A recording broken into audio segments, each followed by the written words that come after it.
What are you saying, puto? Oh, what, your mom's calling you now for dinner? Never fucking... Why am I never fucking lucky? I always have to deal with your bullshit, puto. Never am I ever lucky. That's okay. In 40? Sure. When do I ever die? I never die.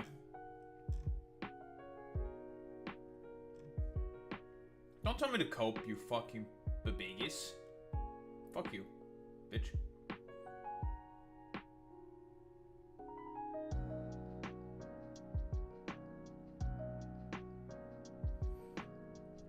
Get the fuck out of here. Go eat, puto. This fucking guy, dude.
Man, I am very phlegmy right now.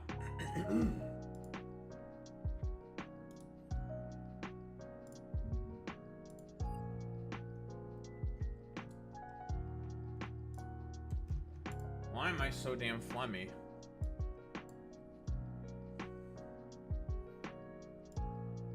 I need to make sure I pay attention to this dumbass when he comes back. Obviously. Oh, it's my affiliate anniversary today? Huh. I didn't know that. Well, today I learned.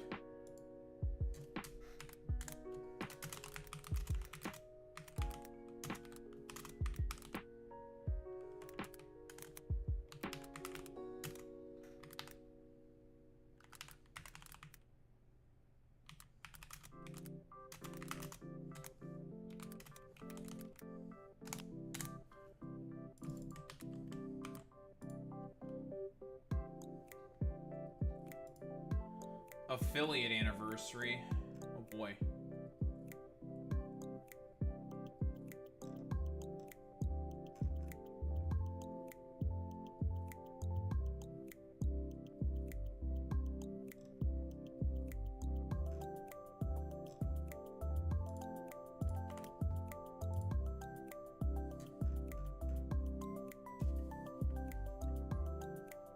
Liver King arrested for making terrorist threats against fucking...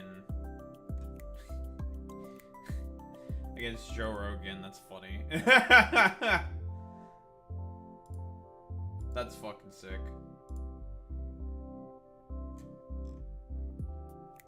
God. That's wild, bro.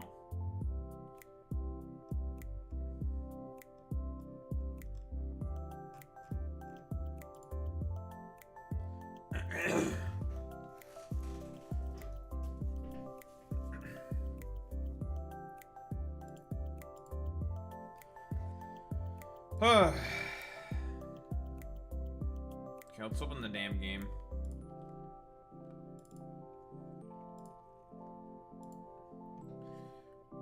arbites. So I think we only have one mission left in the fucking campaign, right?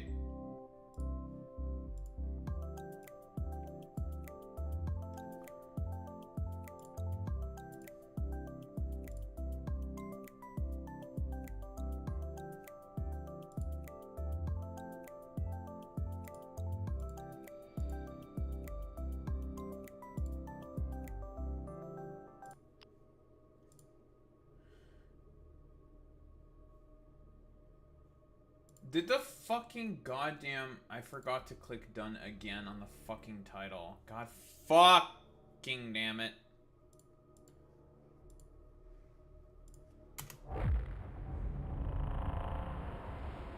Whatever. Son of a bitch.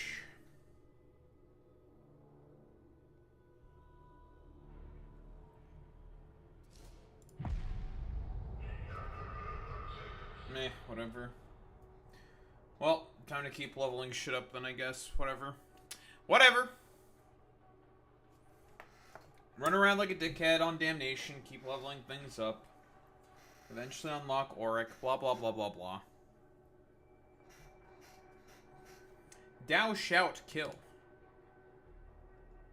Real.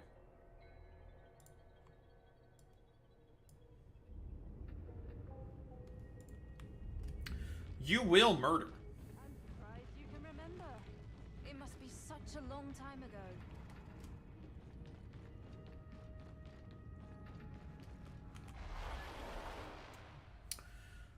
Special event. Is that what this shit is? Is this shit?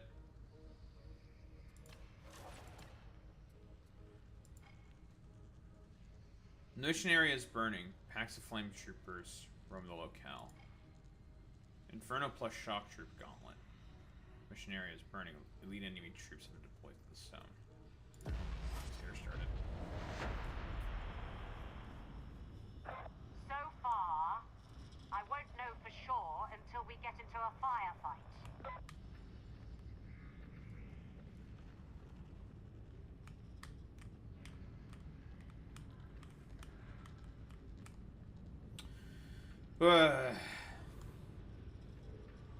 Ace and Inferno.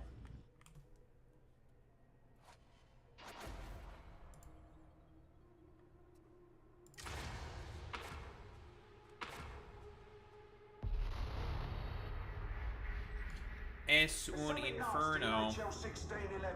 You're gonna do something about it. You'll proceed to have Draco and gather data on the current blight strain. We'll use that to tailor a shrine unguent that can kill off that festering tree in Hamlarinax. My advice? Wear gloves and breathe as little as possible. You come back infected and you won't be coming back at all. That's what they all say, huh?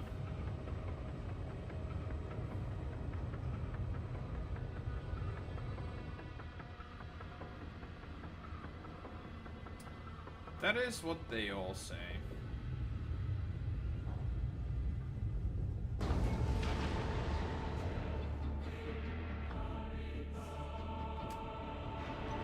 Man, it's dark. Can't see shit. Inquisition team reported in the vicinity of Block Draco. Mobilize a response. We wouldn't want them to feel ignored, would we? Feels I'm ignored. starting to see why Ratnick loves listening in so much.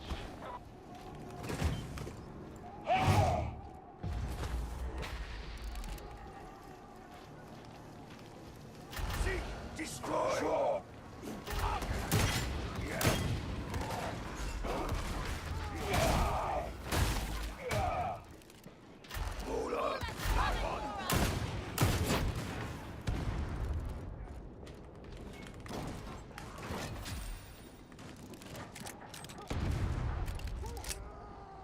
There's no way back.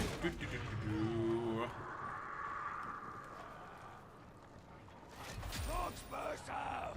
Crouch it! Magnetity! Rolling! Yes!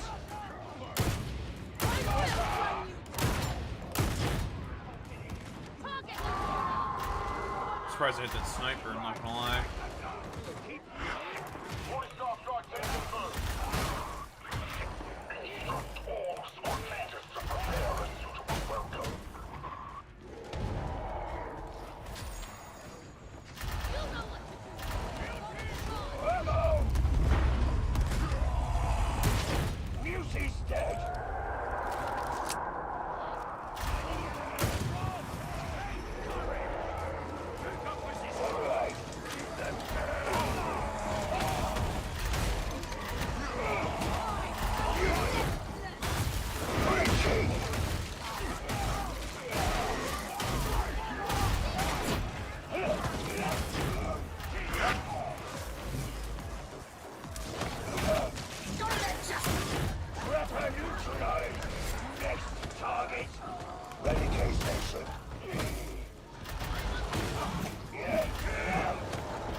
Get out of the stink.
Definitely grab that grenade.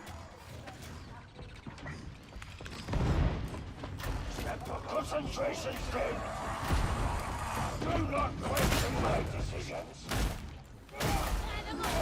Beauty is downed. Ammo!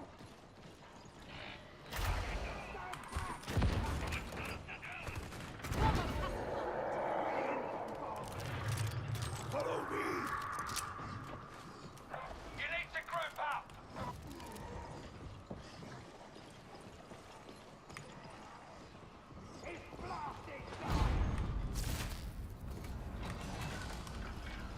Quarantine zone sighted. Advance and clear. Watch your back.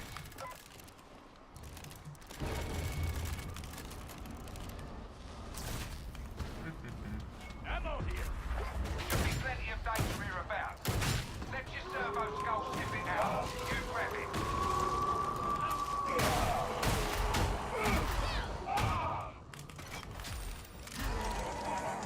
Muti klein.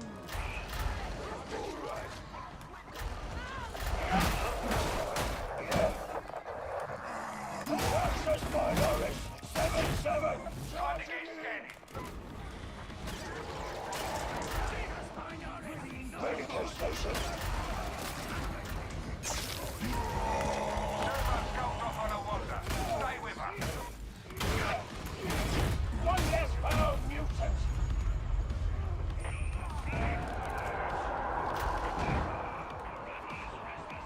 Man, everything's on fire, huh? Prioritize. Celerity sim.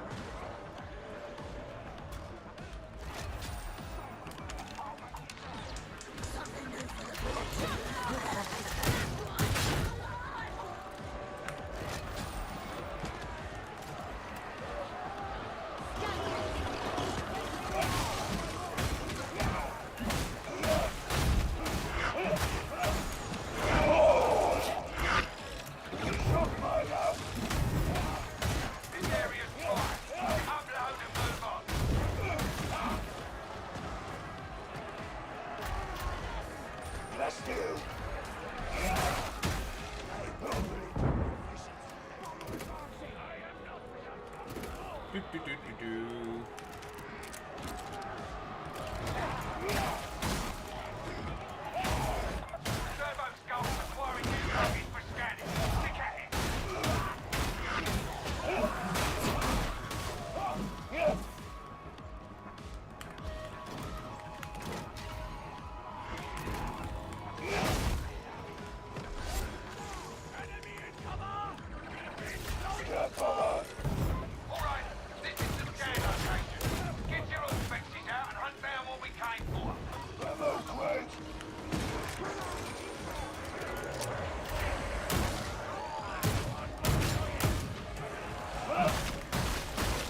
grab the ammo crate, yes, We don't have enough data. Okay, good, The good. servo skulls acquiring more targets now.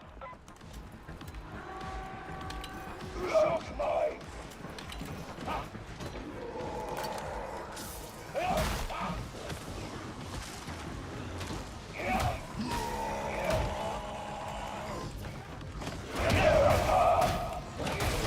Music drop!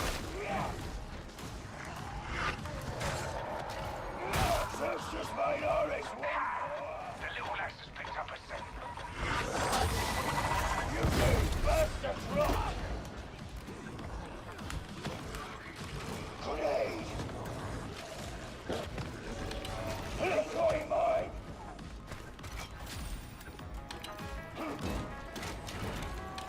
Shock mine in position! Hammer on the leg! Oh, there it will! Yes! I cannot feel alone. We're not done yet. Get out of this area for anything interesting.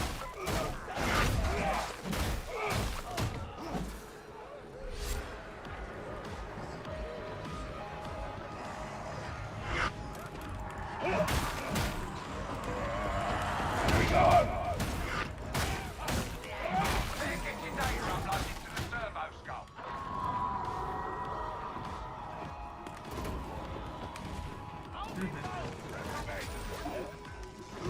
Looks good to me.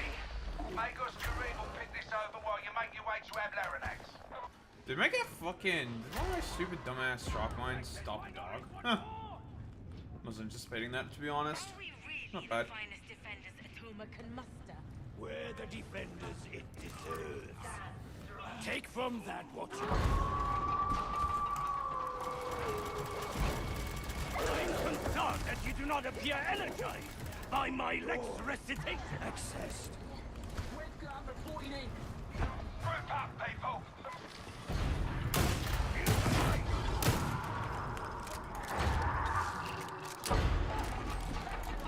A little late on that one. Oh well.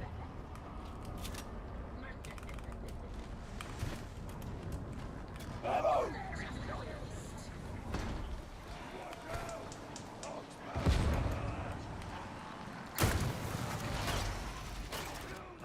You should see this data. Life's getting nastier.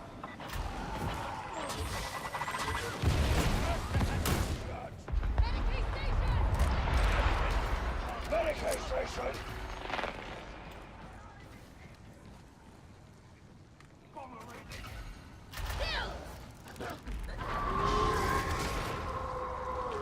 Alrighty. Feel that order! That's you!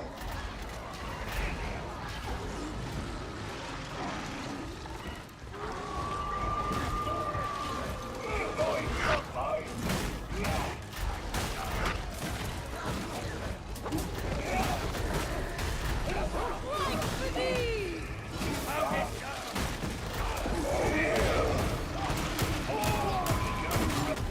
Ah! Will not best me! Getting bored. That one!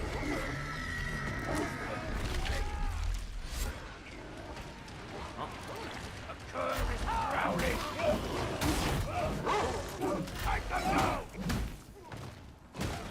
Hello! Rectifying! Ammo!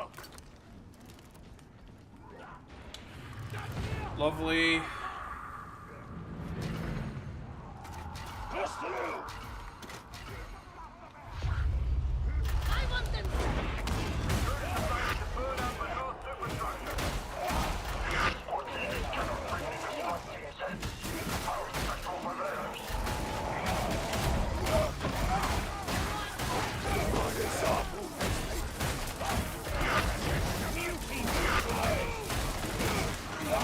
Breaching!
Easy clap, easy clap.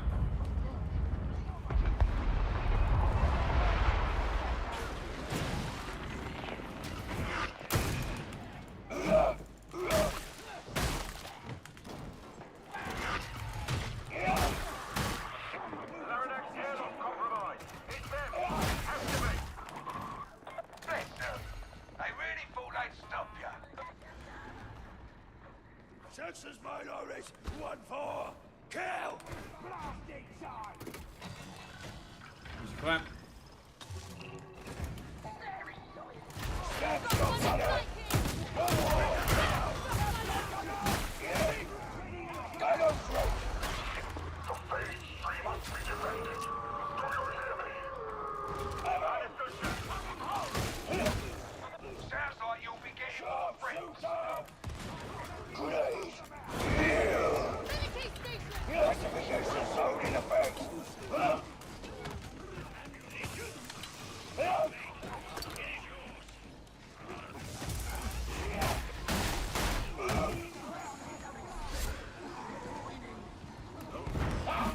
Set your biotic probes and let's get this filth purged.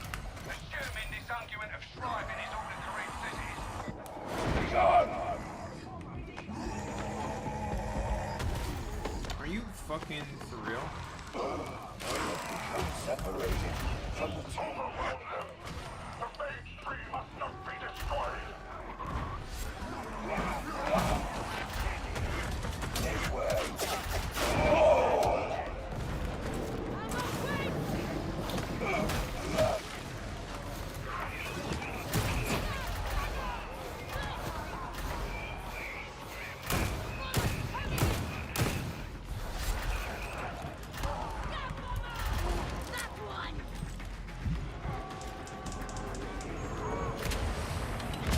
Shot by the precision.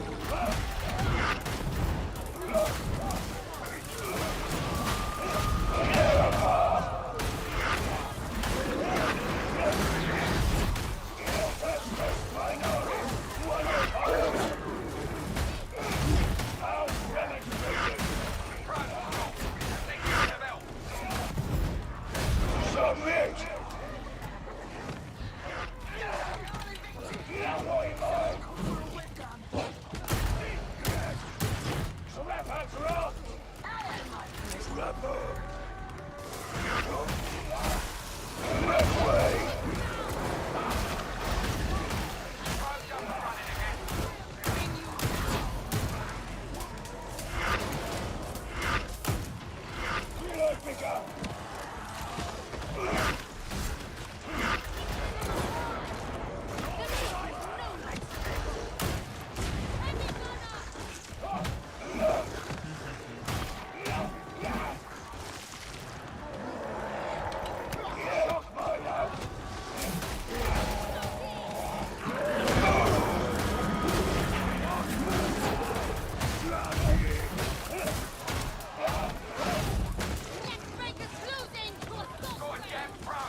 Hey.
It's tough, but it warms my heart all the same.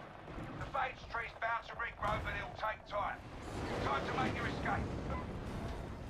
Stop Lester. Planning in for extraction.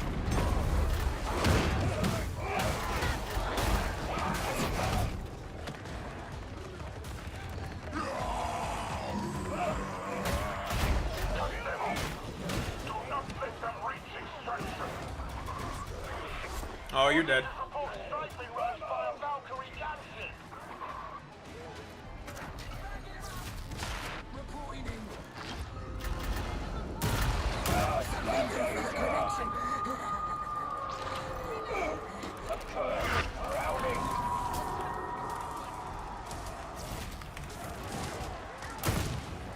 Charge the sniper! The hound is gone!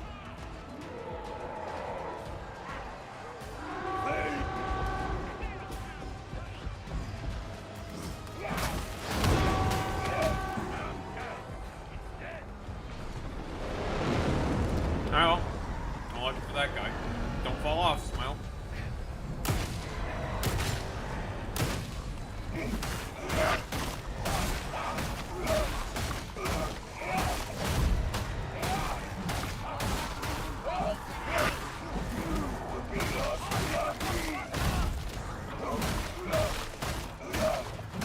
Brace yourself, let's mate.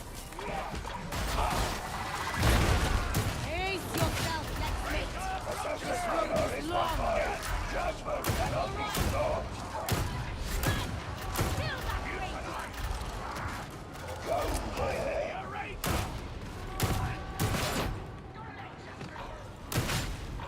Take this minority one more!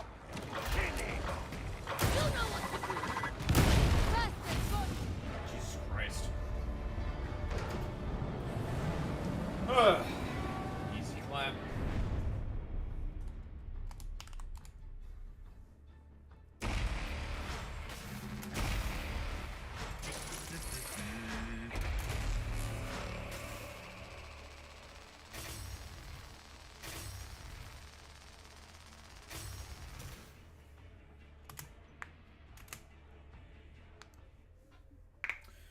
Well, well, well, if it isn't the Fortnite, that little son of a bitch.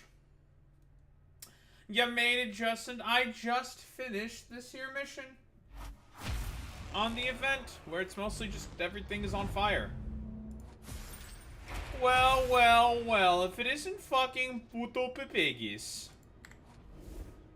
If it isn't our favorite pepegis. Like the USA.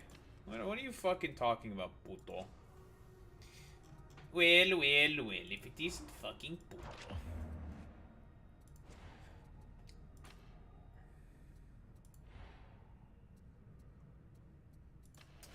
What are you fucking talking about, puta? Shut the fuck up, bitch, or I'll kill you. Smile.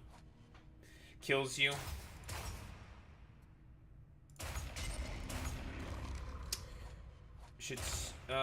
Shits all over you.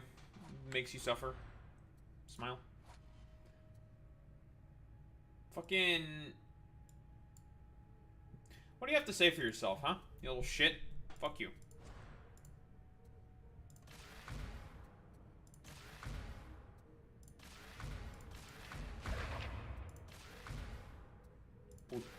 Puto papigis.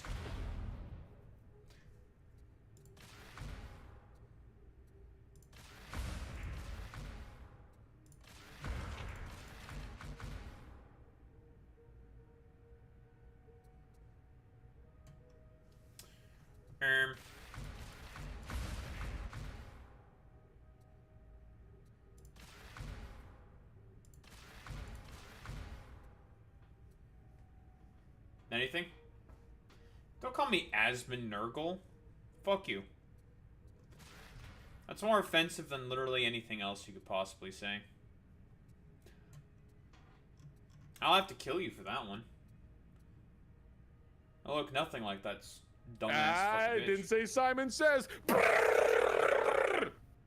Shut up, Vosh. Stupid bitch. Do not come. Do not come. I'm gonna come.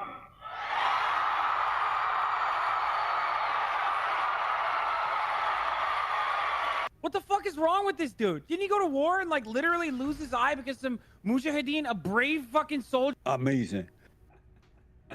That's funny.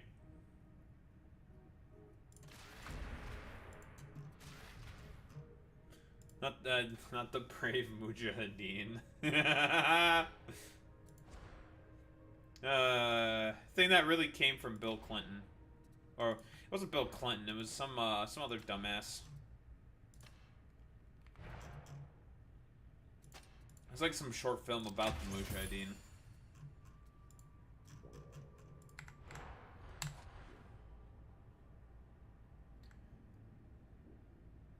Puto, those things are like purged, bro. For the SNES? Good luck finding Nintendo ROM hacks on any of the fucking big aggregator sites for that, puto. Those things have all been basically purged because of Nintendo, Pepega.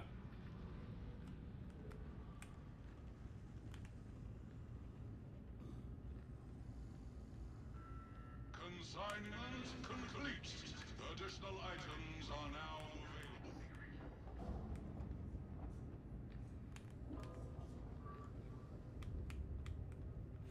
Honestly, if you're looking for like specific ROMs, you just have to find them and try to like get them from like random sites, bro. Like otherwise it's like it's totally cooked. And just try to make like a big library of it for yourself. Pepe. Okay. I'm not actually advocating for piracy, guys. Pepe.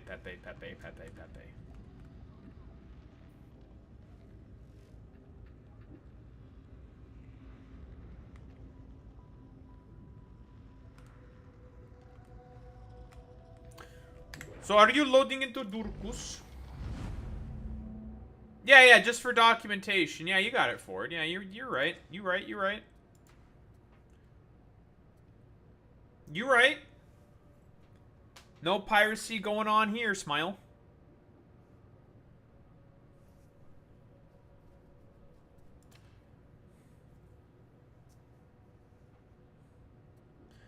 Need to do one more fucking repair mission as an arbitrator. Oh boy, for diligent patrol? Okay. Okay.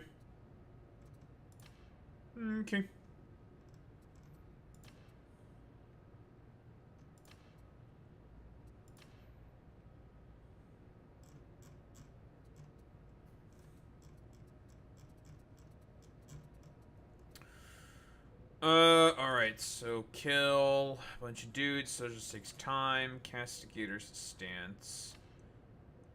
Well-oiled kill team.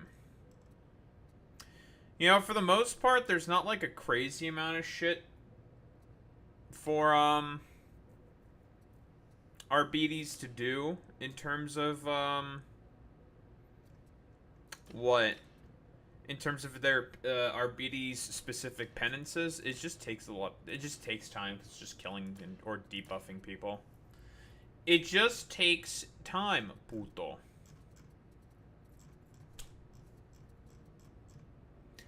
No having to do like some dumbass fucking challenges or some shit, right?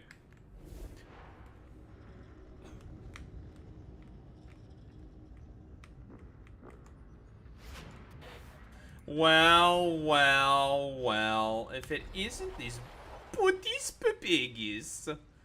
Well, it's time for the last fucking shitter. Go. I'll be back. You're not the Terminator.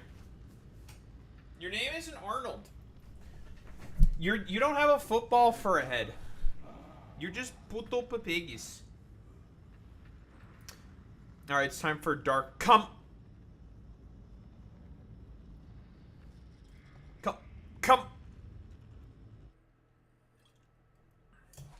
Enough is enough! I have had it with these motherfucking... Yeah? You're not gonna finish that sentence? You're just gonna be complete putis? mcbride? You've done what more generous men might call commendable work. In following I'm the just gonna trail of the stump you. bloody You're stims. Yeah? The next step Finish? You're returning to the Hi, Carnival, finito? to the district's the Good one. Cathedral of Messalina Vengeance. You got nothing else better to say? Fucking puto. Yeah, fuck you, bitch. I've analyzed the data. You little fuck. It would appear that the cathedral is in fact the next link in this squalid little chain. No one's behind you, Proceed at dumbass. best speed, taking care not to die before strictly necessary. I'm surprised you don't have any, like, Warcraft lines, you know? Like, Zug Zug, you know? Not a Warcraft 3 fan, puto. That's kind of cringe, honestly. Likes fucking goddamn Age of Empires, but not fucking Warcraft. Okay, I said Warcraft 3, dumbass, not 1 or 2. Jesus Christ. That game is more recent. It came out in, like, what? 02? Same as Age of Empires. Age of Empires is older, puto. Age of Empires came out in, like, fucking 90s. Tread carefully. Ever since the worms went silent, we've been blind down there. Nothing a little preparation can't account for, I'm sure. Well, you are the biggies. Perhaps this won't be quite so straightforward as I had hoped. What gave it away? What, Age of Empires 2? Green flame, the thundercloud, the swirling heretical energy. I mean, it's a good one. It's a good game. It's a good game. It's a good one. All right. High quality. Consider your point Very good. made. But the mission continues. After all, what is life without its little challenges? And I confess I am curious.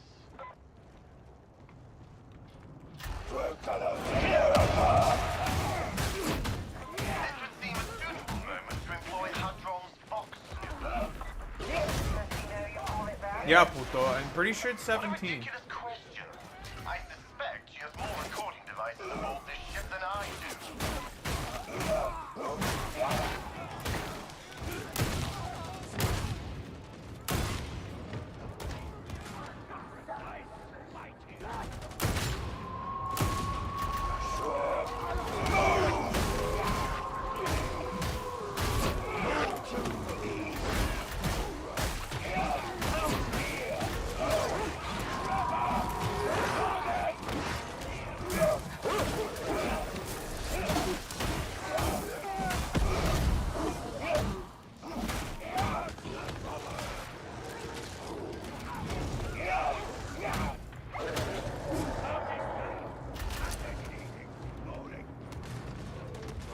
My eye.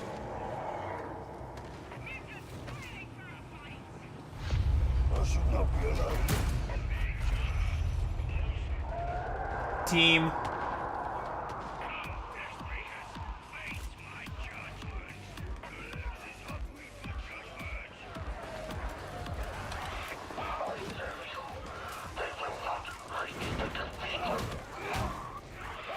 We grow tired of thy broken promises, Turncoat, and does the grandfather.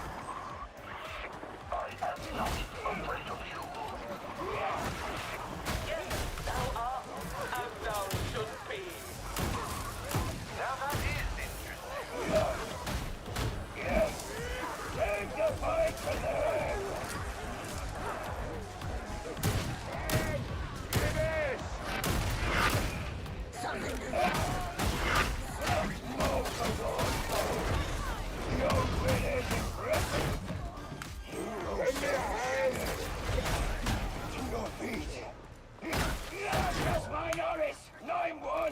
I got him.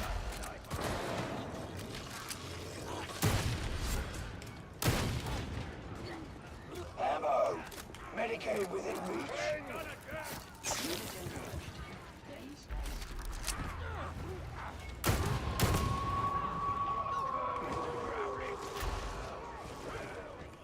Just through. There are two kinds of Ogrins. Obedient and dead. Which are you? Even the adamant cannot endure alone.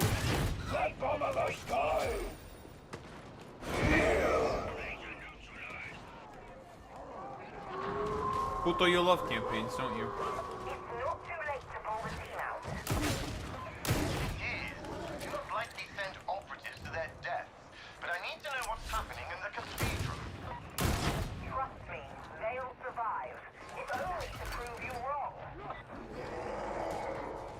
That is true. Proving Rannick wrong is always good. Blast you!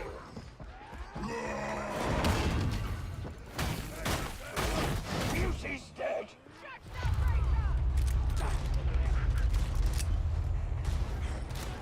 Shotgunner!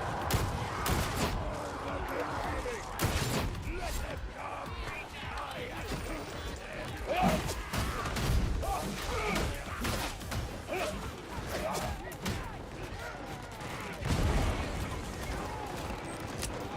Second grenade! That's the final 106!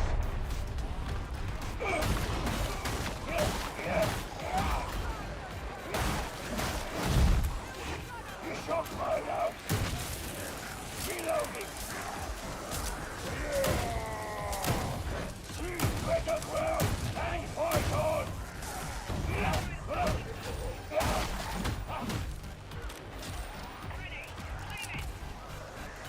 An aggressive tally, watch closely! Can learn from me! Castile!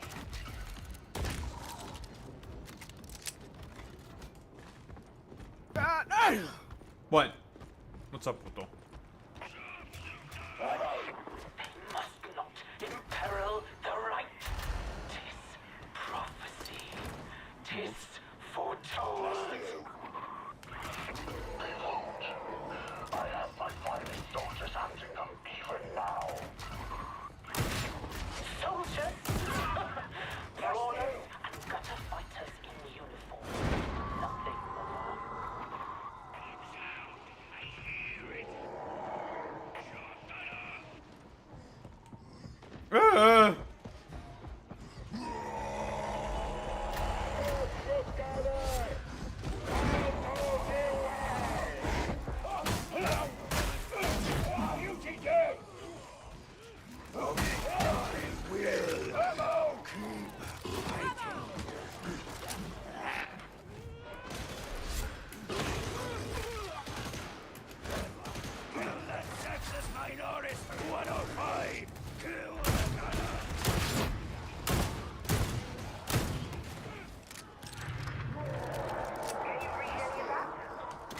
The translation isn't entirely complete, but in a general sense,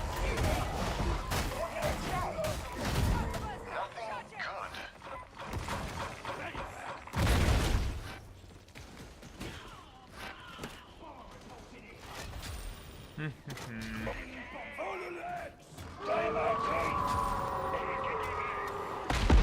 I don't know if you've done any of the event yet, Puto, but basically the event is... Oh yeah, it's just what? Bomber and Flamer spam?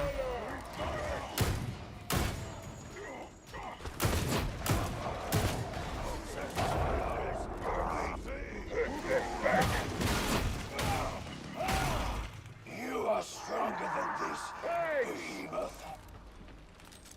Medivac! Shot on ammo. Show no mercy. Medical station. Ammo crate. Ammo. Well, Almost nothing. In fact. Then why do shouties always want to burn things?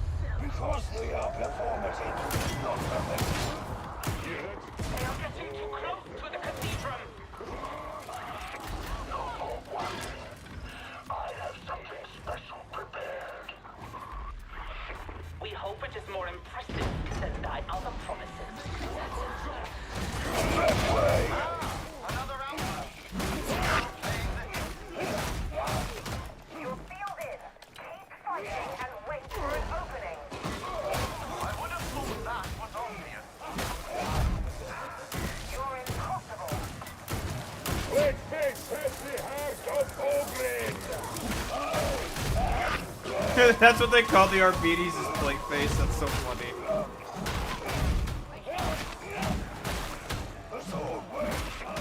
Grandfather is watching. The grandfather is...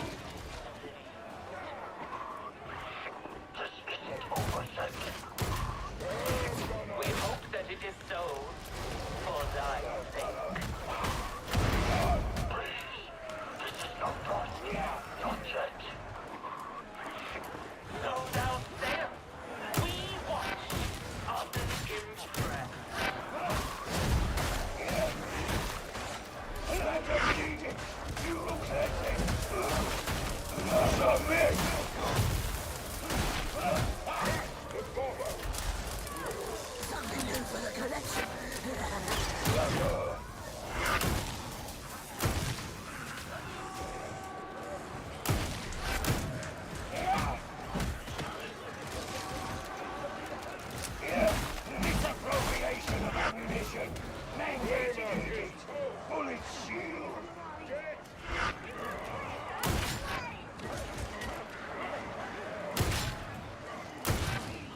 grandfather's blessing. Carry the day! Don't be tardy, dear. Deal with it as you have the others.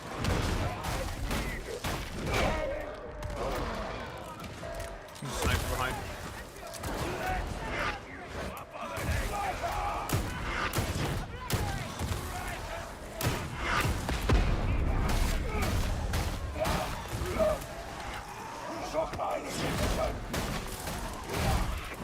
So much for the pride of the fighting six. Your admonition level got in our way. The reliability.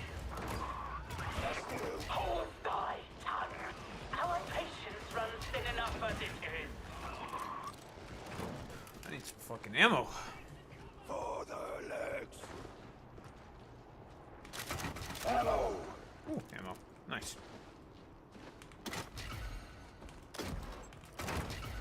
Bless you.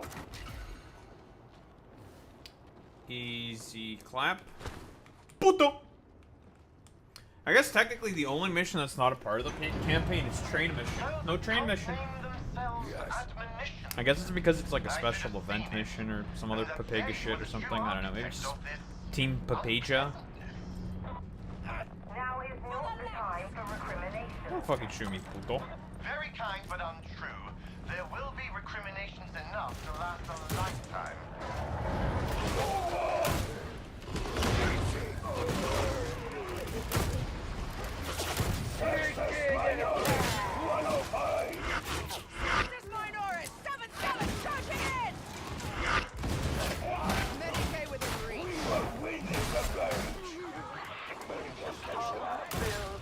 The grandfather's generous eye settles upon the cathedral.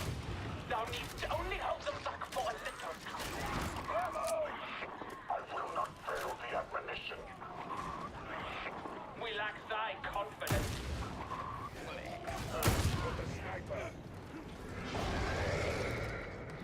Thanks.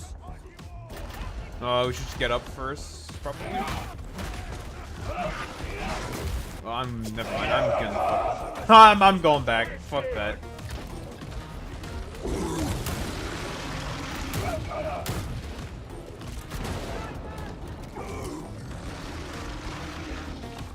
Fucking shotgun sniper from there.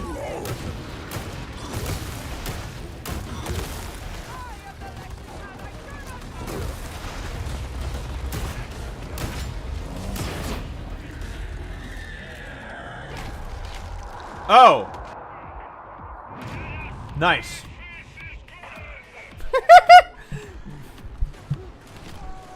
That's epic.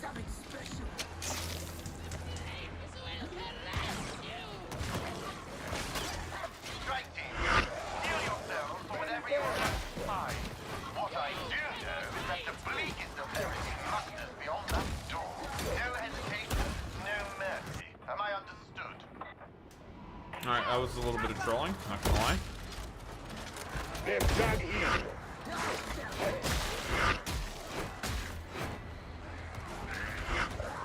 Little bit of trolling.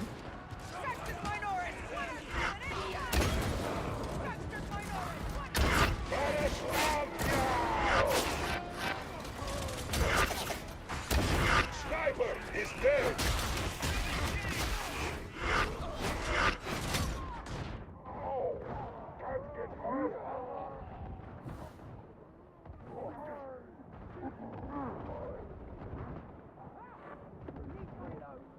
Rise up. Steady back down.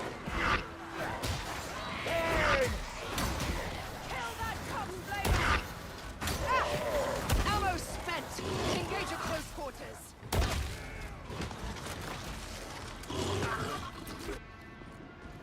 Dread gunner.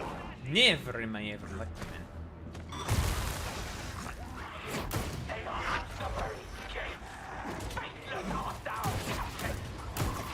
Hey, it's me.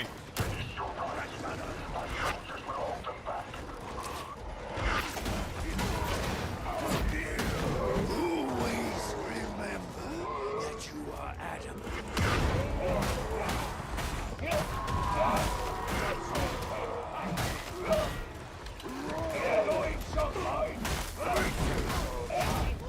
Huh. Even though I went down, the lone wolf gave me an extra grenade to use immediately. That's pretty great. The hound is gone. Sexist minority!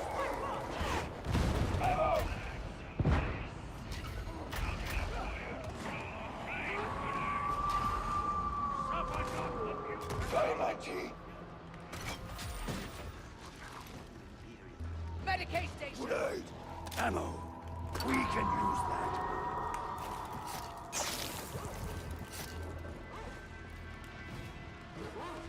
Dog. Curse silence!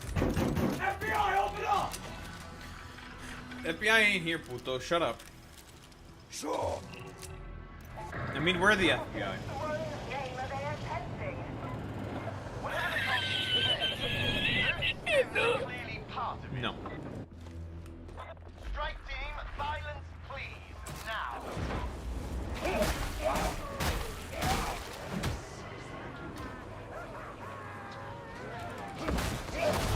I'm on the left.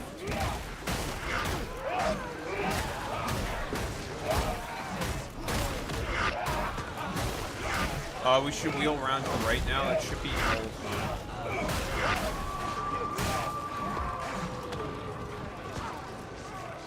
Ammo crate. Scab shotgunner. You're through. Fighting.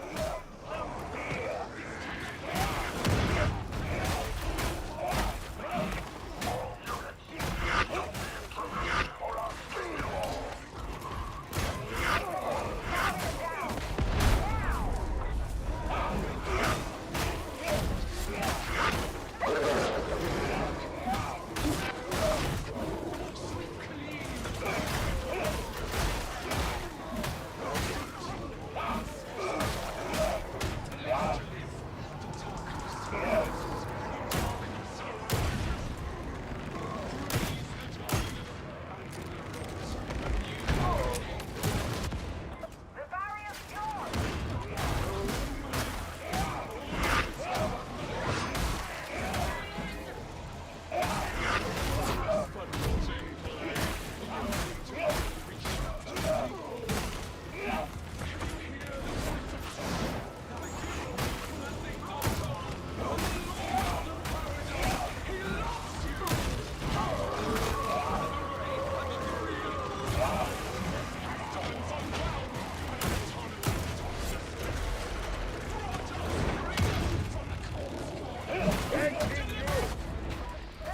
Tanks are vulnerable. Bastard.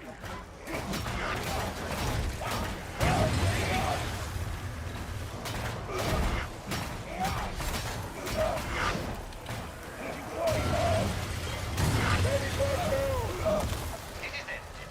And most satisfactory. But what were the abolitionists doing here? I don't know, but I need to find Bye, out. Rodin. For today, it is enough to know that they failed. Offer has failed.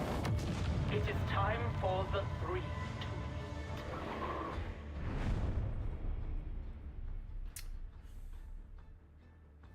Puto.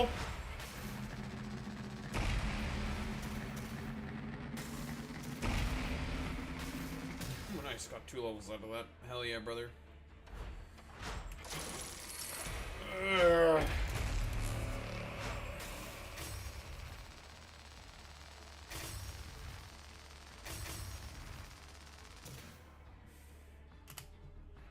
Team Papaja.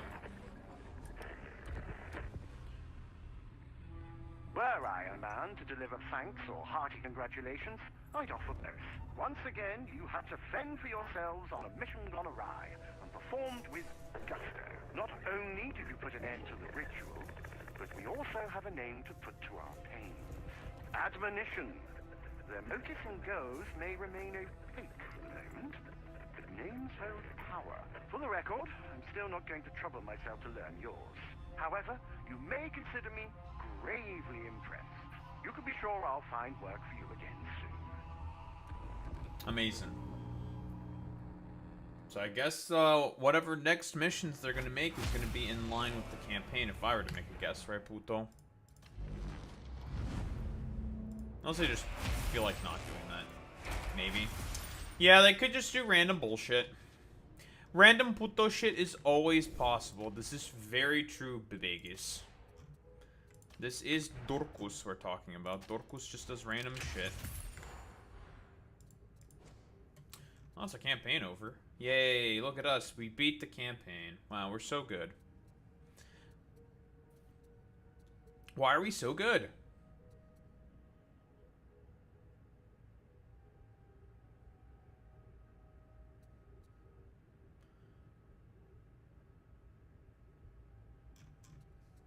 I am almost level 30.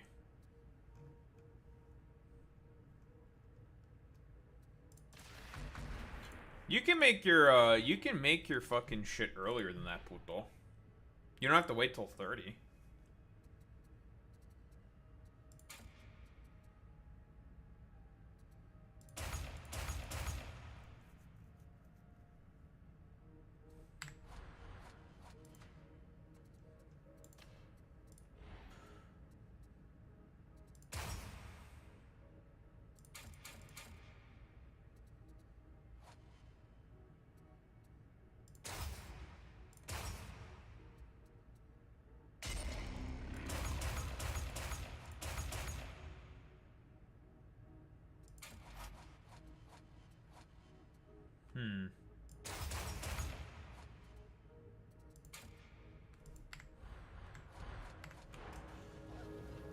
Nice, I can further upgrade my other two shits now.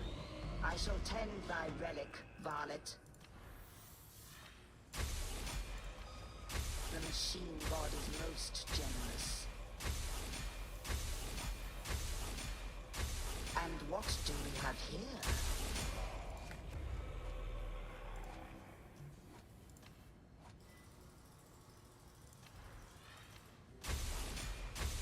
Our prayers have been answered. It is done.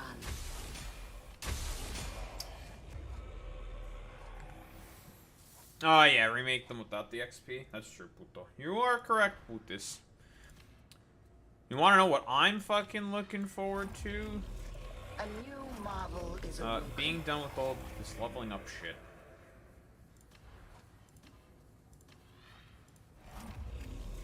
Splendid.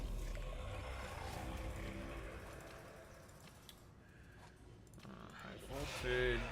Praise the Omnissiah. You know what I should get, puto? I should get a facial. That's something I should get.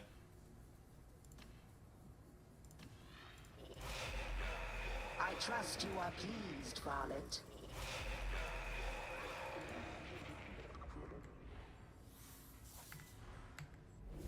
In time, you will return. Look at that puto with the +0 on the 30. Look at him. Look at him. Look at him. Alright, special event time.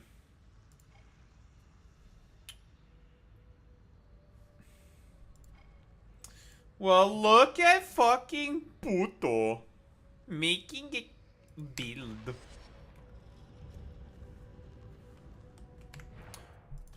I'm just gonna keep working on penance. I'm assuming you're probably just working on penances, right? That's all I'm doing right now, it's just penances.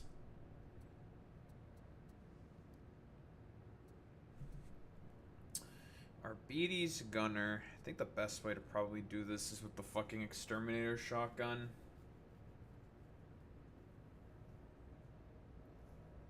Nah, it's probably best to do this with the exterminator shotgun. This one's also gonna take a while.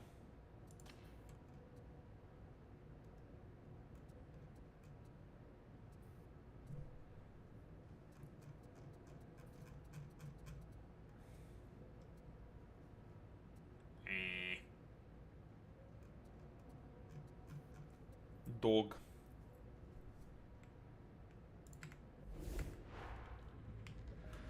Team Papaja.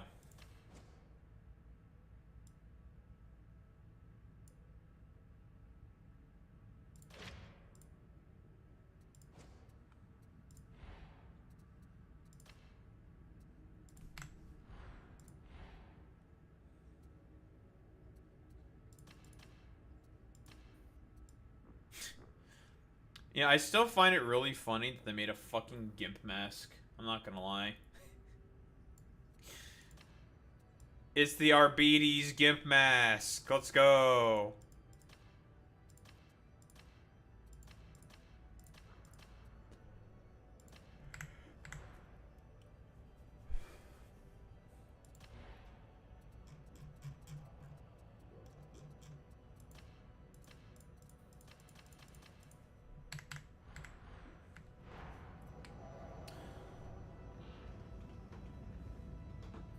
We need to have a talk about Morrow. He's getting worse. Tell me about it. But unless you can bend Ranithir, nothing's going to change. Alright, what do you have to say for yourself, puto? Hmm? Are you ready? Or no?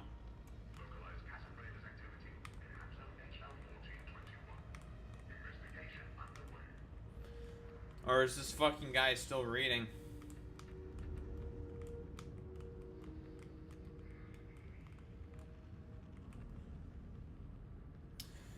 Reading? Now, listen, instead of reading theory, fucking Forde reads the arbites talent tree. That's so real. So real. So true. So hecking based and epic.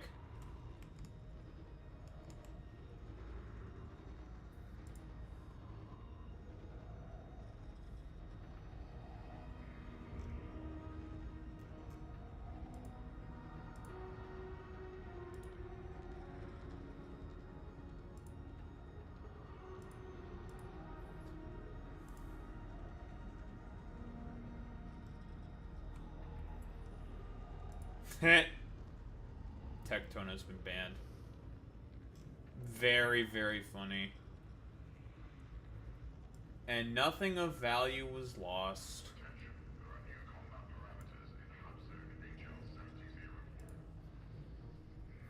Puto is ready. What the? Well, do you have Oryx unlocked or no?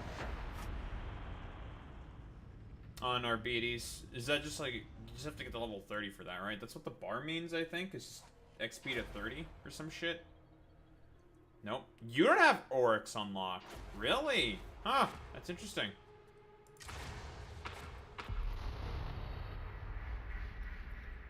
The heretics control Tertium's railroads, but we can make that work for us, if you're up for it.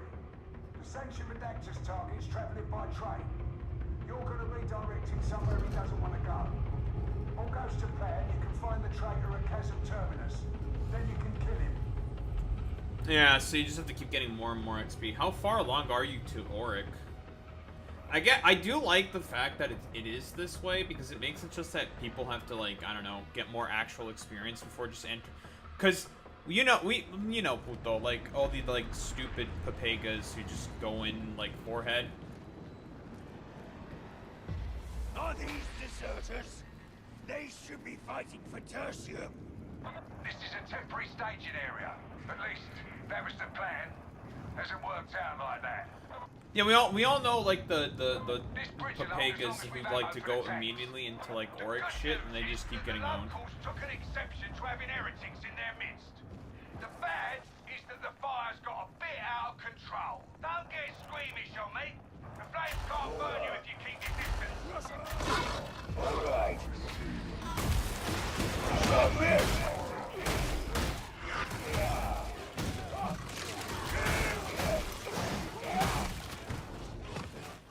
Jesus fucking Christ, Boy Meets Mini. Someone get this man, someone get Boy Meets Mini out of here. Ban him. I'm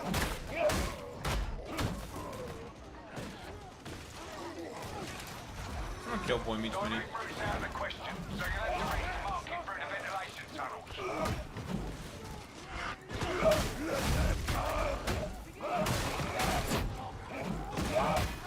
When the Among Us is sus.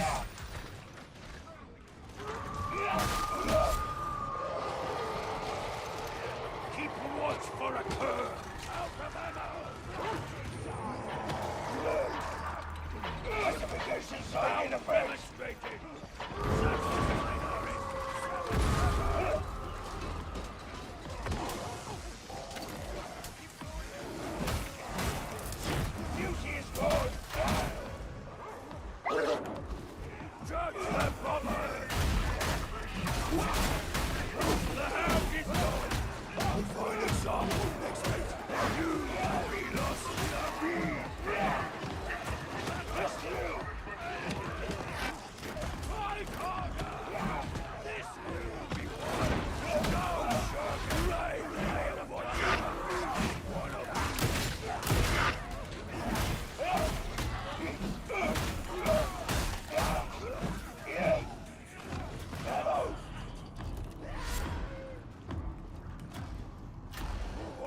You know, just because you said that, I'm now going to become an Eric Adams fan. I am now a fan of Eric Adams now because of your nonsense. Boy Meets Mini. And I am now a, extreme reactionary. I am now a reactionary. You're at the maintenance bay?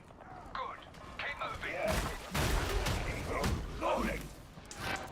This is my orders, 106 and 9.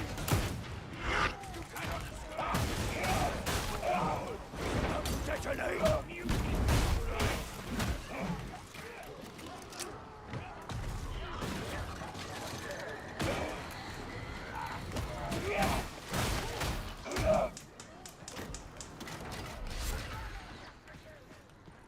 Celerity seen. Out to the fire.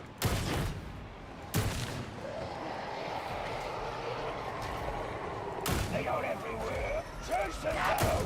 Flush them out.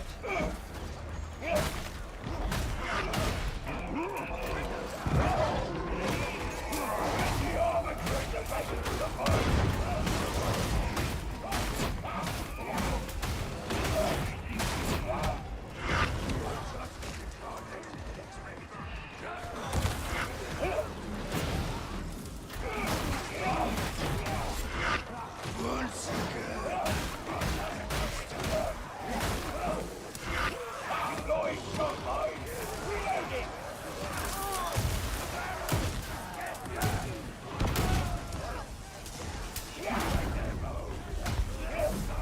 Listen, the only thing that matters, Boy Meets Mini, is that Tectone got banned.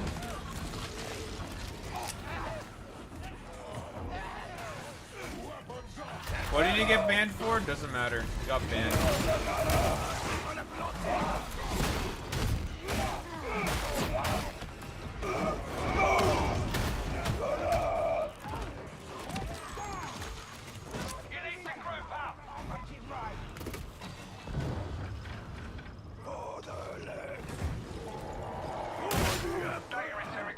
That dude was just standing in the fire and just died.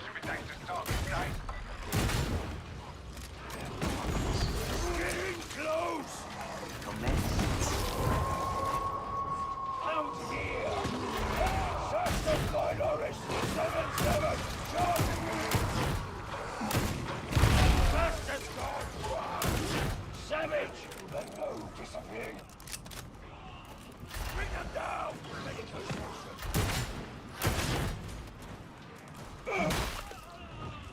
Bravo. Yeah. Fuck you.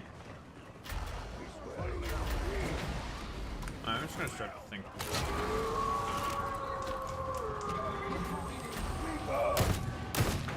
Write that down. Data interrogation rate acceptable. Low. Breaching.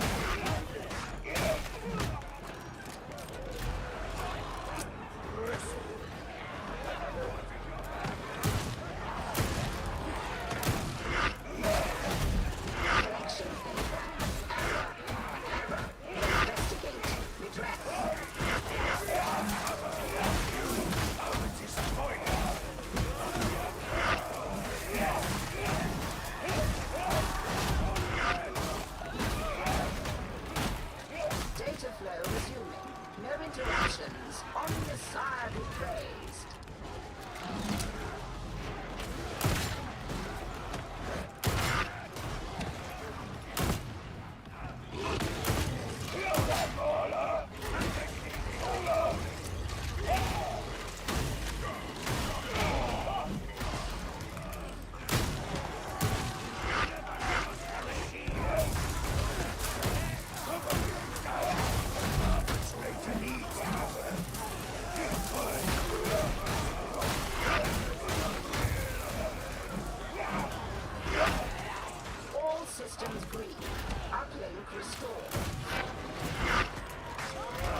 I have to say, shock mines for the decoding ship, Puto, very good.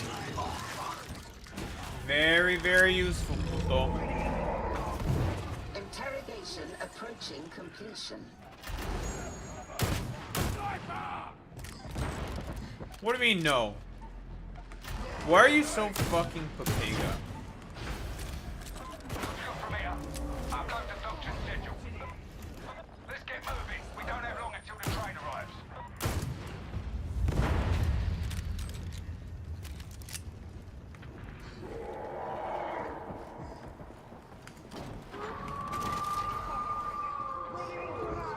Climaxing!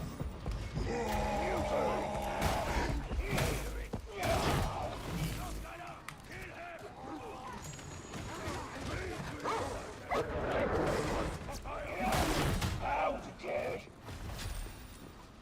Ammo! For the Emperor! For October! Bastille!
Texas Minority 105!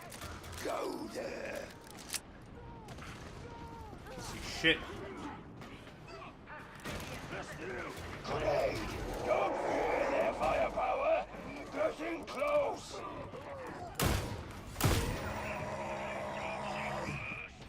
You got nothing to say for yourself, Puto? Hmm? Make way!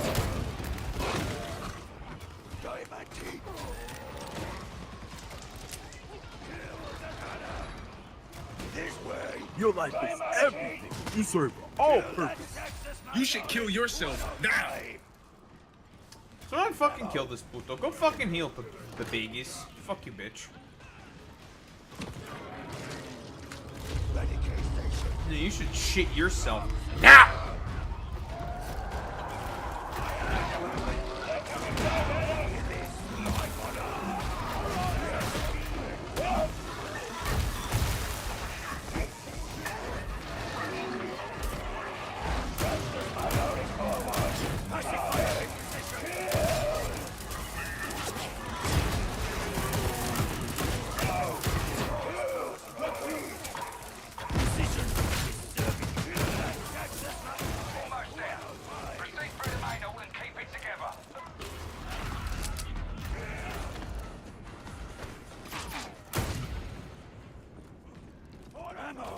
Damn, this guy's got fucking slaughtered.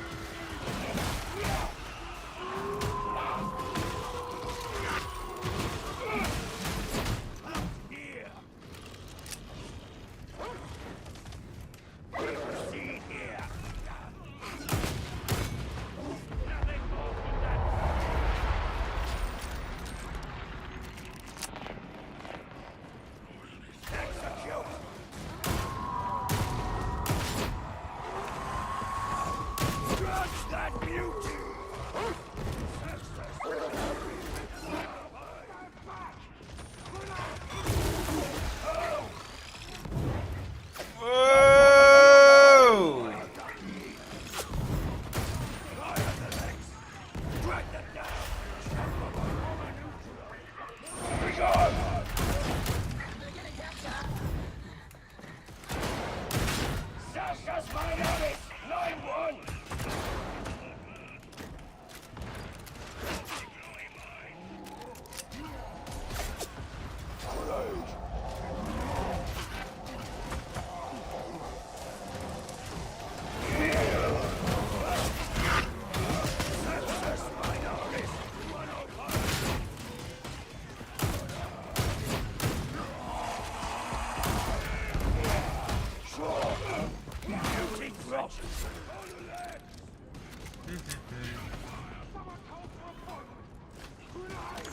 Medical station. I'm not gonna grab myself.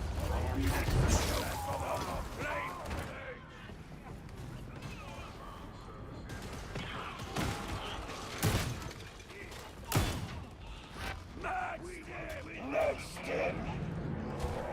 Yoink.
Set an example. I'm a drop. Sextus Minoris. 3-3.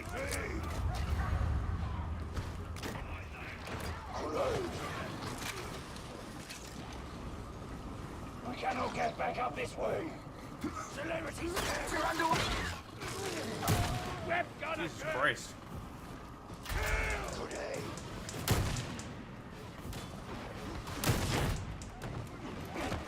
You cannot escape. Ammo.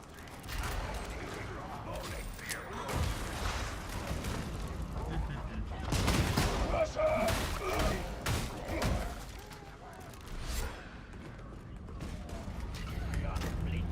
That's you. Diamond here. Use as a fine example of arbitrate prowling.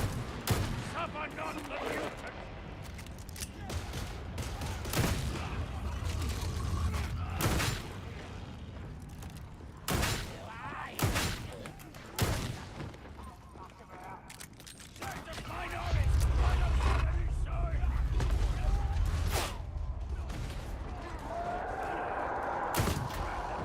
Come, let's breakers.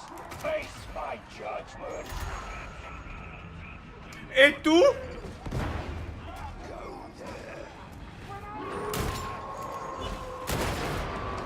Crusader was for firebombs.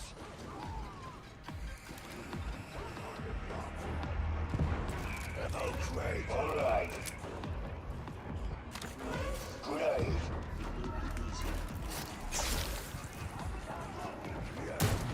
Bring them down. Sextus Minoris 7-7.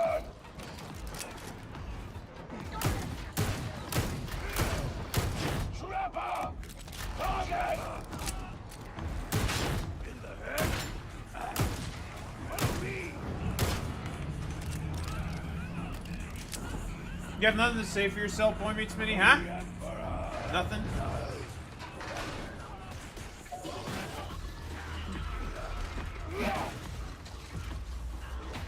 I trained for moments like this. Did you?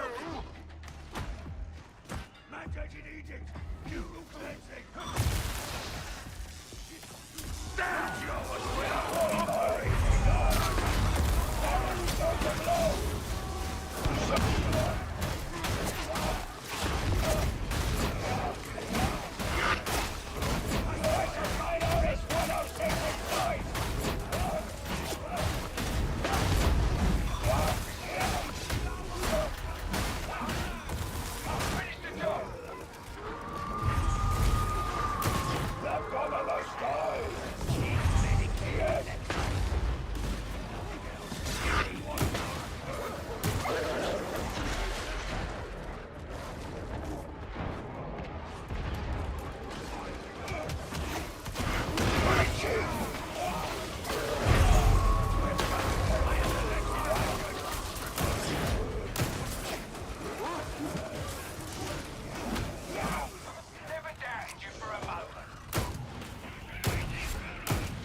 Hey, it's me.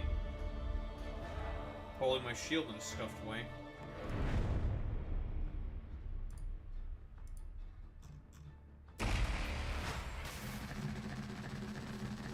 Oh. Multi-chat was broken, what the heck? Oh, multi-chat was not scrolling. Oh. Boy Meets Mini was saying stuff. That's awkward. Do you want to hop on Mr. Mini? Or are you being cringe like the Fortnite? Well, puto, looks like we're getting a third. Well, puto pepegis. 2 minutes.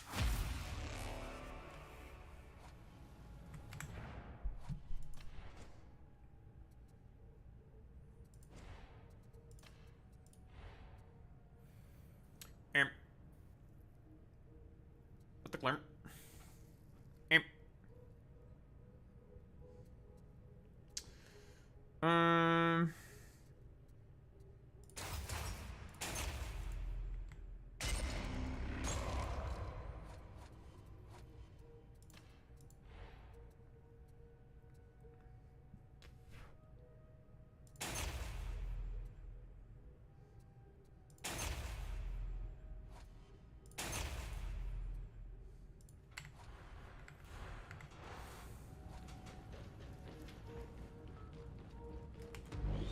Let the machine god grant his favor.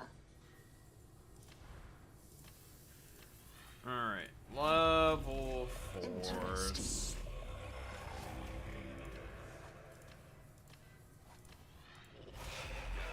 The work is... Oh, blessed Omnissiah, favor this tool of war.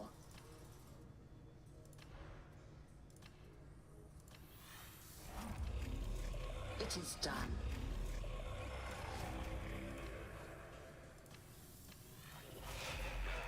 Praise the Omnissiah.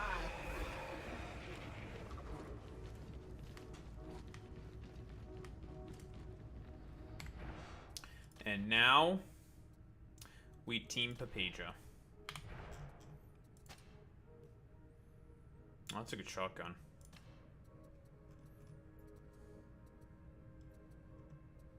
Well, looks like you get to stay. Oh my goodness.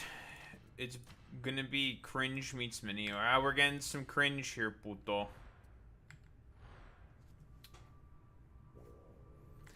It's El Krongo Bungo time. We're also in VC if you would like to join Mr. Mini.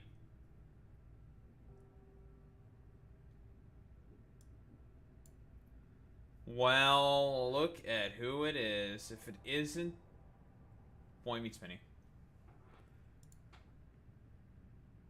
Wait a minute. Wait.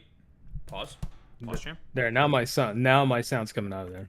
Sound? Discord always changes it. Yeah, my output always gets switched on Discord. I don't know why. Cringe. I'm cringe. No, that's Windows. That's because I've had the same thing. Like every time there's a Windows update, not every time, but very often, Windows will just randomly switch the output. It's fucking annoying. Very cringe. Yep. I blame Bethesda. I would also blame Bethesda as well. I don't know who Ford would blame. Ford, who do you blame?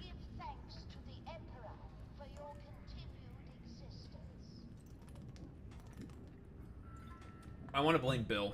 I'm blaming Bill, not the science guy.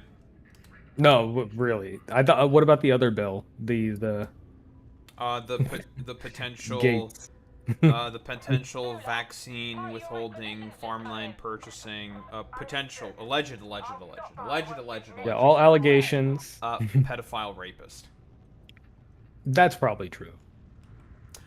I'll believe it. I mean, he was what? He was in the Black Book, right? Mm-hmm. Yeah, he was there. He was on the plane. Oh, where's the? Did I miss the? I mean, if he's on the plane, okay. Let's hyper fucking technical actually here. If you're on the plane, that doesn't necessarily mean it, because Chomsky was on the plane. That's caught. There we go. Yeah, Chomsky was on the fucking plane. Do we know if Chomsky diddled kids?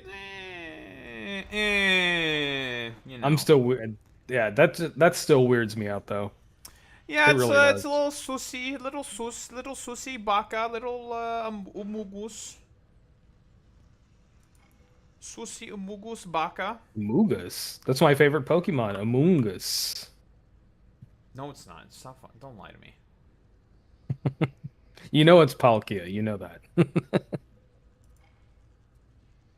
Allegedly. Alright, well, now we're throwing Boy Meets Mini into the fire again. It's time for the hardest difficulty before Ori. Yes! Yes, Boy Meets Mini is going to suffer. Maybe. Or maybe not. Maybe he'll just win. It's all about, is it a skill issue or is it going to be, you know, skill. Or just skills, yeah. True.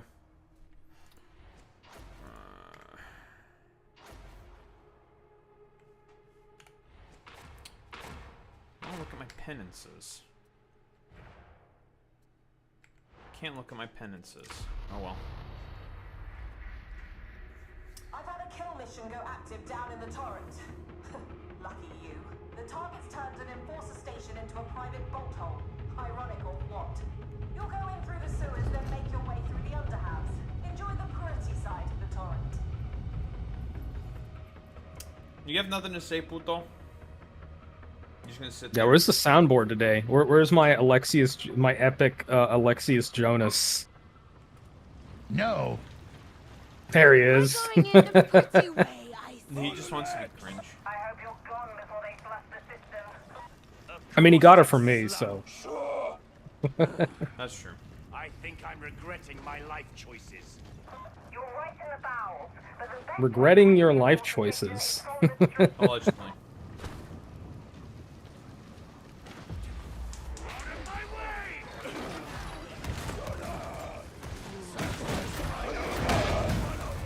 Flamer right off the bat. Wow.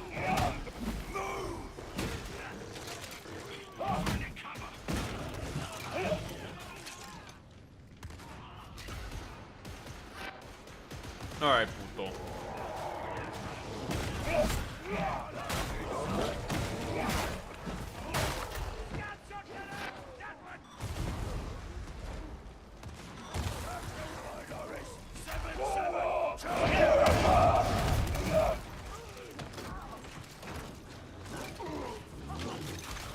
not pretty, is it?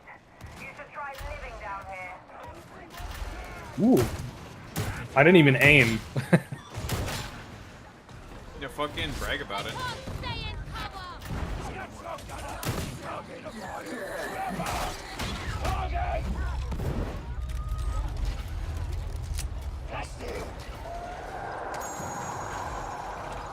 coming right at us! Grab some cover! Dig in and give them hell! Come on, reload, reload, reload. I'm taking easy. You look sexy.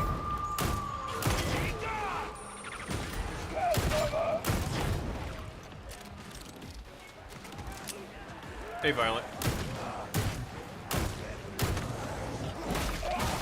Dude, how many men with guns are there? A lot. Many such cases. Yeah, a lot of dudes with guns in this game. I am the Guys, police. don't want to die. Don't want to die. I'm playing as the police, Violet. I've now become fully racist.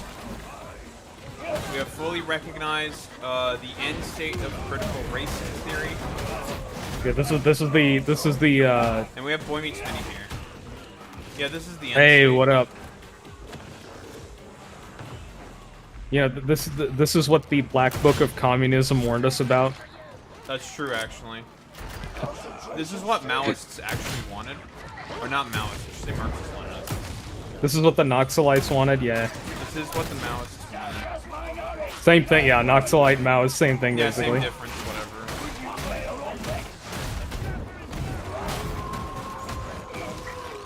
You know, you don't even ask how many times I've been called a Noxalite. It's funny. All the unks call me that.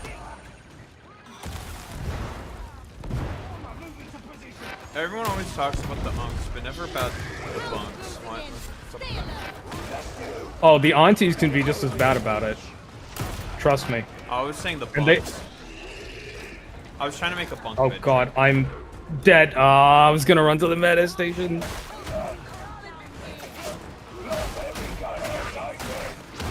Now the Beast of Nurgle. Slugma, more like Ligma.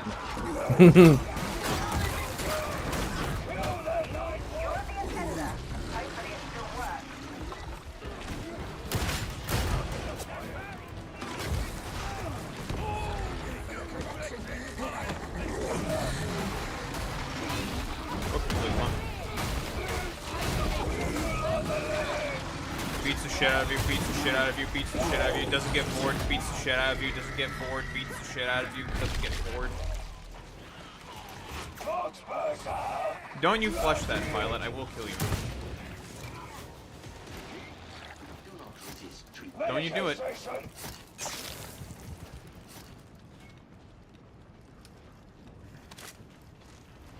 Or I will post the homophobic dog. I'm homophobic dog posting now. Ah, the dog's having a good time. That's it, I'm posting homophobic dog. Oh, do we have the emote? Maybe it's a different. Do I have Bit Fruity? I should have. No. No, that's cringe. You don't have it.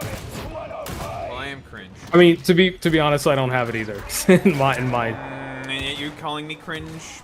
Kinda. Yeah, who are you? Yeah, who are you? Says you. Whoa. No, that happens.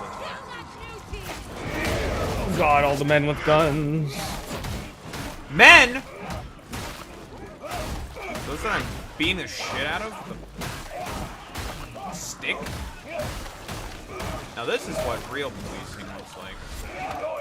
Real. Okay, I hit the barrel. I made the mistake and I still live. Just don't die. Just don't die, five head. This is how we do action in Uganda. Welcome to Uganda.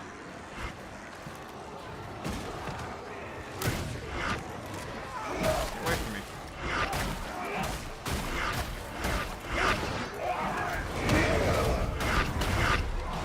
Ranger? What's he malding about? I don't know. How could you forget about homophobic dog? That's, you know, the gay community has already forgiven the sins of homophobic dog. Puto. What are you doing, puti? Oh.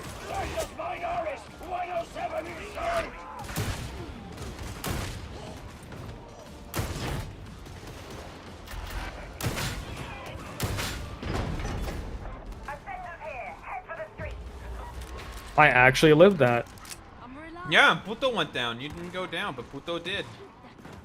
Everyone point and laugh at Puto. Oh god, men with guns. Now I'm down. Boy meets Mini. We were getting an excuse to laugh at the forde, and you went down. And I took it away. I took it away. And now we can't go to Caustic Street. Cringe.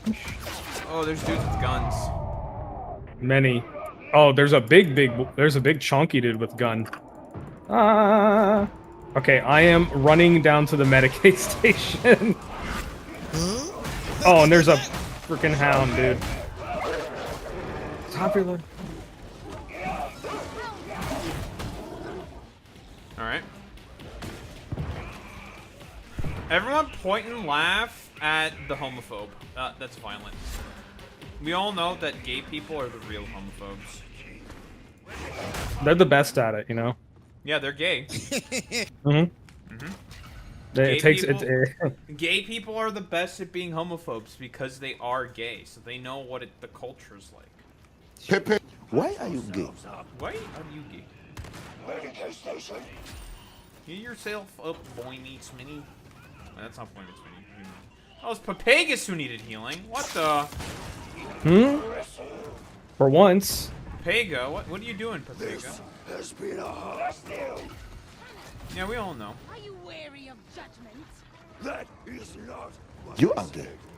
Only the Pepe. strong survive adversity. Even the strong. Pepe.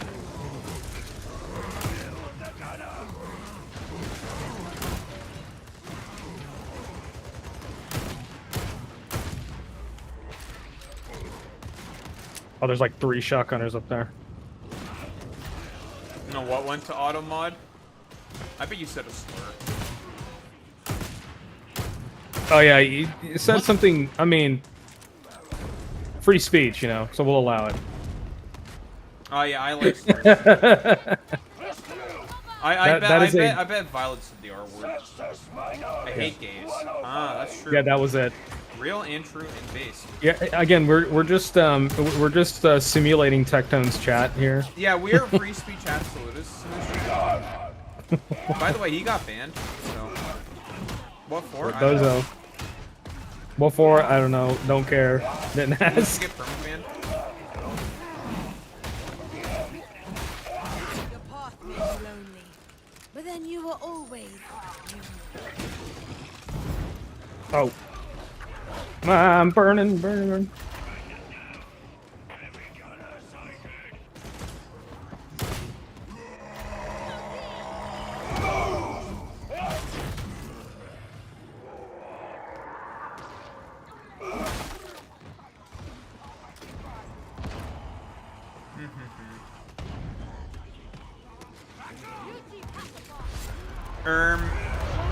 Skippity with the Riz. Skippity with the Ligma Riz.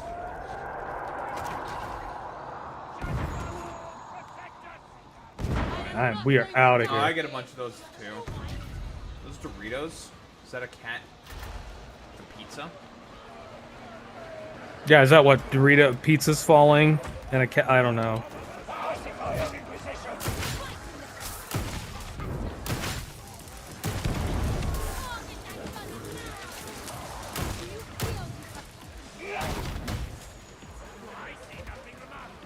Okay, time for the shock.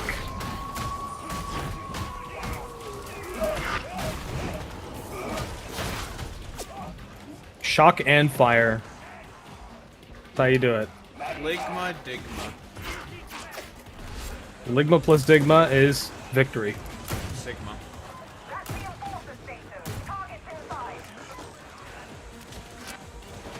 Shut the fuck up, bitch. Do you want me to fucking ban you, Puto? Oh. Bulwarks, plural.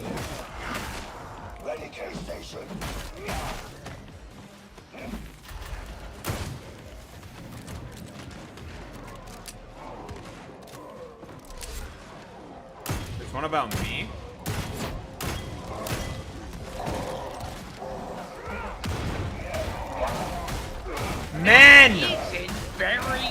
Blocking the door. It's not polite. Men! That's Kill them. 'Cause they're men! That's what they get for blocking the gates. That's what they get for being men! Real. Misandry, it's Misandry hour. This is Misandry hour. On the Daho stream. Yeah, I hate men. Bastards. Most specifically because Ford is a man. I have a big problem with that. Don't you fucking ooh that shit, Violent. I will ban you for being gay. Yeah, ooh is a banned term now. You get permabanned for that one. You know, Doge banned it like That's true, just like Doge banned it like 2 months ago because it was woke. That's just like libtard. Fire. Well, that means Alex Jones has to start spamming it because he loves Palantir.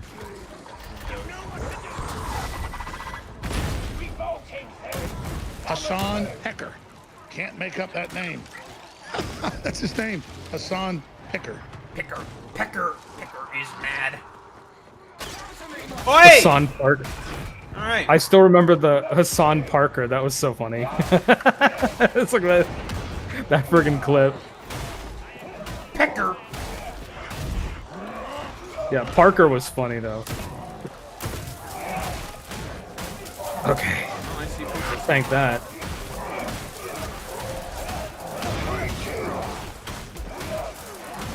Coming, I'm coming. It's okay, I can murder. Oh my god.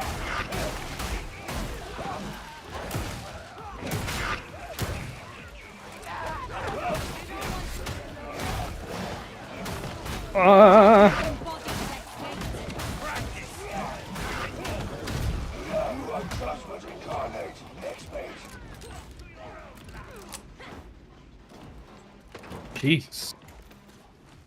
Meh. This is normal. What are you doing, puto? Yeah, there it is, the gay bomb. Look it up for yourself. I mean, this is what they're... What do you think tap water is? It's a gay bomb, baby. True.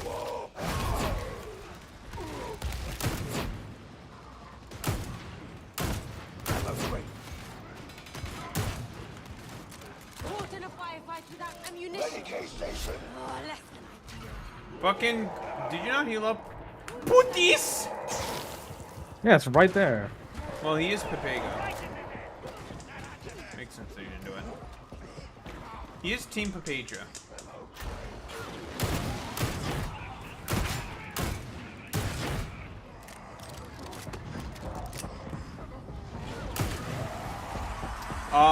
Murder.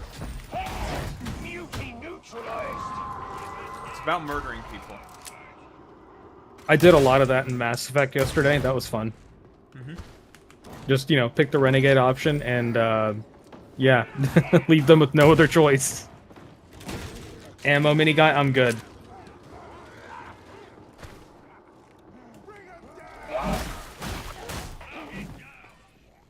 Boy Meets Mini don't need no ammo. Yeah.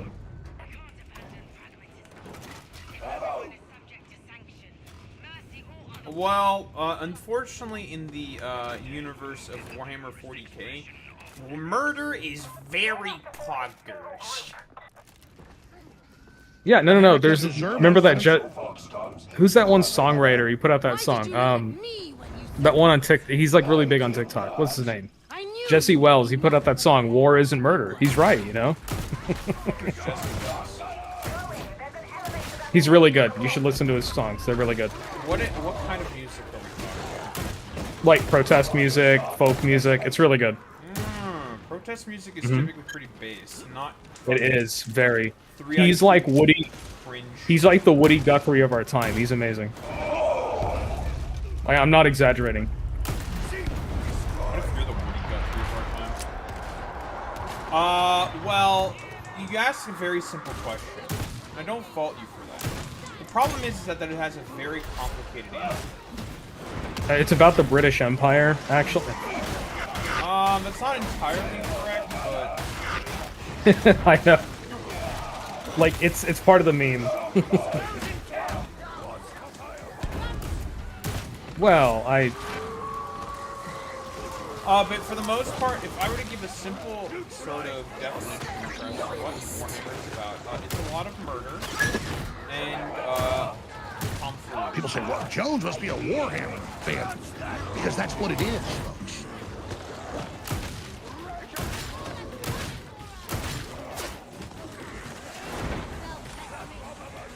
Oh, there's the Ranger. Oh, come on. There were like 7 gunners over there. Holy cow. Did they get you too? Basically space aliens. Yeah, he went down behind me.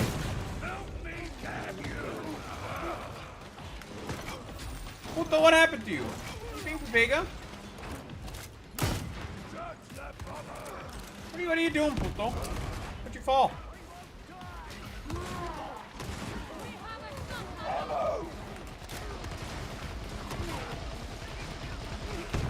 Yeah, there's like 7 shotgunners down there, dude. That's normal. That's okay. We'll zap them. Alright, but you went down, puto. I saw you go down, puto. What happened, puto? Yeah. See, I'm not alone in this. Puto, why you lying? Why the fuck you lying? You can't lie to me, putis. Why are you so fucking puto right now? Bro thinks he can lie to me? Do you know how I would destroy myself? Yes. Yeah, exactly. Best scream ever. There are no medics. What medics? No medics. I have a kit. Maybe I'll save it for the On this, end. I will stand, I will win, or I will die. That's true. So you're gonna die, huh? Is that what's going on, puto? You're gonna die? Puto. Based. Puto, why you die? Puto, what happened? What happened? Oh yeah, there's no medics. Because medics are cringe, lip-tard baby shit, obviously, and woke. So therefore, there can't be any medics. The Imperium thinks What we're the too hell good is for this those. BS? Because we actually are too good for medics. That's true. The You're a Emperor... big tough guy, buddy? You just rammed into me? Ah, how do you like that? Now hit me in the face and see what happened, punk! Yes, this is nothing big yet. There we go. Beat the fuck out of him. Hey. Well.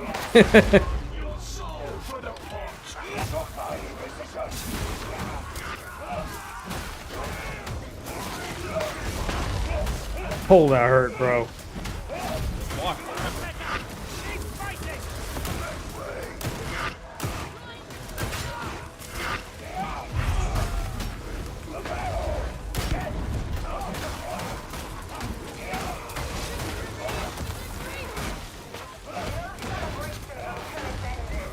Holy.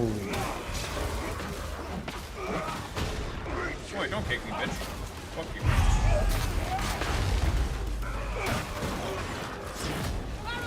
Yes!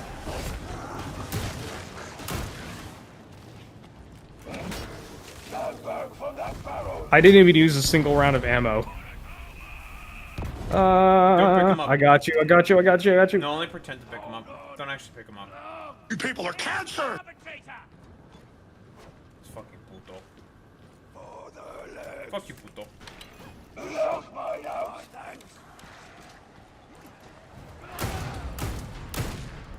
You won't be into That's the day, way to no, end. You bastard! Cope, seed, malt, cope, seed, cope, cope. Cope and Steve, Jack. How close is that to the... I don't have the voice. Good enough. Probably, I don't know. Ask Puto or something. You gotta say it from, like, your I stomach. am 300 XP points away from level 30. You know what? I'm going to jerk myself off in a corner. Exactly. You do that. You do that, King. I'll do it. I will! Pogo, who asked? You. You asked. Fuck you. Pogo. Didn't even die one time. That's fake news.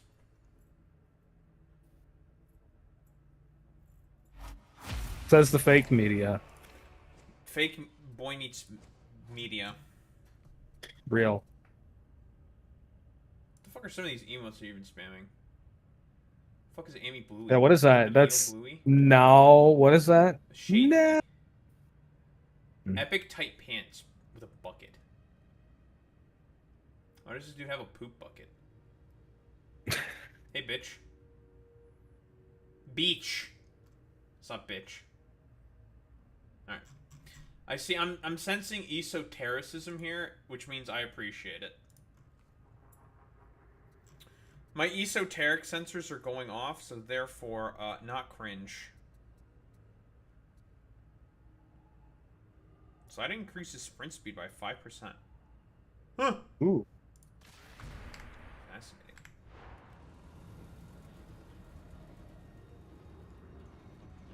Yo, come to Brazil! Doesn't go to Brazil. Never goes to Brazil. After being told to go to Brazil. I'd go there. Never goes to Brazil. Just because Violet's there. Never goes.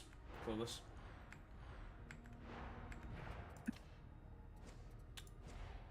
Typical homophobic Daho. At it again. I can now upgrade my weapons more.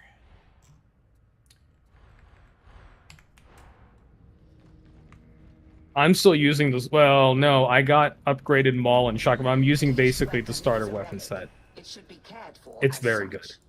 Sure. Just because you asked me, Violet, I am now never going to go to Brazil. It's over. Never goes to Brazil ever. It's Jover now. It's Unbelievable. See, look what you did. So Jover never goes to Brazil now. No. What are you making noises like that? Oh. That was your plan? You are definitely capping. Doesn't believe you for even 3 seconds. Stop the cat. Yeah, stop the cat. What do we have here? You're posting cringe? Again. As always. Departure was anticipated. Poggers, my doggers, McFloggers. Why would I want you here in Brazil? Because I'm based in Epic, obviously. Duh.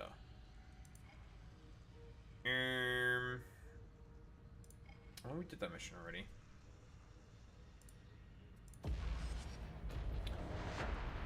That'd be awful. Well, you know, I was gonna say something good, and now I'm not gonna say anything. Yeah. I'm just gonna say that you're being. Oh, we got the bug. Nice. Leaves team in Nice 3 fame. games.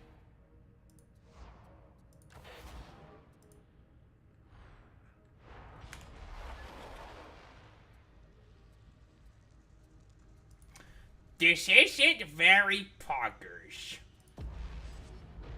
Apothecary here. What do you mean I never say anything good? You're actually lying. All of my takes are good. I have no bad takes. True, and yeah, that's pretty true. That's true, and yeah, that's Mhm. true. That's What true. are my takes That's are true. bad? That's Tell pretty me. true. That's pretty true. I mean, that's true. Yeah, that's true. That's true. That's fucking see, true. I got the. That's true. how it is, dude. I got the true. See, I'm truing. Any truers? All of them. You can't even list one. List one. Commander Shepard is an arbitrator. That's true for Violet. Oh. You're only saying that because it's fucking South America fucking solidarity, okay? No, this is actually based. All of these fucking cringe ass fucking pink movist. That's true. Liptards. Everything I say is actually correct. That's big, dude. That's fucking true. I don't think it's that your chat loves you. It's that everyone hates me. So therefore, you're That's right. pretty true. The most hated is the most correct. That's See true. how this works? Yeah. That's how it works now. And look at my comment section on YouTube. I'm correct all the time because everyone Yeah, fucking it's- hates me. Think about it. Yeah. The more you get ratioed, the better.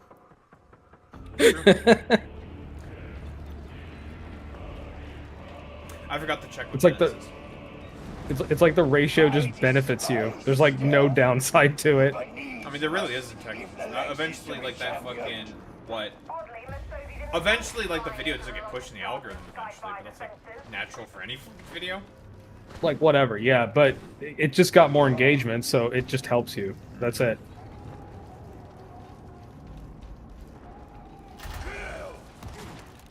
Haha, silly commenters, they work for you now.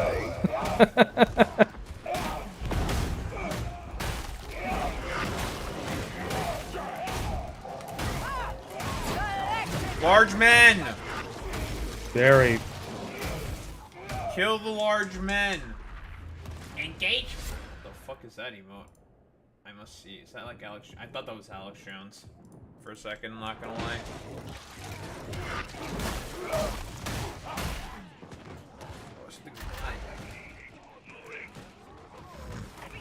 This isn't very popular. Oh. Oh my god, how many gunners are there? Boy meets mini, this is nothing. Oh, I can't believe you just hit my shit. Boy meets mini, what if I were to tell you this is like nothing? Oh, I know. Once. Yeah, wait until you get. This is nothing in front of Auric. Yeah. Oh, this is nothing in front of Havoc. Auric is also basically nothing.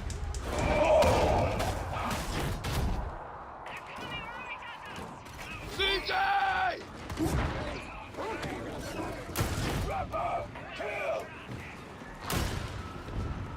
I put the lift at 1 HP. Be on your guard. This zone is a new.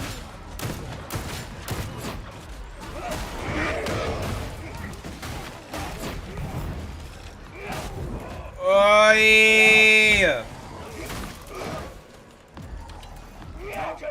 You guys can stay in your own shit. Fuck you. You still haven't provided any one of my takes that are bad, so I'm inclined to believe that all of my takes are actually good. So you have not disproven my argument, so therefore you're cringe and I win. Shut the fuck up, Ford. You haven't even done anything. You're just being like puto papegas. Oh, I can't believe that. Yeah, you're just being like super puta right now, and that proves nothing.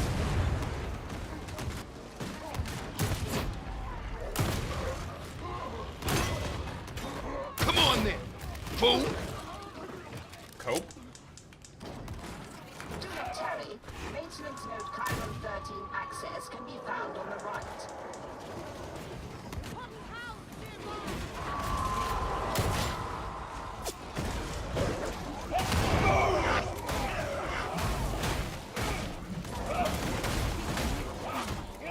Beat the fuck out of him.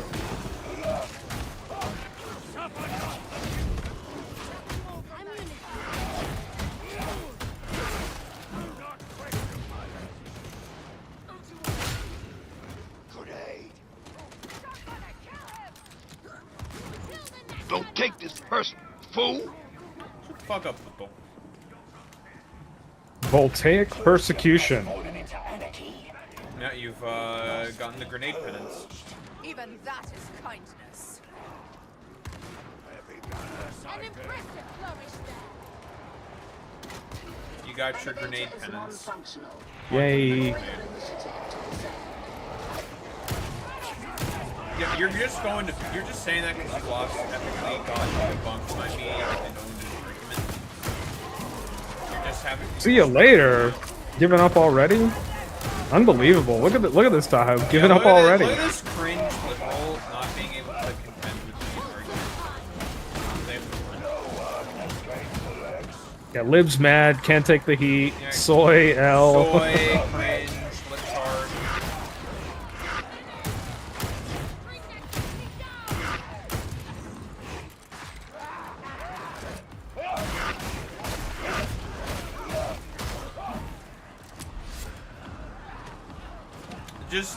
Just comfy match or something, I don't know. Just peepo comfy. You don't have to be cringe, just be peepo comfy. You're 46F, dab. Got him. Wait. Be right there.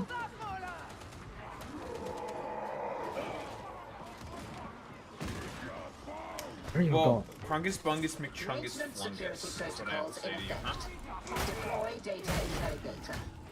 How about them apples, huh? Hmm? Huh?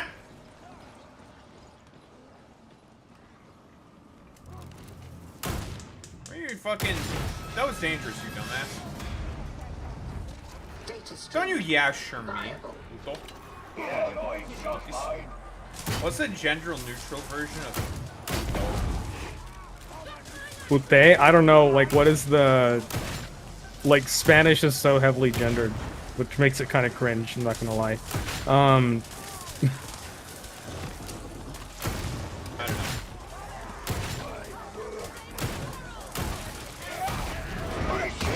Well, I'm just gonna murder people instead. Right behind you!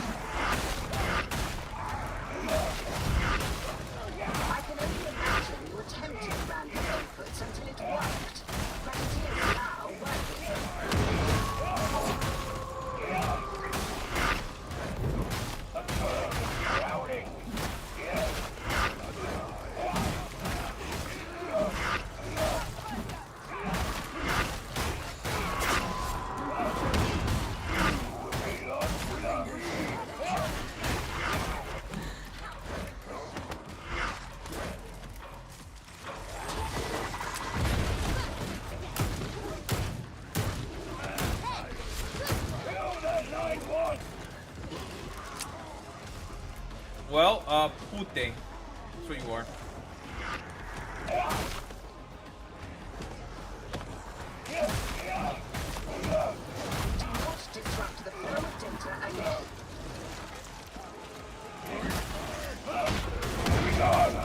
What? Yeah, you got hit by from behind by At least Commander Shepard. We got a Mass Effect fan over here.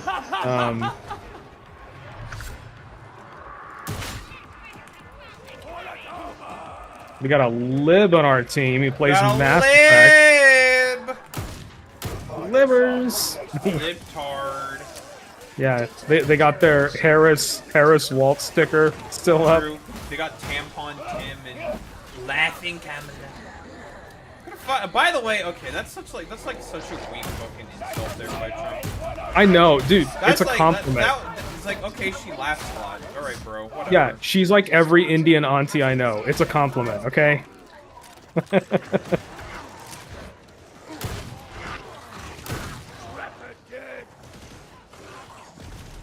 Oh no, folks, she laughs. It's kind of cringe. You're not allowed to be funny. Only I'm allowed to be funny. Women aren't funny. I'm only allowed to be funny, and I'm obviously hilarious. Everyone knows how funny I am. That libtard Kamala, she can be funny. Wait.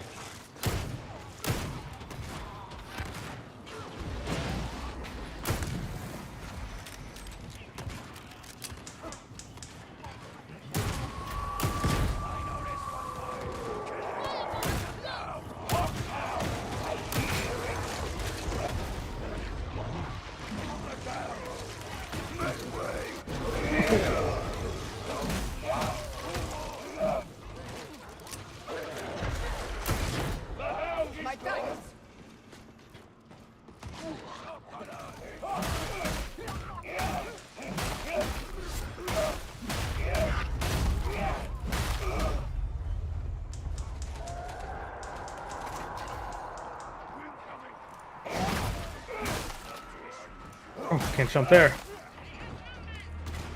I'm good.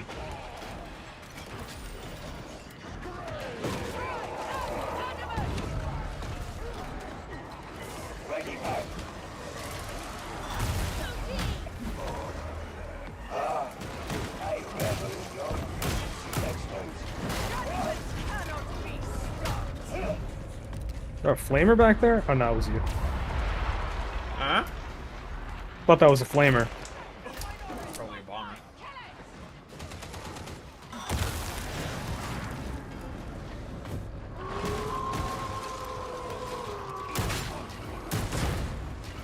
That is what this event is all about. Flamer and bomber spam. Doge. Go heal up.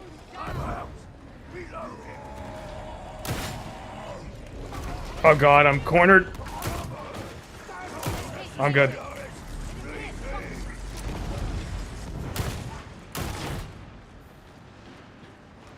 My Chinese food today was delicious. That's all I have to say. Nice. Oh, but also, okay, I don't know where I'm supposed to take my car in for service because when I was going to pick up the Chinese food, my engine just like basically died for like a second. Oh no! It turned back on. I was able to turn it back on by restarting. It might be your battery, dude. It might be your battery. No, the battery was reinstalled. It's a new battery. I think it could be. Oh. I mean, it has been saying it needs service, and I asked because I don't own the car. It's my roommate's car. They're just like, just use it until it fucking dies. It's an old fucking beater. So they're just like, just fucking use it until it's dead or something. Use it like once a week, how much you want a week. So like, okay, I will.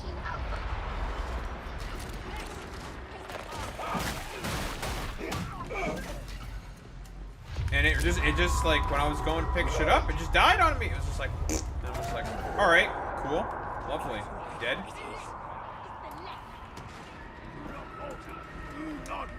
It was interesting. I'm inclined to want to blame Fortinet for it. Well, I mean, Fords aren't reliable, so you have a point. Well, I mean, it is a Volkswagen. Oh god, yeah. Good luck with that.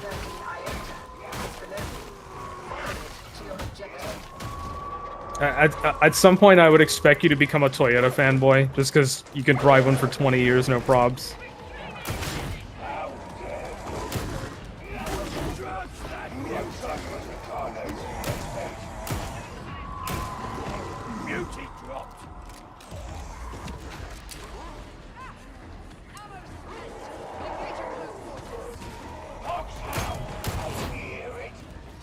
Ah!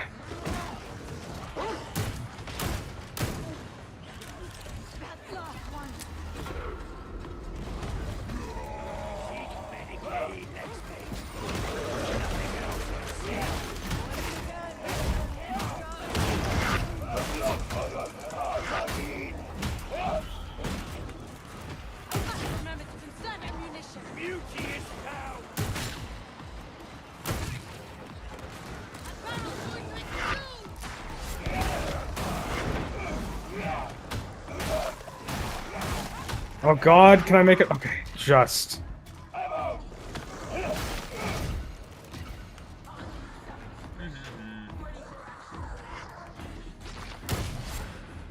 I do not have any heals. This is not fun. Lovely.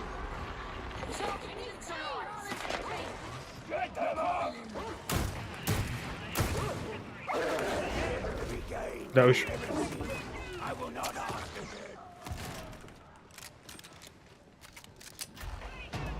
What are you doing?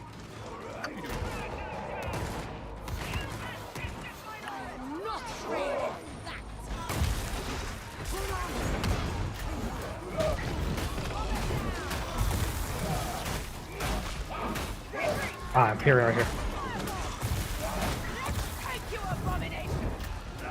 Oi!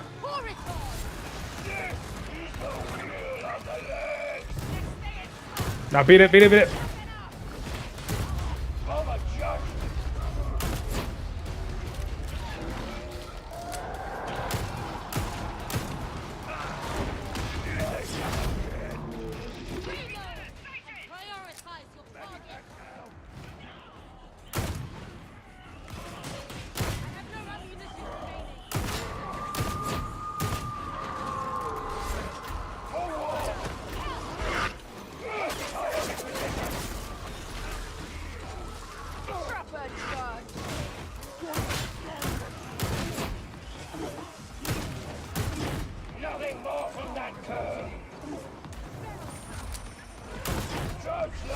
Nice, you got all 4 idols.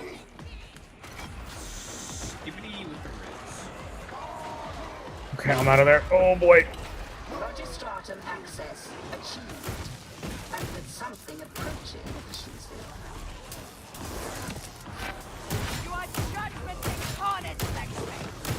God, I wish there was an ammo crate nearby. There it is. Thank you. Oh.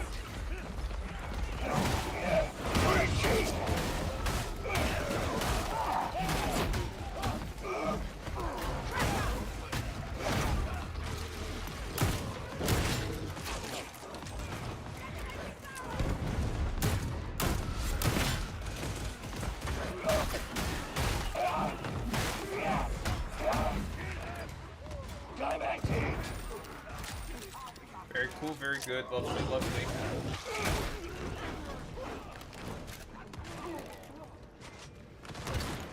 That's nade, that's useful.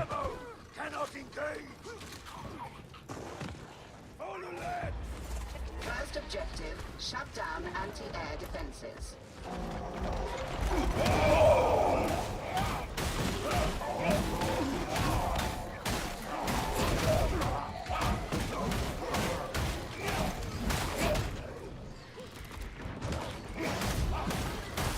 One less pound. Trapper neutralized. Next target.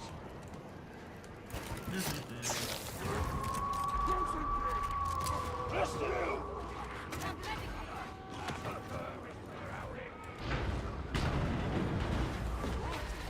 Crate retrieval is to commence now. Do hurry. Shock mine. Vega, what are you doing, Vega? Take it!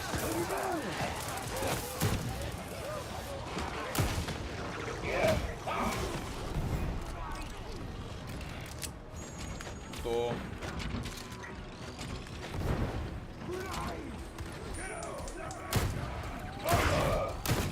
Where's it going?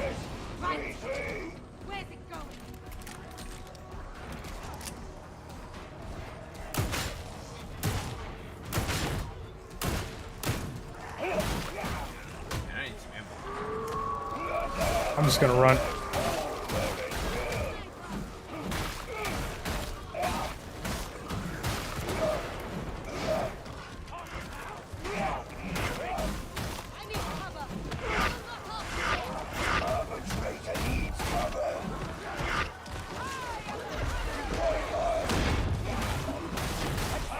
Don't worry, the Doge's got it.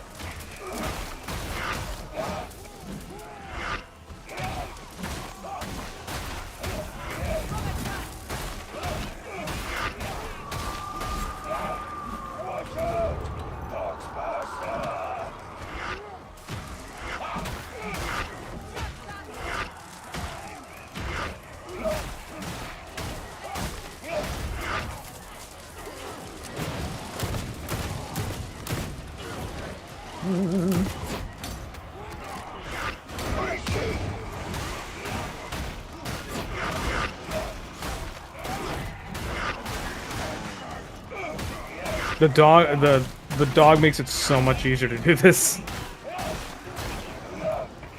I don't need no dog. I'm a strong, independent arbites. Strong, independent girl boss, gatekeeping, no dogs. I don't need a dog.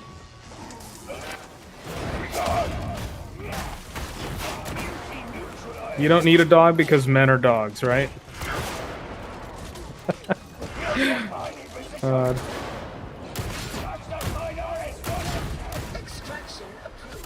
Yay! Come on! I didn't even need ammo that lasts like 5 minutes. Not one round of ammo.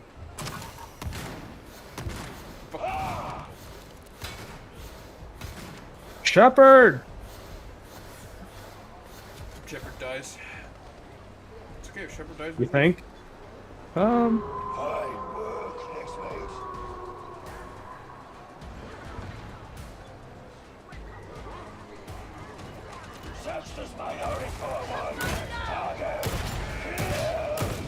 Might as well throw them all out there. There you go. No, it's level 30. My bad, GG. No worries.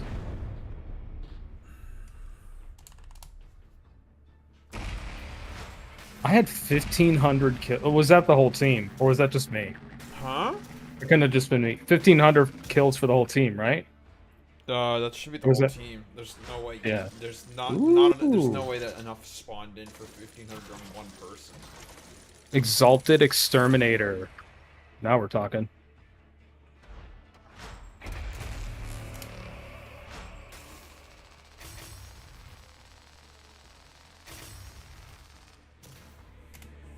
Skibbity. Calls the fort. Switch 2s are finally back in stock at my local Target, so I'm thinking about it. Thinking about giving money to Nintendo dork? What the? What are you, Krungus Chungus McBungus? What are you, I mean, cringe? You gotta live up. I have to live up to my cringe reputation. You see, That's true. It'd be dishonest otherwise. That is true. What, you're done, Papagus? Okay. Done. Can't believe this team Papage over here is finished. Unbelievable. Unbelievable. What kind of BS is this? Yeah, he wants a 9th place trophy. That's what it is. Typical the Fordnet. Okay. It's all good, puto. I'm just seeing what penances I have left.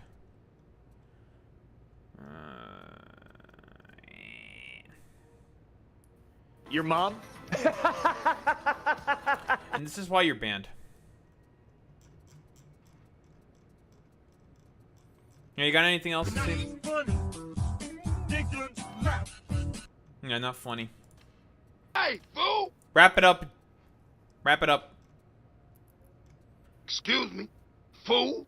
You're a fool. Looks at Wrap you. it up, domey. You're the fucking dome head. I know your boss, officer. Good Fool. There he goes. Fuck you, Ford. Well, I'm level 20 now. I'm level 30. Nice. I'm good with stopping the Darktide there for now. I can probably try to finish the event tomorrow. That's what I'm gonna do then. Time to yap about funny things and politics. My favorite thing to talk. I love politics. Oh boy. It's not politics, it's politics. All right, well, I'll be over in chat. See you on the other side. You have a good one, boy meets Smitty. Later. Peace, dude.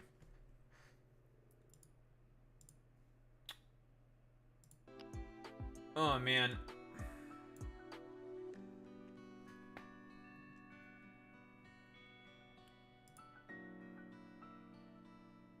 Very cool and very good.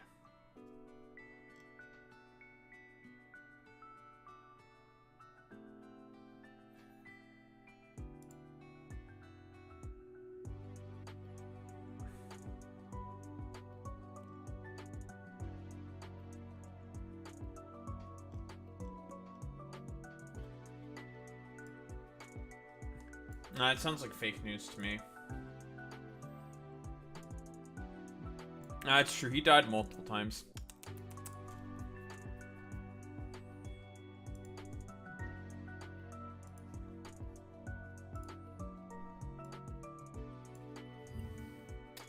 Man, have I ever mentioned how much I do not like Ezra Klein?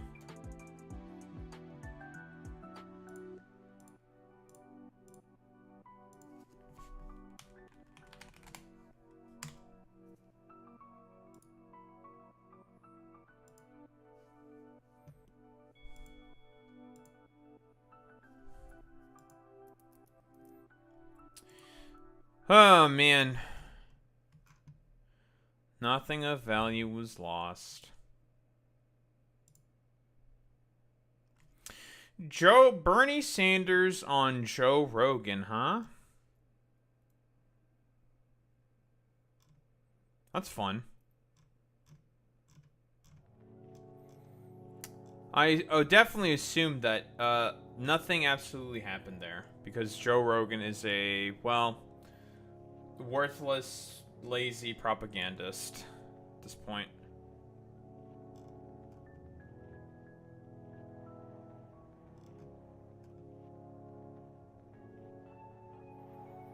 Yep, he is Papagus.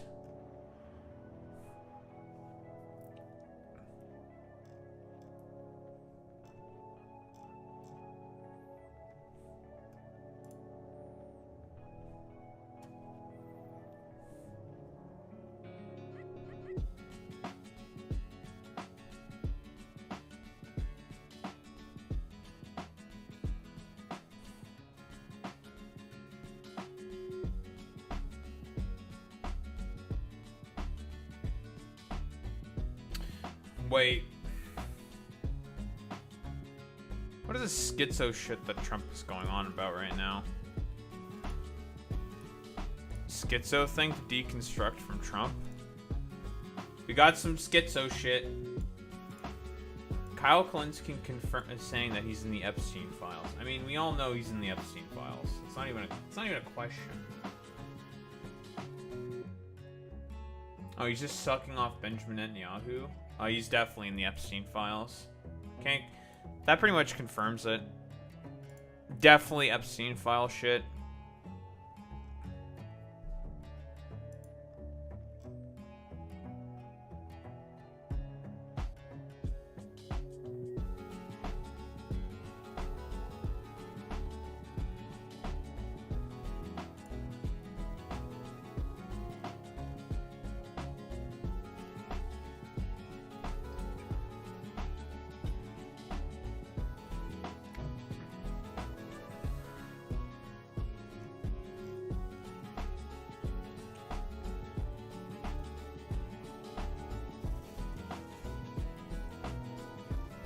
Ay, ay, ay.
Alright, let's get some of the most dumbass fucking Zohran Mamdani.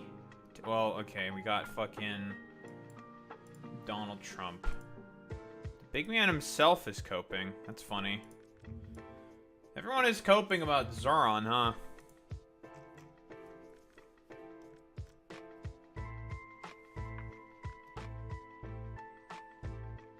Torres won't run for New York governor if Socialist is elected New York City mayor.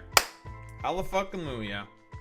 Thank you, Zohran, for making Richie Torres not fucking, you know, run. I stopped seeing a guy because he opted to go to a Zohran fundraiser instead of spending the weekend with me, and now he's gloating. That's so fucking funny that that's coming from Brianna Joy Gray! Dude! Oh my god, bro. God, what a fucking loser. God, she's so fucking stupid, bro.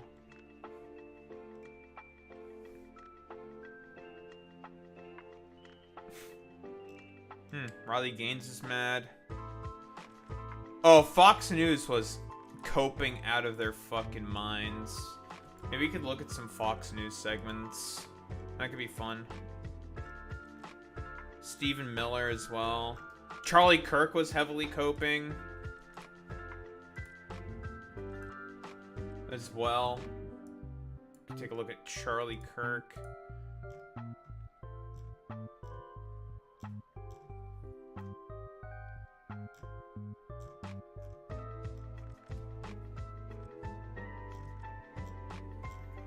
Basically, Charlie Kirk's, I think, whole modus operandi so far in order to shit on Zohran was just like, he's Muslim, guys.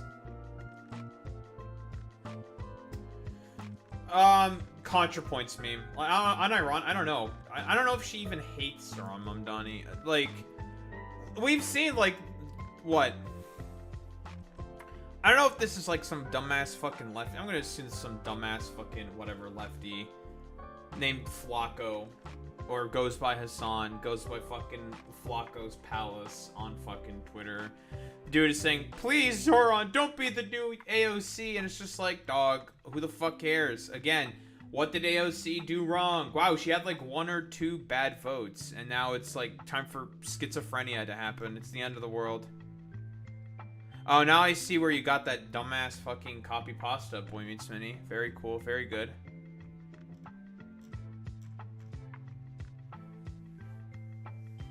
I guess Zoran's an anarchist.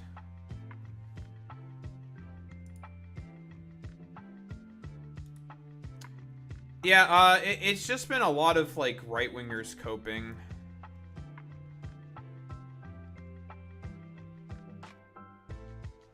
I forgot that Zohran Mamdani was on the fucking Gravel Institute, and that was, like...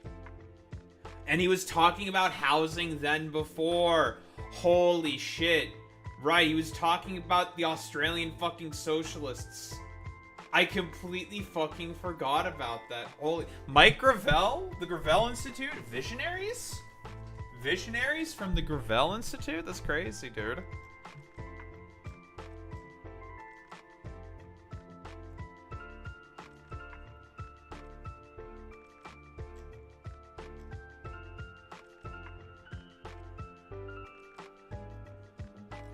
Visionary.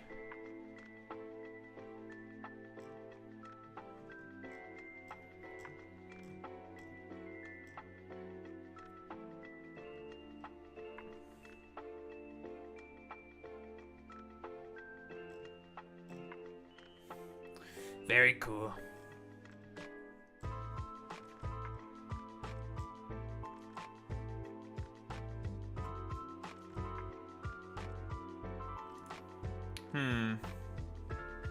Harry Sisson, lesson of the night. Please, Democrats, embrace social media and new media. It clearly works. That's not the reason why Zohran won, by the way. Zohran won because he actually, you know, was positive and had an actual fucking message, which the Democrats do not have. They're not going to learn the right lessons from this at all.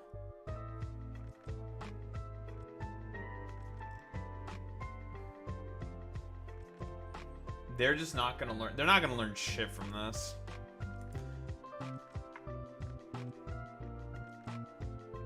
Do I want to go through the entirety of this fucking Sarah McBride fucking bullshit?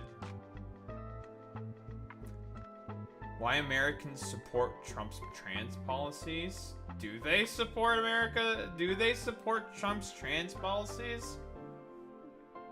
A politics of grace. Oh boy. Illiberalism on the left. Yeah, but not amongst like neocon Republicans who are supposed to be like more liberal, but whatever.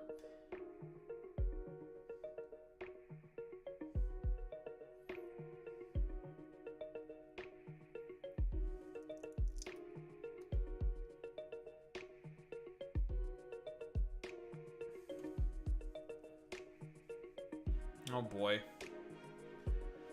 The Ligma show.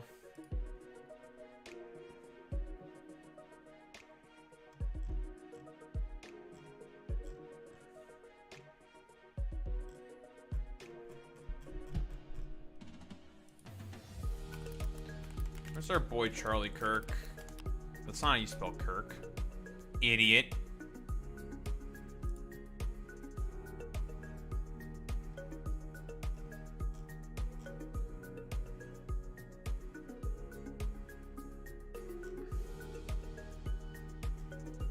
The fuck is this? That's not Charlie Kirk either.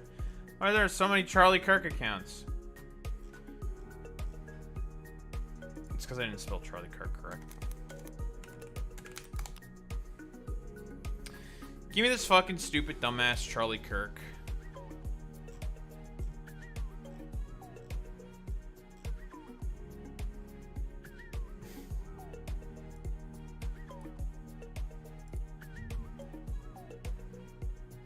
and the egg is mad.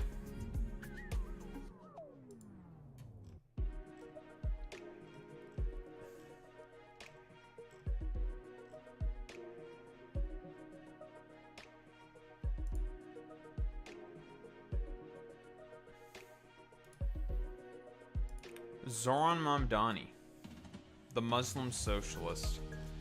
Guys, he's Muslim.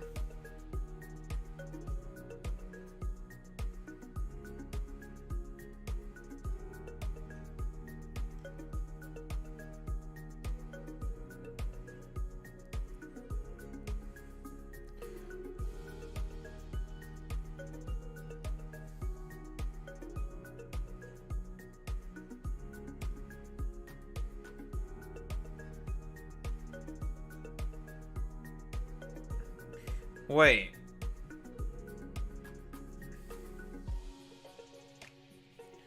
London, Calgary, and soon New York City. Is Charlie Kirk a fucking dumb?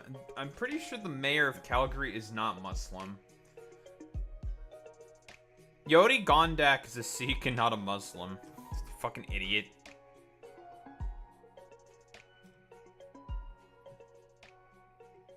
Yeah, mayor of London is, but you know, not New York, not Calgary.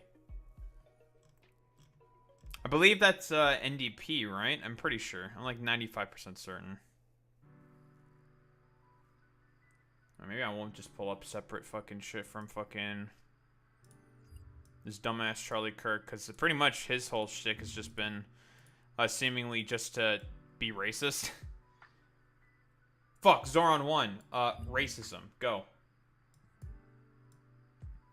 Bleh.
Gaza.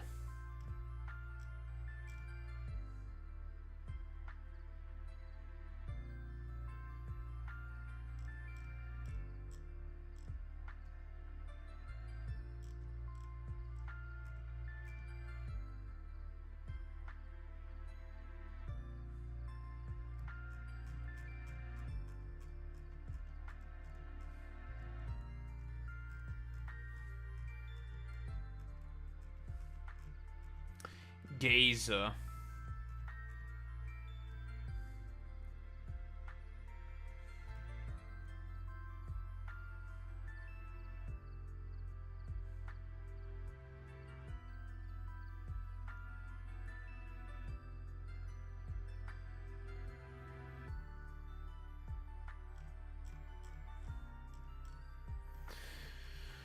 Oh, and this man fucking Donald Trump is at the NATO summit? Oh boy. I think Spain recently said that they don't want to fucking pay the 5% GDP because they're just like, this is stupid and we don't want to. Like, we can't do that. Like, fuck off. Even though, like, the US themselves don't even pay 5% of their GDP into military spending. The only ones that are even anywhere near close to 5% are the Baltic countries and Poland, and I wonder why those guys might be close to fucking 5%. Oh, they're like right next to Russia, so it kind of makes sense that they want to spend a little more on military, considering how belligerent the Russians are. So, very, very stupid.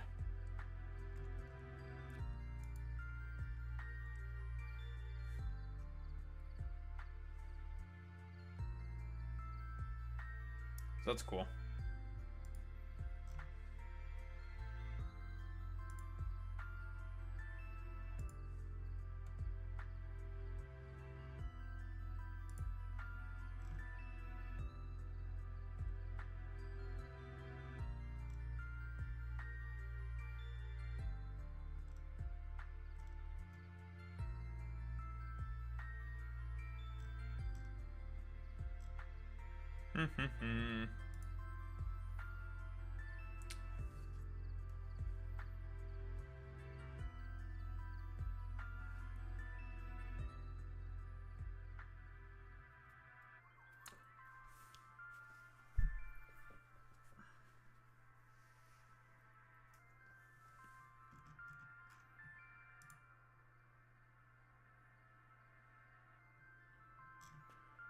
Very cool, very good.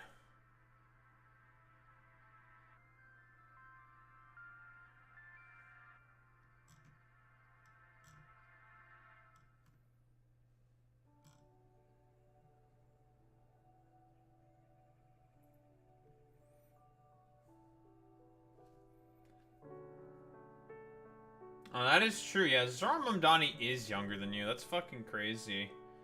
Honestly, I think it would be 10 times funnier if he did call you Unc. I think that would be funny.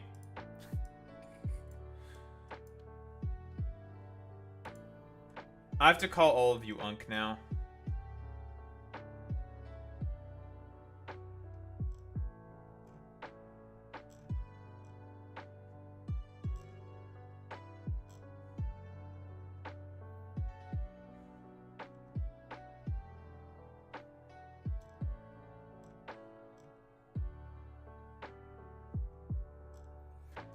Oh, and Chuck Schumer has been hospitalized? That's crazy.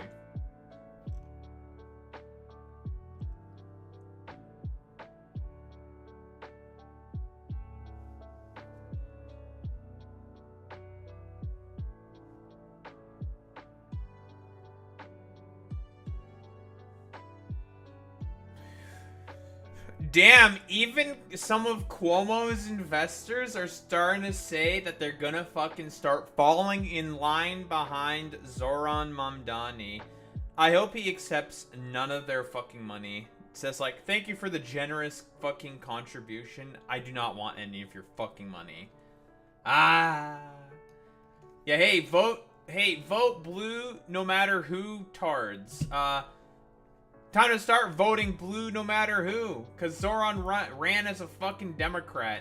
Ah, so good. It's just fucking perfect.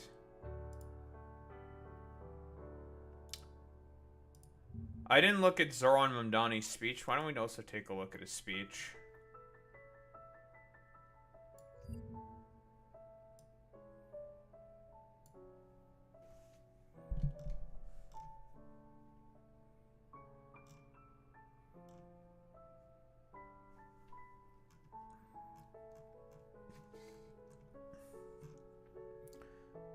Alright. Why don't we get started? Hold up everything I wanted to pull up.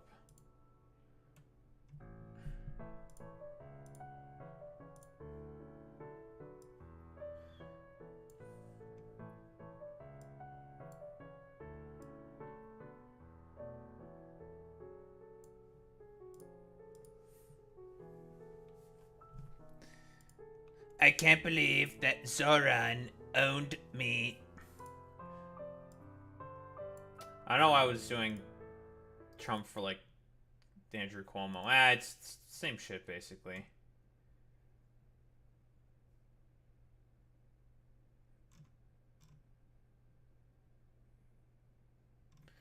Well, listen, I don't understand what you're talking about there, Boy Meets Minnie. I don't know what you're saying. May have to take a look at any of the dumbass shit.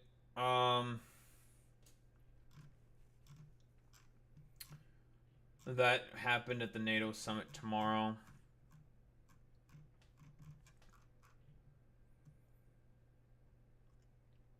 Because there's probably some wacky stuff. guess let me just clarify my position real fucking quick on NATO. Because I know, like, a lot of, like, lefties do not like NATO because of the fact that it is used as an arm of the U.S.'s more, like, imperialist machine. And technically speaking, you can say that is the case.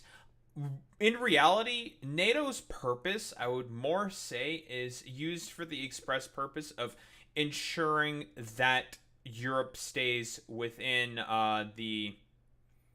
I wouldn't say in the global south that is the case. I don't agree with that, actually. The only examples that you can really point to that are particularly egregious would probably be Iraq, even though, like, eventually they resisted at first, right? Saying, like, no, this is not an appropriate use of Article 5. Yes, Ukraine and Bosnia are perfectly valid interventions. That is NATO doing its purpose, I would say. Helping ensure that there is no invasion and sort of like attack upon Europe, no war within Europe. That is the purpose of NATO. I don't think it's explicitly meant to be the imperialists are like the arm of imperialism within for the United States. And it's more so to ensure that Europe stays within the influence of America. That is what it is more intended for. I don't think it is, primarily speaking, an imperialist's machine. The machine of imperialism within the global south for America are the IMF and the World Bank. That is the actual machinery of imperialism. I don't think it's really correct to say that it's NATO, right? Think about it. Everyone who joined NATO did so of their own volition. They had referendums. There is a process in joining NATO. Now, obviously, the exceptions to this case, the one obviously super egregious sort of, what is it? Yeah, BRICS is rather, well, not exactly. BRICS is just sort of mostly trade focus, is voluntary, but yeah. In terms of its function, it's rather fucking similar, right? It is a voluntary sort of defensive alliance. If NATO wanted to band together to attack the Russians, they would have done so forever ago, but they don't. Mostly because the Russians have nukes. However, well, the US has more nukes and they are stronger militarily than the Russians. So, in a conventional war without nukes, the US would trounce on the Russians. It would not be, I don't think it would be close, to be honest. Like, they would get trounced in a conventional military engagement, assuming no nuclear weapons. Let's just not consider nukes as a weapon for, like, just 3 seconds. It won't be close. Also, what's up, Sacrificial MILF? In that case, with that knowledge, with this particular position in mind, why haven't they done as such? Because, well, they don't really need to. They know that they're stronger and they don't really have to, well, worry about it in particular. There's no point in going for it. And also the nukes, right? But, you know, assuming that there is no nukes. So again, generally speaking, I see a lot of the people on the left who complain about NATO, generally speaking, are people who just hate the fact that the Warsaw Pact split up. That's it. That's what they're actually, generally speaking, upset about. And they don't like the fact that Eastern Europeans are basically deciding to take a deal with the devil that they don't know in comparison to the devil that they used to know. That's the main problem that lefties, broadly speaking, I think are having with NATO. But we'll do a more sort of like deeper dive into the sort of NATO stuff, I think, tomorrow when we cover that stuff. I need to go to the bathroom and I need to get some water. That's what I'm going to do.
racist.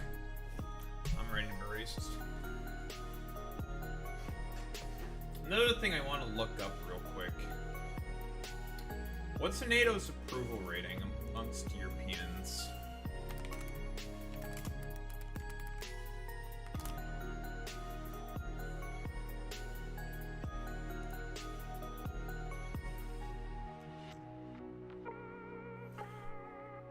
Most people in 13 NATO member states view the alliance positively. Like, I feel like that's another aspect that a lot of, well, dumbasses don't really fucking consider. Especially amongst the left. A lot of the countries that are closer to Russia are going to have higher approval ratings of NATO, generally speaking. Same with, like, people amongst the West. What, like, Germany 73% approval rating. Same with the Swedish. 81% for Poland. Now, when was the survey taken? June 23rd. 2025. It's like 2 days ago. You see all these dumbasses talking about, like, oh, NATO is an imperialist arm. It needs to be dismantled and gotten rid of. The problem is you want to know why? To be honest, motherfuckers, like, do not like NATO, or, like, these motherfuckers, like, don't understand the sort of, like, existence for fucking NATO or something. Like, there's a reason why these European countries are okay with, like, NATO still being around. Russia still has shown that they are going to be aggressive, that they are going to be an aggressive nation. Let's think about it for 3 seconds. The invasion of Georgia of 1992, the invasion of Chechnya in 1994 and in 2008, and also the invasion of Transnistria. Not anymore. Like, the mission has changed. It has adapted, right? Originally, yeah, it was about stopping communism. Not anymore.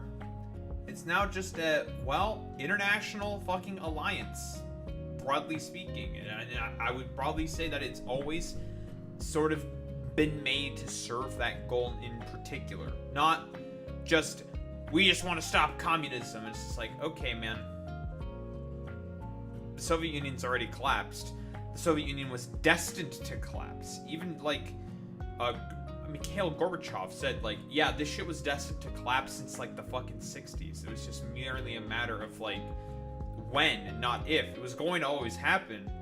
Like, it's just when was it gonna happen? It's gonna happen. Just when. Which is, it's just, like, it's so... It's rather just, like, blinkered, lazy fucking analysis from all these, like, stupid Western fucking left. But, you know, we'll do the whole fucking NATO shebang later.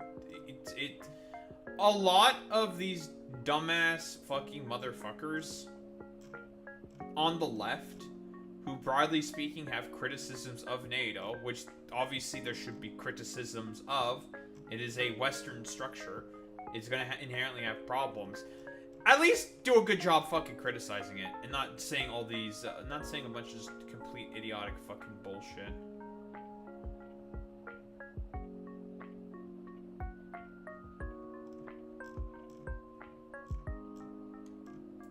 Like, please have good criticisms. Don't say stupid stuff.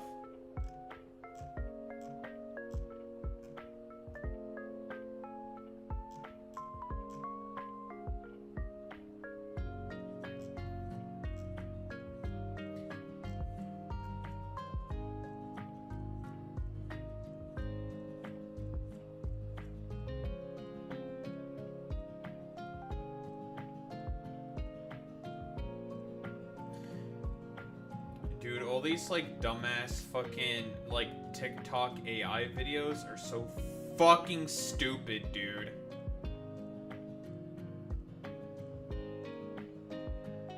All these, like, cutting into half things are just so fucking dumb, dude.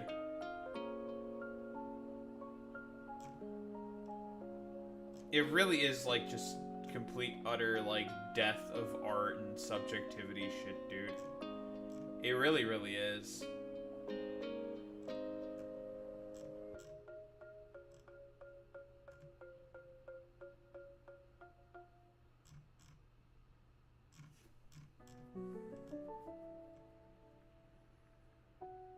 I wish people were just not as dumb.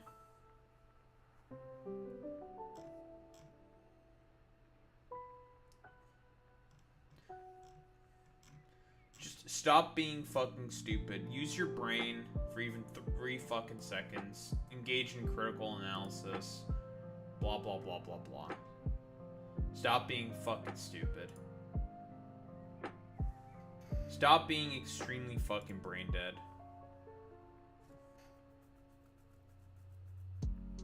I believe in you, lefties. You can, for once in your fucking lives, not engage in just uncritical analysis. Or, I don't know, dumb analysis. It's a lot to ask for. Unfortunately, yeah. Because, like, I mean, it's fairly simple, the position that I'm having. It's like, I'm East European, right? A lot of these motherfuckers don't give a shit about, like, the things that, like, the reasons for as to why we in particular would like to be in NATO and have NATO stick around. It's a funny little thing called the Warsaw Pact. And since these people are not actually anti-imperialists, they don't give a fuck about any of that stuff, they're not willing to consider the positions of East Europeans, because in reality, a lot of Westerners hate Eastern people. They really do. Yeah, how's that for like a woke libtard fucking position, okay? We're being... I will be the one who actually woke scolds them when I do my whole, I guess, like, I don't know, sort of NATO spiel. But I've been faffing about for long enough. I don't really give a fuck anymore.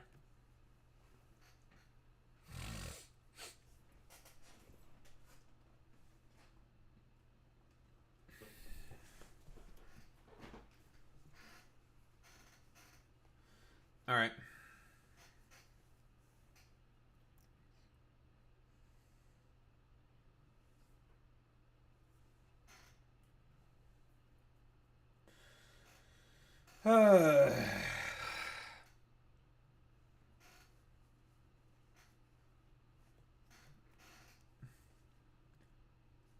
Alright, let's, I don't know. Maybe this will be a quick one. This will probably be a quick one. We got like a schizo post here. I told you Trump was in the Epstein files. I mean, Kyle, you don't need to say the obvious to me, buddy. We already knew that.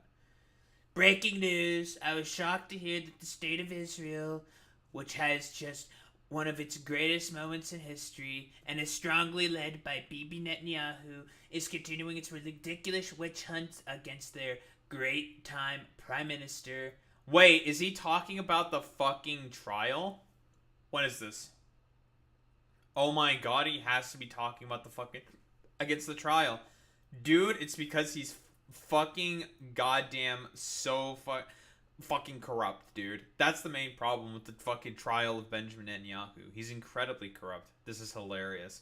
Dude, he's pulling out the cuck chair. He's fully going full cuck to Israel. Benjamin Netanyahu mode. That's so fucking funny, man. Bibi and I just went through hell together, fighting a very tough and brilliant longtime enemy of Israel, Iran. I mean, to be honest, like, Iran never really wanted this fight. The only person who wants this fight is Benjamin Netanyahu because, again, because of that corruption trial that has been swirling around his head probably for the past 3 years at this point, if not longer. Whoa, he wants to maintain the war cabinet for as long as possible because he's incredibly unpopular and the Knesset was about to collapse recently before starting this fucking war. Well, you know. And Bibi could not have been better, sharper, or stronger in his love for the incredible Holy Land. Anyone else would have suffered incredible losses, embarrassment, and chaos. Bibi Netanyahu was a warrior. Yeah, dude, by, like, I don't know, soying out and, like, crying about a hospital that got fucking bombed, despite the fact that he's bombed every fucking hospital in Gaza. Sure, man. Like perhaps no other warrior in the history of Israel, and the result was something that nobody thought was possible: a complete elimination of potentially one of the biggest, most powerful nuclear weapons anywhere in the world, and it was gonna happen soon. Dude, what the fuck? Okay, like, again, like, they do the both sides out of their fucking mouth. Like, Iran is an incredibly weak warfighter, but they were gonna have some of the strongest fucking nuclear capabilities on the fucking planet. Again, it's the both fucking sides speak every fucking time. I bet it is some fucking stupid faith leader dipshit who's probably telling him to say all this shit. It's the stupid fucking Zionist evangelical Drek slop is what's going on here. I mean, it's fucking goofy. It's silly, right? We were fighting, literally, for the survival of Israel, and there is nobody in Israel's history that fought harder or more competently than Bibi Netanyahu. Despite all of this, I just learned that Bibi has been summoned to the court on Monday for his continuation of this long-running. He has been going through this horror show since May of 2022, unheard of. This is the first time a sitting Israeli prime minister has ever been on trial. Yeah, because he's, like, incredibly corrupt. Why don't we take a look? Benjamin Netanyahu corruption trial. What is going on here? Yeah, he's calling for it to be canceled. What is it? The Israel police began investigating Netanyahu in December 2016 and subsequently recommended indictments against him. On the 1st of November 2019, Netanyahu was officially indicted for breaches of trust, accepting bribes, and fraud, leading him to legally relinquish his ministry portfolios other than prime minister. Netanyahu's trial in Jerusalem District Court began the 24th of May 2020, with witness testimony starting on the 5th of April in 2021. The prosecution listed 333 witnesses. Jesus, that's a lot. The prosecution rested in July 2024, and defense started with Netanyahu's testimony began in December 2024. Yeah, sure, man. Totally. Arnon Moses. Editor-in-chief. Accused of attempted bribery. Very, very cool. In court during the corruption trial. Let's see. Netanyahu was investigated in 5 different cases, 3 of which were brought to trial. Case 1000 opened in December 2016, involving valuable gifts and presents that Netanyahu and his wife received from 2 wealthy businessmen over the years. In Case 2000, recorded conversations between Netanyahu and Arnon Moses, the chairman and editor of Yedioth and Noroneth? I don't know, whatever. It's a newspaper. One of the largest newspapers in Israel were discussed. So he wanted to make sure he could bury have control of, like, a media institution in order to be able to put out positive propaganda to try to, lead people away from the story. They talked about the possibility of legislation that could harm Israel, Israel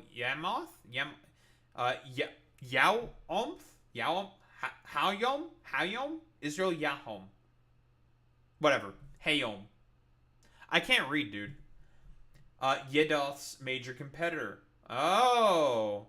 Okay, there's a quid pro quo thing. So, Yedioth fucking writes positive shit about Netanyahu to get the smoke trail off of him. And also, Netanyahu goes after their major competitor. Case 4000 relates to the relationship between telecommunications company Bezeq and its regulator, the communications ministry, which is headed by Netanyahu at the time. Yeah, this is all fucking Watergate tier shit, right? So Netanyahu was a regulator, did corrupt shit. He has dealings with media companies to make sure that they have positive stories for him. And he also got a bunch of gifts and presents from wealthy businessmen. And there's other shit as well. What's 1270? Related to a suspicion that Netanyahu's former media advisor offered District Court President Ela Gersel an appointment to the vacated Attorney General of Israel in exchange for closing a case against Netanyahu's wife. An offer Gersel refused. Okay, so we're also... this is like just, attempted judicial corruption right here. And then Case 3000, during the investigative phase, Netanyahu was dropped as a direct suspect in the case in which 3 Dolphin-class submarines and 4 SAR-6 class corvettes were purchased from the German company Thyssen Corp by Israel. The suspicion in this case refers to swinging the deal Thyssen Corp's favor for the personal gain of several people involved. Okay, so again, this is just more quid pro quo shit. Lovely, very good. And now Trump is trying to do PR for Netanyahu. Very cool.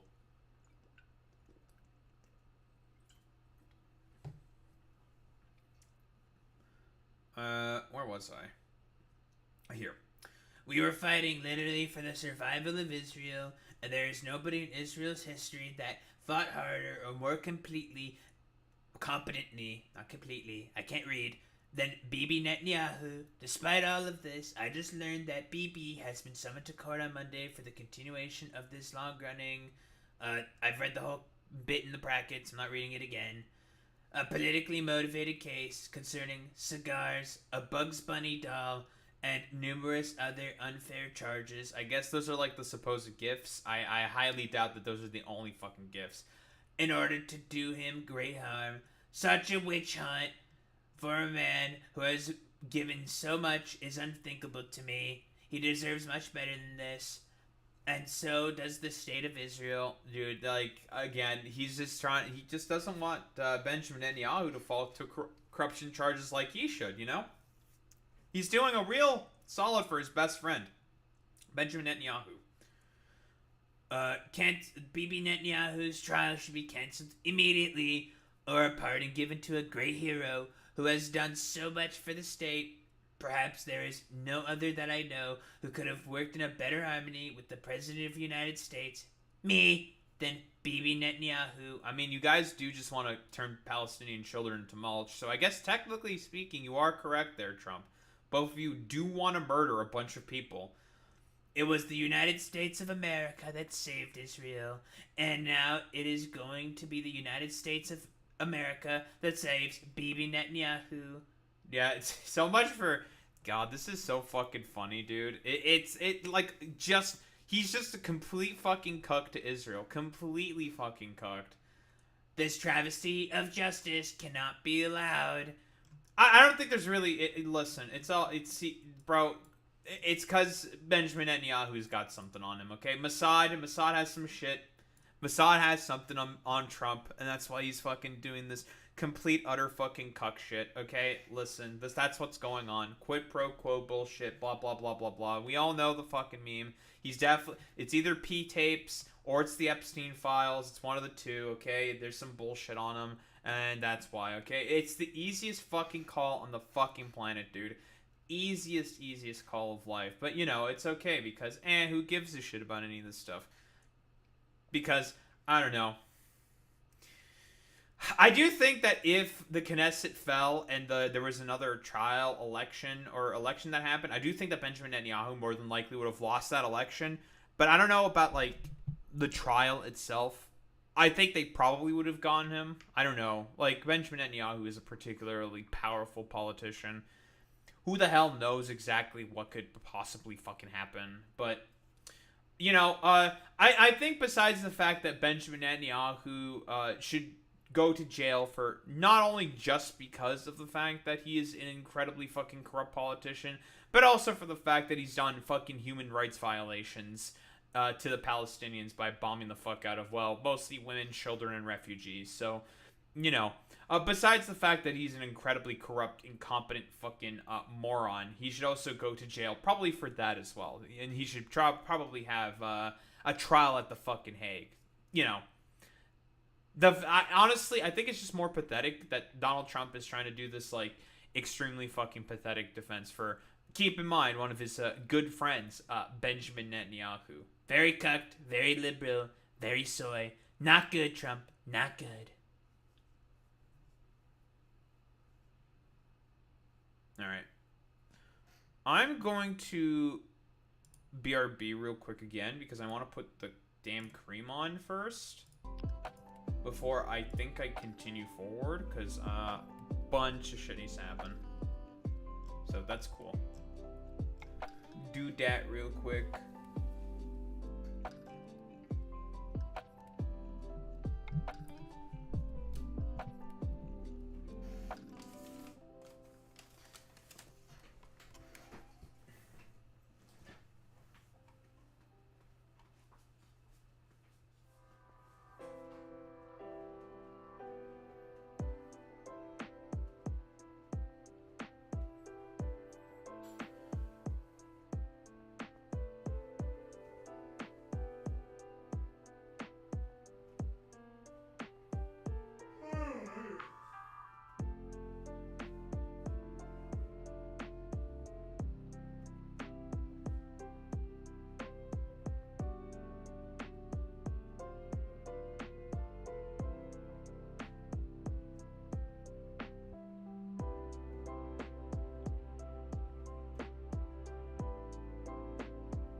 everything right and they indicted him. They indicted me. Alright, there we go. Starting to see some results. Well, it was one of the thinner things that was gotten rid of, so that's cool.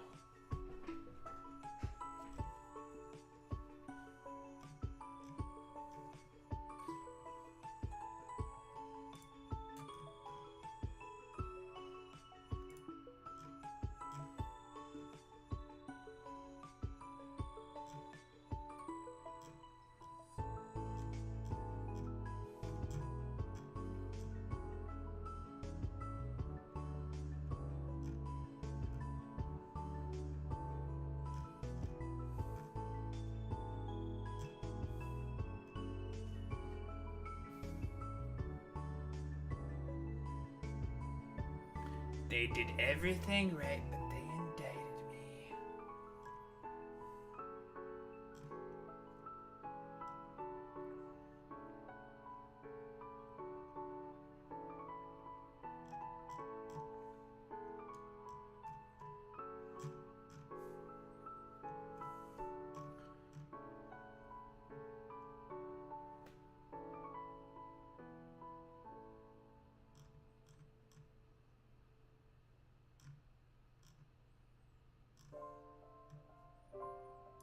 Alright, no more looking at that.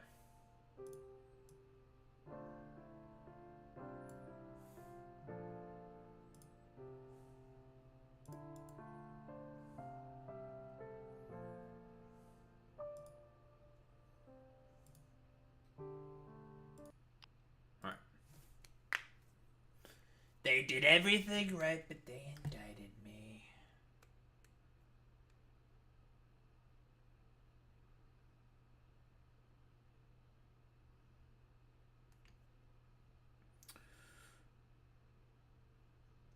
Also, I did put out the post saying that, all right,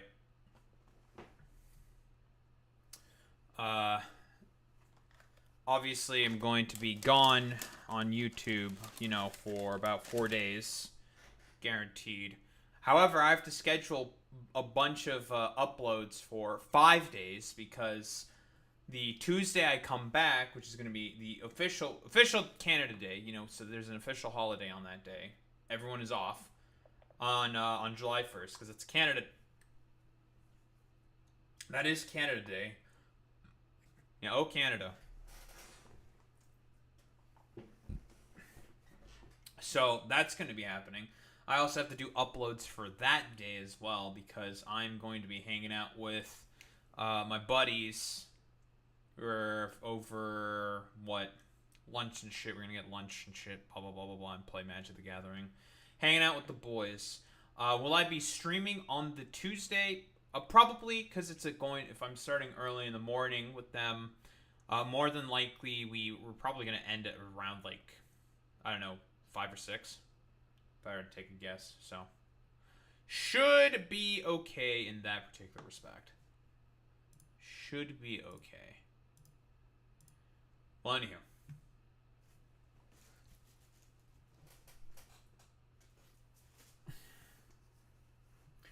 Let me try to pull up Fox News segments on Zohran Mamdani.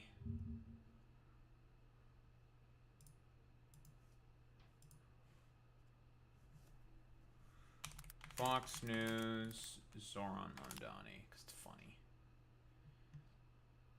Now, Eric Adams is saying he's a snake oil salesman. That's really funny coming from Eric Adams.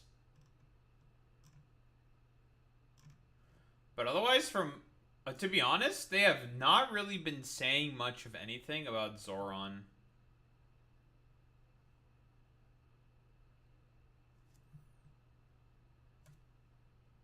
Like, Fox Business has been fucking losing it. Like, it's just one segment, basically. And otherwise, it's just one segment and Eric Adams on, like, the Clips channel. And then, like, a bunch of other shit on the Clips channel, and it's probably just, like, really boring. They really don't have much of anything on him.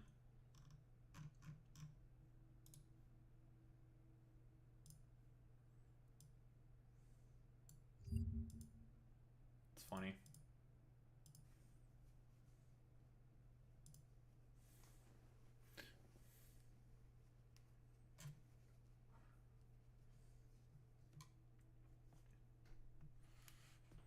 All right. Shall we take a look at our boy, the more than likely mayor of New York City? I'm just gonna say that he's probably gonna win, right? Yeah, sure. There's nothing that's technically official. Blah blah blah blah blah. I mean, Cuomo's already conceded. He's the nominee. It's over. The only chance Cuomo had was, you know, during the first round of the ballots. Otherwise, it's over. Like, he's never gonna actually win. Blah blah blah blah. You know, I've done the analysis already. He had a victory speech. Well, let's see, because again, like, a lot of people seem to be very upset. Let's see. Why don't we get like an idea as to like who they're attacking here? Why not? You know. Breaking news. So this is Zohran's victory speech. That's it. There's a camera in front of his face. Well, it'd be like that sometimes. Thank you, my friends.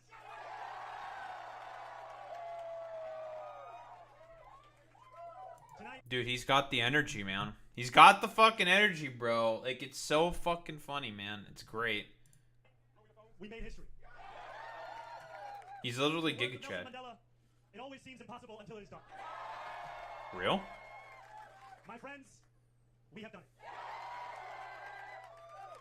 I will be your Democratic nominee for the mayor of New York City. We are so back, dude. We are so Barack, dude.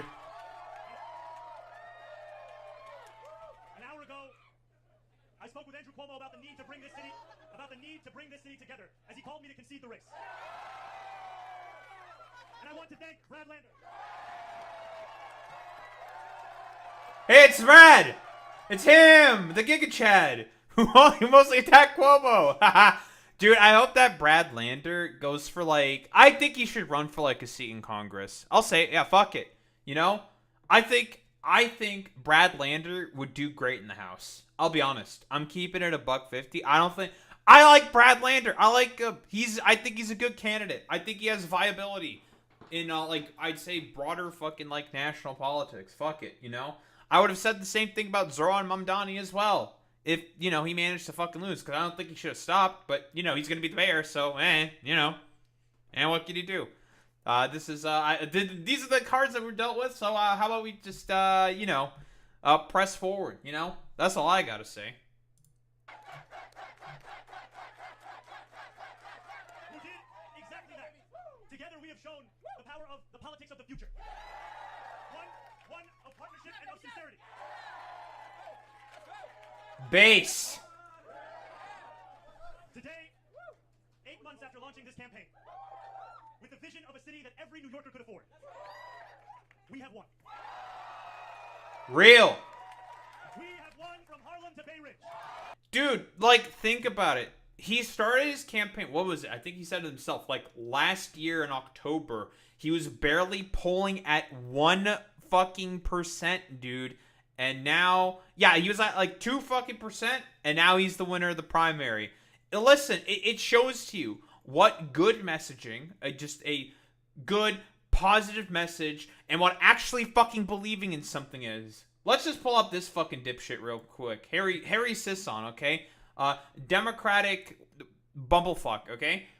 Oh, lesson of the night. Please, Democrats, embrace social media and new media. It clearly works. That's not the fucking problem with the Democratic Party, okay? They don't have a problem with the embracing of social media and new media. The problem is that the Democrats don't believe in anything.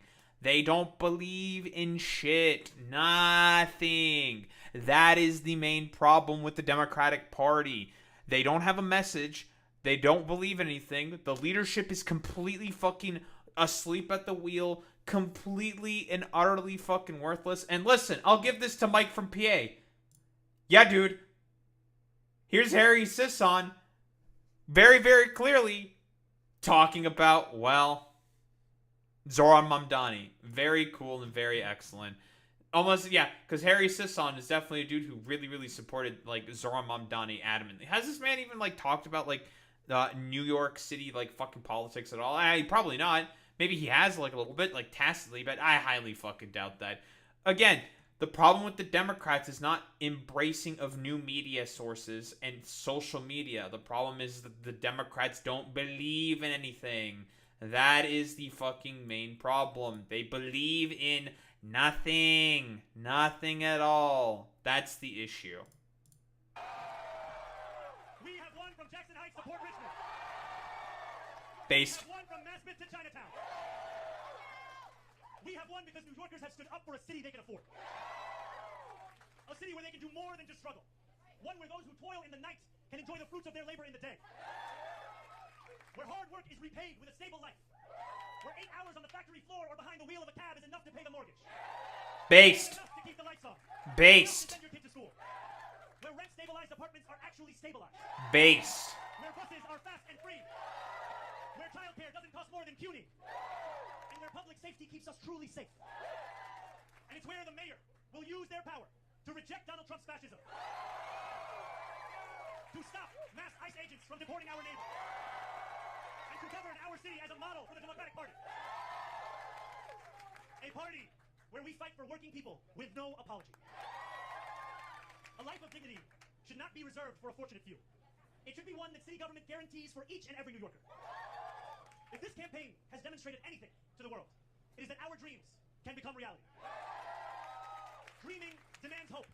And when I think of hope, I think of the unprecedented coalition of New Yorkers that we have built.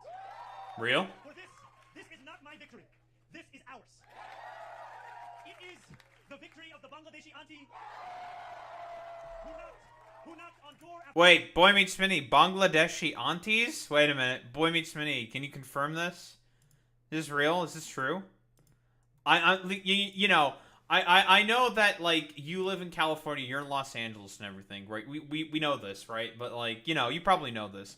Yeah, like, we've seen, like, all the, like, it's like the same shit you see on WhatsApp. I know the fucking meme, okay? It's the WhatsApp meme where it's, like, the animation of, like, all the, like, blooming flowers and all that shit with, Zohran Mamdani coming out of, like, the sunflower or some shit. Yeah, listen, I know, like, listen, all of you fucking Southeast Asians and South Asians, okay? I know you, okay? You people love your fucking WhatsApp and shit. You guys are, because how do I know this? Because fucking Europeans love using WhatsApp, okay? Super fucking Euro thing to do, okay? Like, listen, I know, I'm tapped in, okay? After door until her feet throbbed and her knuckles ached. It is the victory of the 18-year-old who voted in their first ever election. And it is the victory of the Gambian uncle who finally saw himself and his struggle in a campaign for the city that he calls home. Dude, the funniest thing about this is that, yeah, New York's population skews very, very young, okay? And we all know that Zohran Mamdani, broadly speaking, was way more popular amongst younger populations. Why? Because he actually has, like, a message that's worth fucking fighting for, okay? Quite literally. So, broadly speaking, if you saw, like, a lot of the people that went out to campaign for Zohran Mamdani, or, like, not campaign, but to canvass for him, they were very, very young. They were excited, you know, sort of interested, like, university students. The bedrock basis of a coalition for the, well, Democratic Party. Well, you know, let's be honest here. It was pretty much like, I don't know. I don't want to say it was, like, inevitable for, like, Zohran to win, you know. The strategy overall, I think, was probably something that was definitely going to win. I think that's probably, like, more honest to say, broadly speaking. Because guess what? He had the energy, he was very positive, and he actually, and this is the most important thing, he actually believes in stuff. Unlike the fucking Democratic Party, who believes in nothing. And that is why they will continue to lose. They're going to sit there, do nothing, let fascism sort of, like, take over and fester and become, like, stronger and stronger and stronger, and still just be like, well, the Baileys didn't tell me to oppose fascism. So I didn't oppose fascism. I didn't oppose what Donald Trump was doing. You know, that's the fucking current leadership of the fucking Democratic Party. And people are wondering why, well, specifically Democrats themselves are wondering why nobody fucking likes them. That's why. Dreaming demands solidarity. And when I look out at this room and out onto the midnight skyline, that is what I see. Canvas launches that continued in the pouring rain. Children who called parents. Strangers who care about those they will never meet. A New York that believes in each other and in itself. This is solidarity. And it defines our... We love solidarity. And above all, dreaming demands work. Last Friday night, as the sun began to drop in the sky, I set off on a 13-mile walk. From the northernmost tip of Manhattan to the base of the island. We began in Inwood, where music played and neighbors set out dominoes on the sidewalk. It was 7 p.m. The weekend had arrived. For most people, the time for work was over. But this is New York, where the work never ends. Waiters carried plates on 181st Street, conductors drove the subways that rattle high above 125th, and world-class musicians tuned instruments as we passed Lincoln Square. By the time we made it downtown, a crowd marched behind us. Bro do be walking around. Of the energy and purpose that defines this campaign.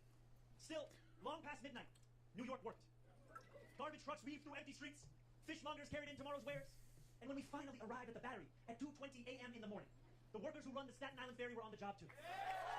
Just as they are every hour of the day, every day of the week. Each of these New Yorkers carried a dream with them that night as they labored. Just as each of us dreams of a New York that is more hopeful and affordable for all. And this is like also another fucking thing in particular. Another reason why Zohran Mamdani's campaign was as successful, because you actually look at him and see like, oh, he's gonna actually like fight for everyone. He actually cares, right? Unlike a lot of the dipshits within the fucking goddamn Democratic establishment and the leadership, who again, I point to the very famous Chuck Schumer quote. Guess who's probably gonna be next on the fucking chopping block? It's gonna be that motherfucker Chuck Schumer. You know, AOC, looking at you, you should take his fucking seat. But I digress. The thing is, the problem is, not the problem is, the thing is that why were people sort of like more hopeful, more interested in people like Zohran Mamdani, where they actually felt like they were going to fight for everyone, every sort of like constituent within the, I don't know, sort of city, broader sort of like district or whatever, because he constantly talks all the time about, well, every single borough. You know, the fishmonger, the ferryman, the garbage truck driver, all these different people that work in all of these different parts of New York. All of this fucking different stuff. It made people feel like they were actually going to fight for him in comparison to Democratic leadership, who, again, I point to the famous fucking quote, you know, before I fucking interrupted myself. For every single Midwestern worker voter that we lose in the Midwest, we're going to pick up like 2 fucking suburbanites within suburban Pennsylvania. And that's going to be a path to victory. Which was an obvious fucking disaster being laid out there by Chuck Schumer. It's a very easy, open avenue to get to fucking power, and making it seem like you do not overall care about, you know, all fucking Americans, of which you are supposed to be fucking goddamn, representing, is being laid threadbare. You're leaving an avenue open for your opponent for no fucking reason. And yeah, this is a pretty good point, Boy Meets Mini. Zohran has basically laid out the model for taking purple districts. Exactly. A lot of the problems that the other people within the purple districts sort of have is they feel like a particular representative isn't going to represent them. That is the issue. If they feel like they're actually going to be represented, and you don't have to compromise on any of your ideals or positions, you just need to explain to them, saying like, this is why I think, and this is how I think your life is going to be improved if I propose this particular fucking policy. You just have to fucking educate them. You have to talk with people, which is what Zohran Mamdani did. Again, like, there was like these clips that were going around on Twitter. Besides the fact that he was, 4 years ago on the Gravel Institute talking about housing, talking about the Austrian system of housing. Yeah, I felt like I should have recognized him from that, because I did see that video, because it was a good fucking video. But, whatever. That was 4 fucking years ago. There was an interview, like not an interview series, but I think he was on the campaign trail. He was talking with people about, like, why they fucking voted for Trump. And a lot of them sort of said, like, yeah, like, the Democrats are just kind of, like, leaving, or like not just only voted for Trump, but also just stayed out and didn't vote. And they said like, well, we don't feel like we're being really represented, and like the Democrats, broadly speaking, they don't give a shit about anything. So man, whatever. That is the fucking main problem here. Yeah, guess what? To be effective and win in politics, Harry Sisson, you have to believe in things. I know, radical idea. Whoa, to be effective in politics, you need to believe in stuff? Whoa, say it ain't so. And we have worked hard for our dream. This has been a historically contentious race. One that has filled our airwaves with millions in smears and slander. I hope now that this primary has come to an end, I can introduce myself once more. Not as you've seen me in a 30-second ad or in a mailer in your mailbox, but as how I will lead as your mayor. Based. I will be the mayor for every New Yorker. Real. For me, Real. for Governor Cuomo, or felt too disillusioned by a long, broken political system to vote at all, I will fight for a city that works for you, that is affordable for you, that is safe for you. I will work to be a mayor you will be proud to call your own. I cannot promise that you will always agree with me, but I will never hide from you. If you are hurting, I will try to heal. If you feel misunderstood, I will strive to understand. Your concerns will always be mine, and I will put your hopes before my own. And I know 1000% Boy Meets Mini. there are millions of New Yorkers who have strong feelings about what happens overseas. I am one of them. Like, I have obvious problems with the term fucking safe or whatever. It's a stupid, like, security theater fucking bullshit word, but whatever. Like, unfortunately, this is like the stupid schizo shit that fucking works on American voters. Whatever. And while I will not abandon my beliefs or my commitments, grounded in a demand for equality, for humanity, for all those who walk this earth, you have my word to reach further, to understand the perspectives of those with whom I disagree, and to wrestle deeply with those disagreements. Let me close with this. Base. In these dark times, I know that it is harder than ever to keep faith in our democracy. It has been attacked by billionaires and their big spending, by elected officials who care more about self-enrichment than the public trust, and by authoritarian leaders who rule through fear. But above all, our democracy... See, and this is another reason why Zohran Mamdani is also going to be very successful. He is going to call out and point and shine a spotlight on the people who are very obviously making life worse for your average constituents. Everyone, well, maybe not everybody, most people in the United States of America, broadly speaking, understand who are the main power brokers who have, well, the most representation in Congress. It's not them, it's billionaires. Everyone understands this. And everyone will vote for people who are going to actively fight against them in order to try to be able to, well, help improve their fucking lives. That is another issue with the Democrats. They only care, in particular, about, whoa, crazy, doing everything possible in order to help continue that maintenance of hierarchy and control. Because they just want the same billionaire cash that the Republicans do. That's it. Democracy has been attacked from within. For too long, New Yorkers have strained to find a leader who represents us, who puts us first. And we have been betrayed time and again. After so many disappointments, the heart hardens, belief becomes elusive. And when we no longer believe in our democracy, it only becomes easier for people like Donald Trump to convince us of his worth. For billionaires to convince us that they must always lead. As FDR said, democracy has disappeared in several other great nations. Not because the people disliked democracy, but because they had grown tired of unemployment and insecurity, of seeing their children hungry while they sat helpless in the face of government confusion and weakness. In desperation, they chose to sacrifice liberty in the hope of getting something to eat. New York, if we have made one thing clear over these past months, it is that we need not choose between the two. Real? We can be free, and we can be fair. We can demand what we deserve. And together we have built a movement where everyday New Yorkers recognize themselves in our vision of democracy. Every new voter registered, that is faith renewed. Oh yeah, Boy Meets Mini. Like, Democrats love to pretend to be the party of fucking democracy, but they were wholeheartedly willing to just shove Joe Biden down everyone's fucking throat, despite there being, like, no fucking primary process to speak of. Effectively no primary process to fucking speak of.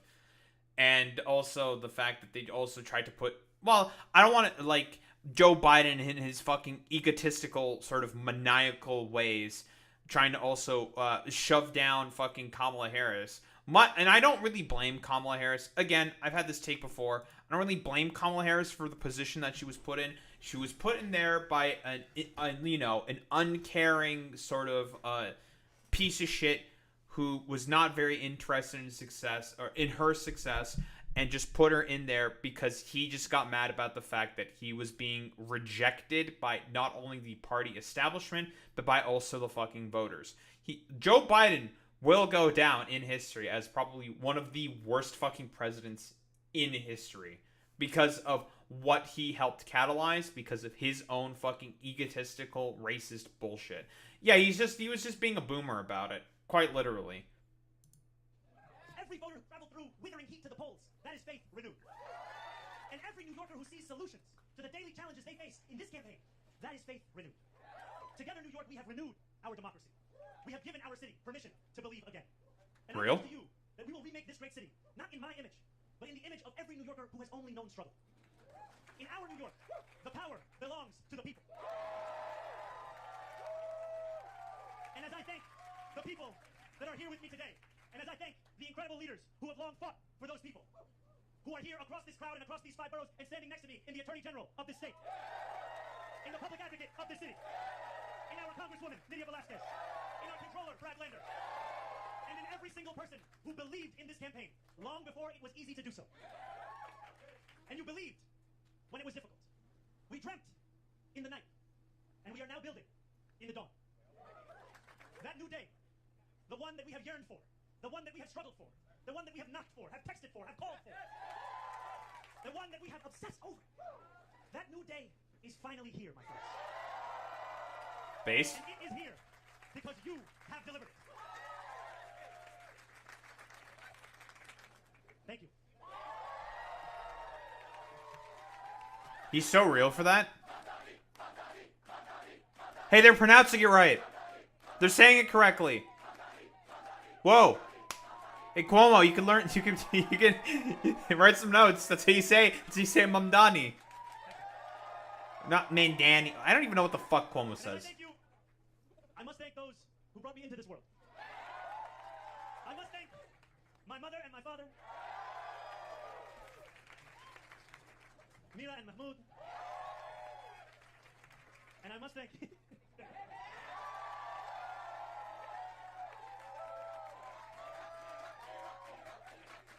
and I must thank my incredible wife. My wife. Mama Guaji. My wife.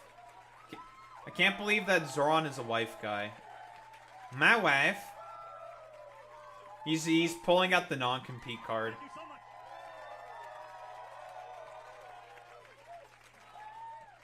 Now let us lead this city into one that is affordable for each and every New Yorker.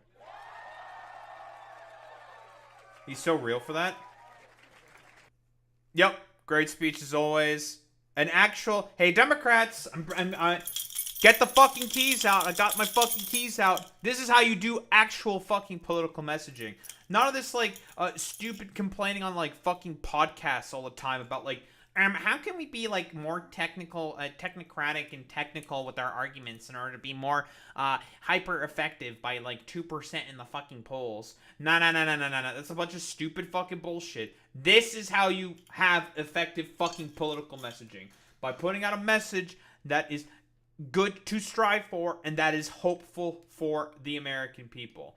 But I've been ragging on the Democrats a bunch, obviously, because again, they're not going to learn any of the fucking goddamn lessons necessary from any of this, okay? They're going to be completely worthless as always. Conservative cope. We're getting more into the conservative cope because they're way funnier and they're losers. Fox News has been on quite the bender, pointing out Zohran Mamdani's platform. I don't know why they're doing this. All the 3 IQ fucking boomers. I don't know who the lumpen prole boomers who barely understand or know anything are obviously going to be terrified of this because they're all stupid, dumb fucking losers.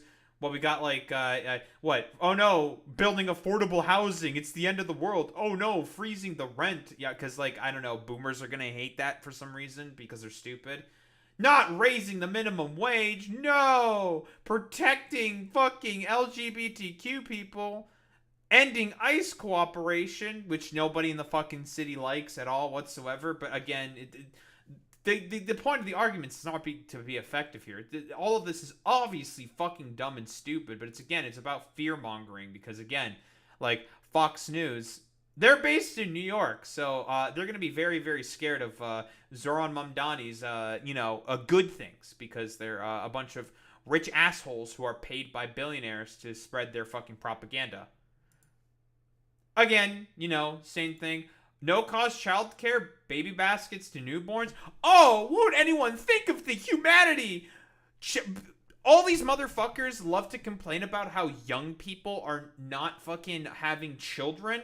I wonder why people aren't having fucking children. No, oh no, because they can't fucking afford it. Having a baby is expensive. Childcare is expensive. Children are expensive, it turns out, and nobody has any fucking money.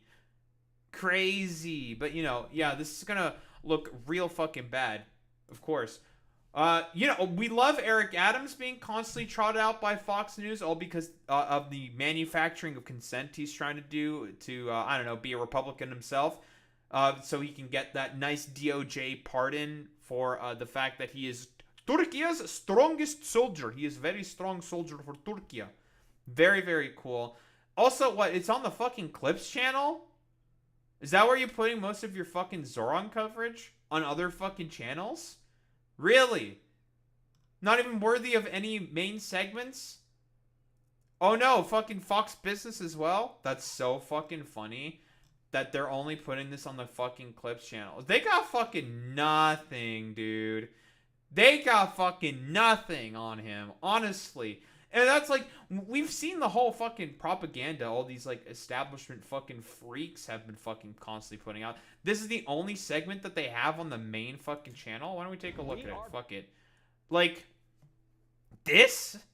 Just this? Panic ensues as Democratic Socialist declares victory in New York City mayoral primary?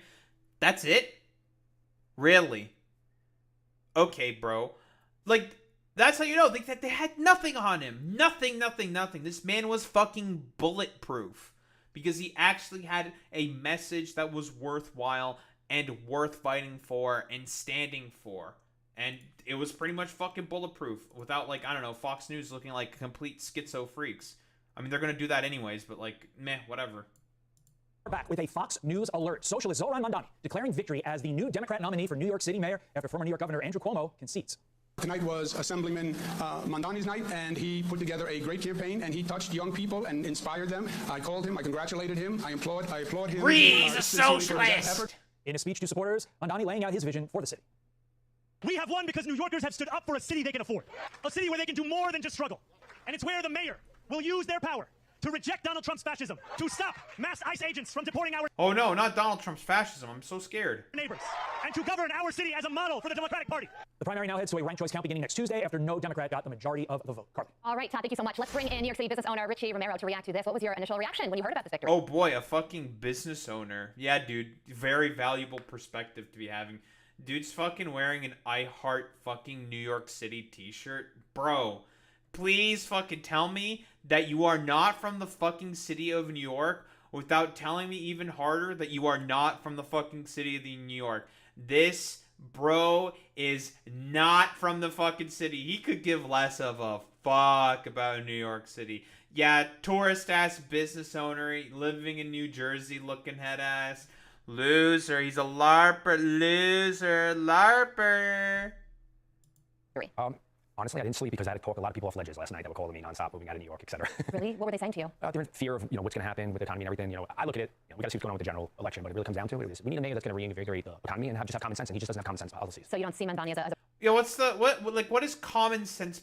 Again, what's the fucking common sense policies of the Republican Party? Because this is, again, Fox News. This guy's a business owner. He's more than likely a fucking Republican. I'm willing to stake my fucking bet on that. Okay, that's the easiest call of life. What's a common sense fucking policy? You're probably more mad about the fact that congestion pricing exists. Because, I don't know, you want to have like, I don't know, maybe like a schizophrenic conniption about trans people or something, because Zohran Mamdani probably doesn't have a problem with like LGBTQ people being able to express themselves. Maybe he wants to have a meltdown about, I don't know, Zohran Mamdani. He's pro BDS. What the hell, brother? He likes BDS. That's cringe. Obviously, the only good thing that exists is Israel. Yeah. Like, yeah, dude. Because, like, freezing the fucking rent on rent-stabilized housing to actually make it rent-stabilized fucking housing, which I think that Zohran Mamdani lives in a unit of, has to pay, like, what, $2,300 a month for, like he outlined on the Breakfast Club, is, you know, totally, like, not common sense, dude. Yeah, I don't know, what, do you want to... Buddy, the funniest thing about that is that, what... That would also help you. The lowering of fucking rent prices. Aren't you a business owner? Do you own multiple locations or something? That should fucking help you. You should be supportive of this. But again, you know, whatever. Idiotic fucking schizo who barely knows anything. So that's cool. He ain't no business owner. Honestly, yeah, I'm willing to make that bet. I bet his business fucking tanked. As a pro-business candidate, and you're not the only one. Take a look at this Free Press headline. It says business leaders say they'll flee New York City if Mamdani wins. Bill Ackman says it only takes a handful of successful people to leave to decimate the city's tax base. And this is an ex-post from Florida Governor Ron DeSantis, who said just literally, yeah, fucking Rhonda Meatball Ron. He's gonna have a take. Yeah, dude, because Zohran Mamdani, he's already fucking prepared for that and how he's going to fucking tax you fucking losers, okay? Literally, all he said is like, why don't we just have the exact same fucking corporate tax rate as, well, New Jersey, which is right next to us. It makes sense, so whatever. And it's like, he already is prepared for that. Even if you motherfuckers leave, you still gotta fucking pay those fucking taxes. You do business in any way, shape, or form in New York City, pay your fucking taxes. Cope and seethe, losers. when he thought Palm Beach real estate couldn't go any higher. That's his reaction to Mamdani being up in the polls before he won, which he did. And this is because Mamdani right now plans to raise the corporate tax rate from 7%. Yeah, dude, because New Yorkers are going to move to the shithole that is Florida because of Zohran Mamdani winning. Yeah, man. To 11.5%. How does that sound to you? It's awful. What do you think's going to happen? Everyone could easily relocate now. People aren't in offices. We need to do a marketing campaign in general in New York just to get the skyscrapers filled with office. Few businesses in here. So who's going to pay for all these things he wants to do with all these freebies? Yeah, well, people like you. That's who's going to pay. He's made it pretty clear. He's going to go after people who make over $1 million in income. Cope. It's Cope, honestly. That's really about it. I love the businesses that you run in New York City. You have a bakery that I used to go to all the time, and it shut down. Is that because it is so difficult to run a business in New York City? It is, and that's one thing that he keeps bringing up, that, we have these dollar stores and do all these things. You can't. Wait. Shut down? He had a bakery that shut down. I'm curious. What's his fucking business name?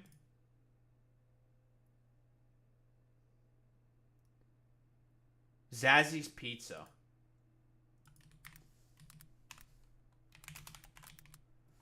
Let's do a little bit of investigative journalism. New York City Pizzeria in Greenwich Village in Lower East Side is known for its unique New York-style Neapolitan hybrid pizza. Sure, man. A YouTube review from Barstool Pizza mentioned that the pizza is made with a special blend of flour and tomatoes from Naples. I'm very curious. How are they doing? Wait, it says it's closed? Report location has been closed. So this location apparently has been closed. What about this place? This location? Report this location is also closed.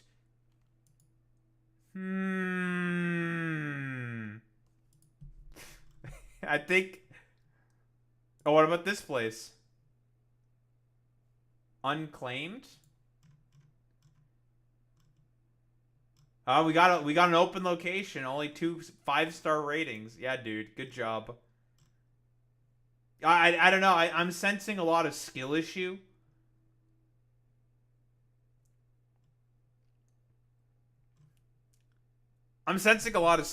Maybe he's just mad that his business is failing. Maybe he's just mad. He's just jealous. I think he's mad. I think he's just mad. Simple economics of supply and demand. You can't pay $30 minimum wage and then want to do dollar pizzas and have business run. If you in 1 hour you have to sell 30 slices of pizza, you're not paying for it. It's just simple economics. So I see. That's not how that fucking works, you troglodyte. What the fuck are you talking about?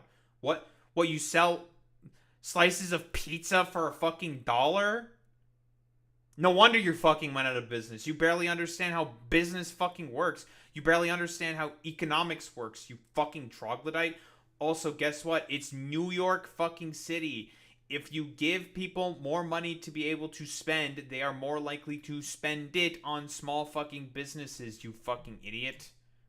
See your I Love New York t-shirt. You clearly love New York in the city. What would you like to see take place? Listen, I have a very simple thing how to make New York work. It's the biggest problem is like he won mainly through TikTok, and you gotta realize most people responsibility makes you mature, not age. And he's letting people just get they want the freebies instead of really wanting to be like. Dude, what the fuck is this stupid like boomer ass take? Saying like, yeah, it's all TikTok campaigning and people just don't want to have responsibilities. Yeah. Where's that one fucking video? Boy Meets Mini? I'm getting the fucking TikTok that you posted. I'm getting that TikTok. I'm getting that TikTok. I don't know where we're fucking posting it. You want to know when the shit's gonna get real for the millennials? When they have to start paying their own bills. Start? You think things are gonna start to get real? How old do you think millennials are? Real quick, Florida man with the bad skin because no one's ever told you to wear sunscreen. This also applies to you, you fucking stupid dumbass with the fucking goddamn I Heart New York t-shirt with your stupid LARP shit show fest, you fucking New Jerseyite fucking motherfucking loser. Or put on lotion or not be racist. Real quick, how old do you think millennials are? I'll let that run through your head real fast. 29 to 44 years old, buddy. 29 to 40. Yeah, millennials are fucking old, dumbass. I'm 29. I'm a fucking millennial, dumbass. I literally am right on the fucking cusp, dumbass. 4 years old. I'm 41 years old. I'm a fucking millennial. You want to talk about shit starting to get real? You want to talk about paying bills? My generation's been paying bills for shit that your generation voted in. I was a senior when 9/11 happened. Most fucking millennials went over to Iraq and Afghanistan and have had to still suffer the consequences of fucking the 2008 recession and the subsequent COVID recession as well. Millennials are having to fucking pay all that shit off because of the dumb fucking idiocy of motherfuckers like this. Okay, I don't want to go through the whole video. But yeah, that guy's... Listen, Pearl Media, this dude's based, okay? They're based. Like a mayor should be like an expediter of dreams and break through, and we have to break all this red tape that's in New York. Like even all the different things from DOH, people wave Con Ed, from DOB and everything, they're all on different tech platforms that don't even talk to each other. And the hey, dumbass, that's what Zohran's platform has. He's going to take care of that I don't know. Hey, Abunda agenda fucking liberals and LARPing conservatives, okay? Zohran Mamdani is going to do that. He's going to take care of the problems of small business. He literally said he's going to do that. Cope, seethe, mauled, dilate, suck to suck, get owned, losers. biggest thing that we need is, and that's why I love New York, is we need a real marketing campaign for New York. We need trade shows in Javits Center. You gotta realize, like even the international pizza conventions in Vegas, we did a restaurant convention, they had it in Javits, it was only 2,500, 3,000 people, 50,000 in Chicago. We need that. We need businesses in the trade and all the skyscrapers. Well, clearly you're very passionate about this issue. I mean, this is a stunning swing to the left after the general election. Sure, The country said that they were going more to the right. You were up all night talking people off the left because of this win. Hopefully you can get some... The country has not been going further to the right. The fucking country is quite literally has been begging for left populist policy for the past 10 fucking... Actually, no. For the past 20 fucking years. They have been begging for left change and hope and change. That's what Obama fucking campaigned on. And he brought in none of that. They wanted people to go after the corporations ever since 2008 fucking happened, which has been 17 years. And we want to talk about the current fucking economic malaise that's going on.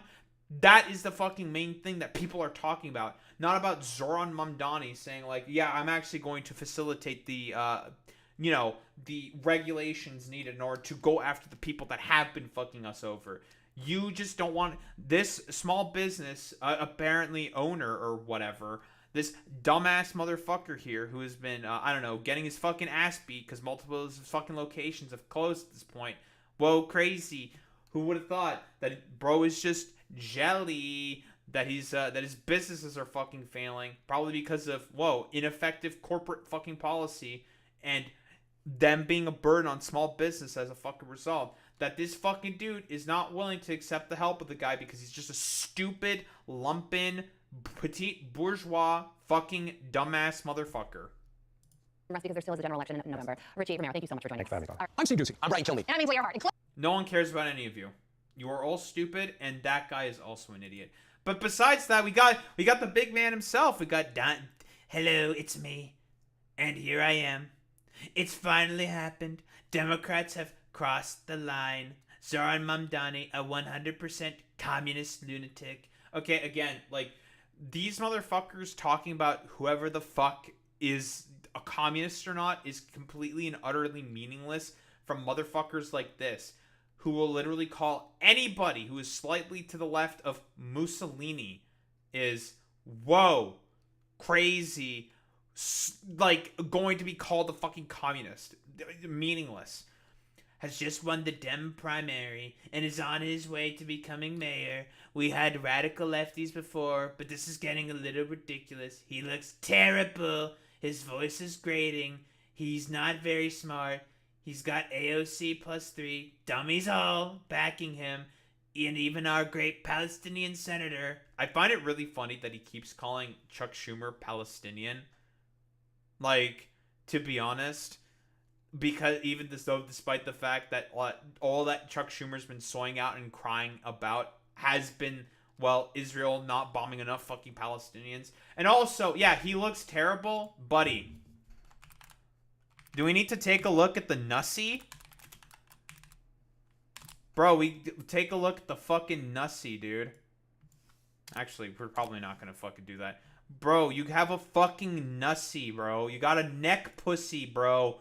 You have a neck pussy, bro. Get the fuck out of here, little bro. You have, like, Zohran Mamdani looks terrible. Bro, you look like a shriveled up fucking Ken doll, dude. You look like you constantly have stepped out of the fucking orange orchard, bro. Of fucking Mar-a-Lago, Florida. That's fucking crazy. Bro, you look like a bad paint job on a 40K miniature. Like, get the fuck out of here. He looks terrible. What the fuck are you talking about? Sure, man. Yeah, he looks real bad. In comparison to the Nussie Haver over here. Very cool. Let's see. Great Palestinian senator, crying Chuck Schumer, is groveling over him. Yes, this is a big moment in the history of our country. Very cool, very good. So, again, ain't nothing. Very, very cool. We got Charlie Kirk. Charlie's been on one. You know, he's been talking quite a lot about Zohran Mamdani. He loves Zohran. Seems pretty relevant that the people most enthusiastically voting for Zohran Mamdani's revolution are the ones who have the easiest time leaving if and when he completely ruins the city. What the fuck are you talking about? Is he saying that the coalition of fucking Zohran Mamdani is incredibly rich? No, they're mostly middle-class New Yorkers. What the fuck are you talking about? Like, I know he posted, like, a fucking, a dumbass fucking graph. Yeah, this shit. Brother, it's New York. This is, like, average fucking salary of middle-class people. People who are living with, like, under 50,000 in terms of their fucking paycheck don't live in the they live in the most poorest parts, probably the most impoverished parts of the fucking city, dude. Like, what the fuck are you talking about? Again, this is, like, about average pay for what New Yorkers fucking get because it's an expensive city to live in, Charlie. But that's cool. Very good. And honestly, he's just been, like, operating off of racism. We imported this. Now we must wake up or else. He's looking at a lot of people wearing bandanas and hijabs. Kind of spooky. Very, very cool. Where else? There's been a lot more racism. This Muslim socialist candidate who's resentful immigrants for resentful immigrants who hate the West. Yeah, dude, because it's mostly First off, New York is a city of immigrants. You fucking moron. You yourself are also a fucking immigrant. What the fuck are you talking about, you 3 IQ fucking troglodyte? Yeah, I wonder where, like, Charlie Kirk came from. This fucking stupid Anglo-Saxon. Didn't know that Anglo-Saxons are fucking are all just American inherently. Yeah, man, I don't see you being... Are you indigenous, Charlie? Yeah, what's up? I'm not gonna listen to this full fucking take, because it's probably, like, stupid and low IQ. The lesson from New York City is that both illegal and legal immigration can ruin your country. It's the dirty Browns that are coming over. They're the big problem. True. It's not just the open border. It's also our suicidal mass legal migration policies, bringing over 1 million people a year. First off, that was over fucking 4 years that have been brought in under TPS under Joe Biden. You lying sack of shit. And again, what catalyzed that huge Venezuelan migration fucking goddamn, that huge, like, migration of Venezuelan migrants? Oh, it wasn't this, 2019 Venezuelan coup attempt that caused that, Charlie. That was, facilitated by your president.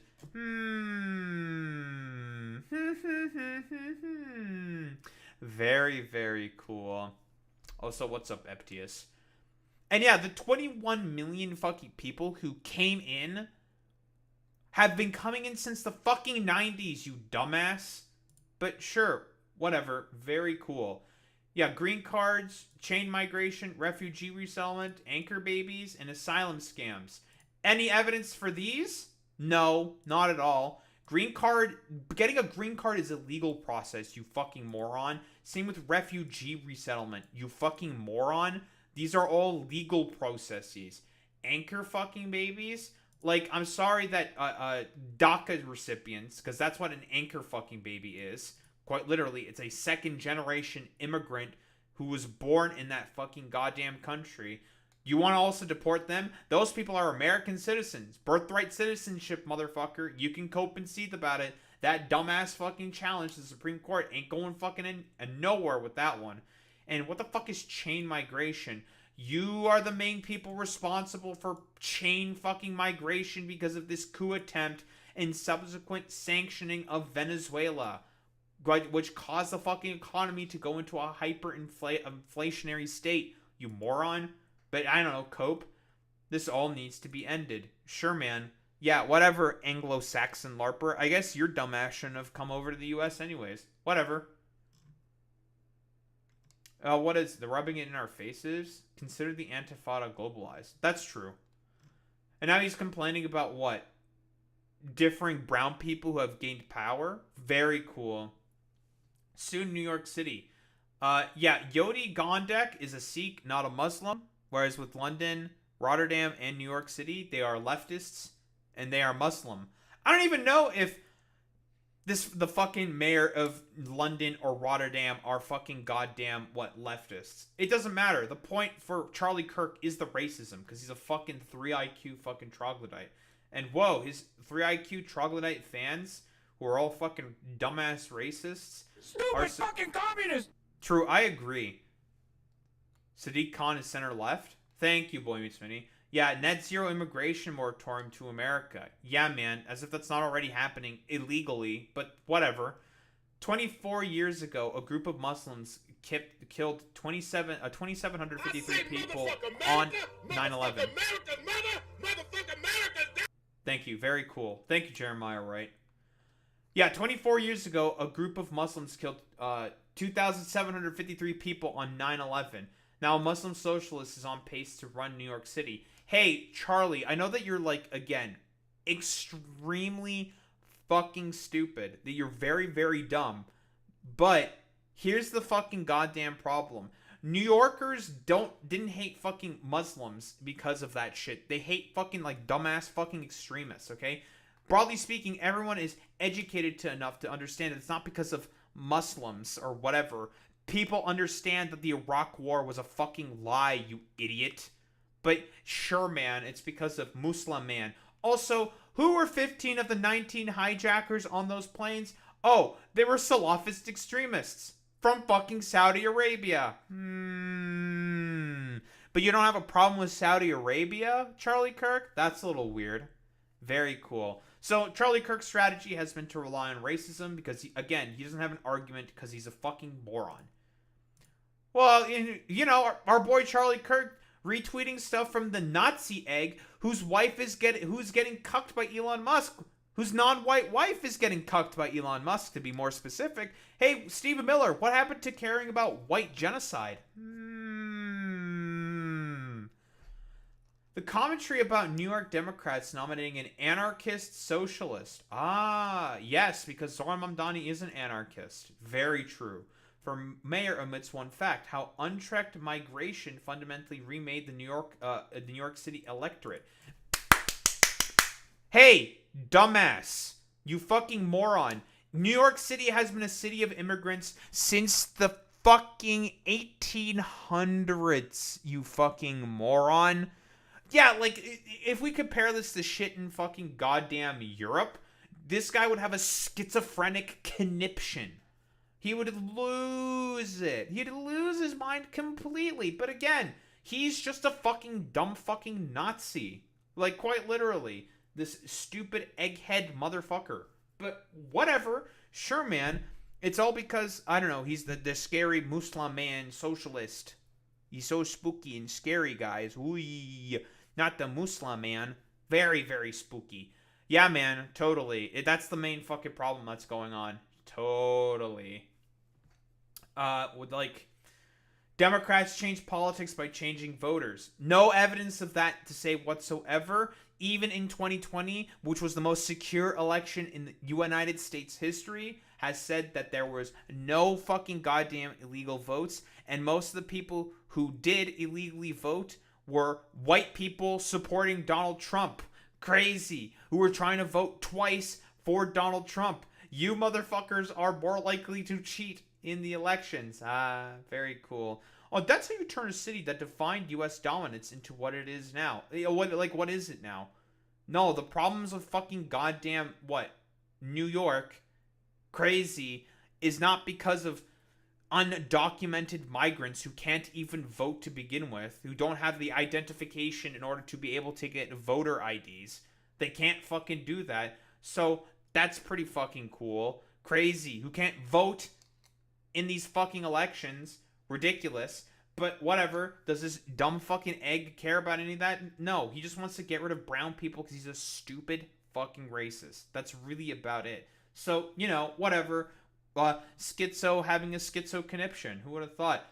I think this is pretty much about it. They have nothing. They've always had nothing on Zohran Mamdani, and they are just jelly that this big, smiling, charismatic, Obama-like figure who actually believes in things and wants change to happen is going to be one of the ones that fundamentally challenges the fucking status quo. Because that is what, in reality, that they are fucking afraid of. That is it.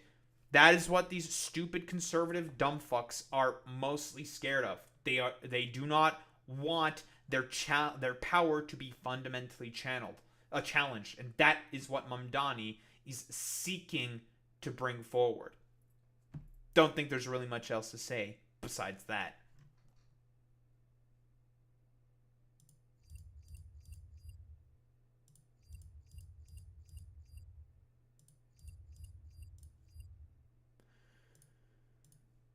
Oh, man, oh, man, oh, man.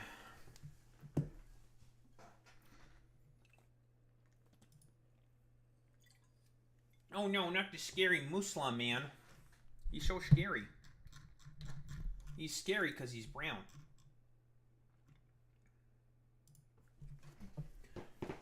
Ugh.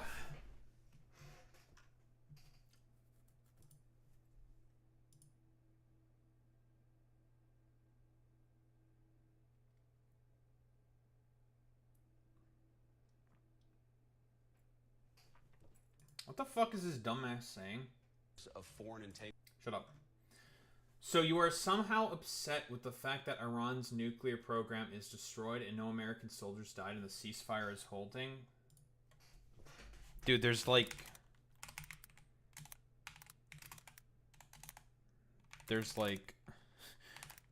no evidence at all that the nuclear program was destroyed.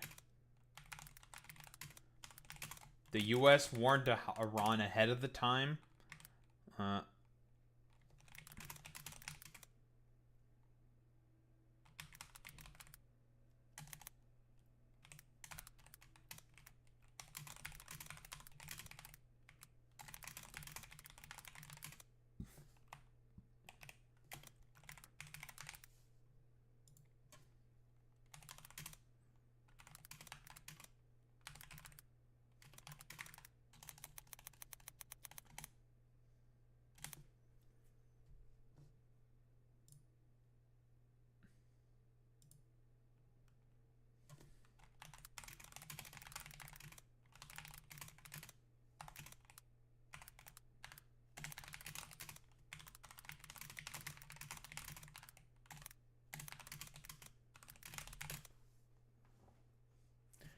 All right, we're bullying a dumbass in TikTok comments. Okay, so I don't know.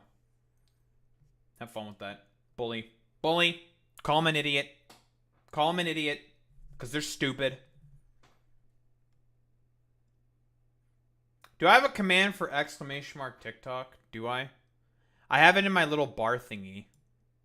Yeah, I have a TikTok, I think. You know, you can follow that. I post all my shorts on there and shit. I don't have that. Yeah, he's king of Abunda. Yeah, we got Abunda King, fucking Ezra Klein. I'm mostly just going to speed through this, because, again, I don't want to listen to probably everything. And it's fucking Abunda, stupid fucking 3 IQ shit. This stuff is going to be fucking stupid. Yeah, Sarah McBride is definitely going to tell me why the left lost on fucking trans rights. A neoliberal. Sure, totally.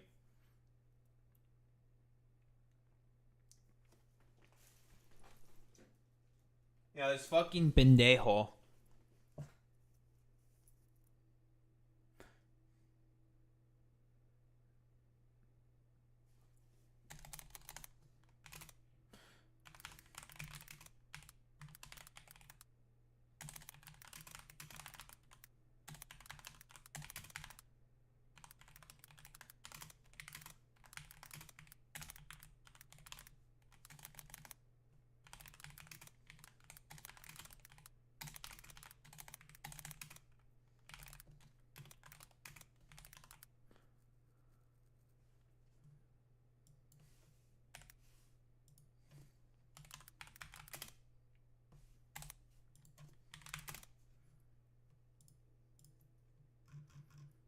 All right.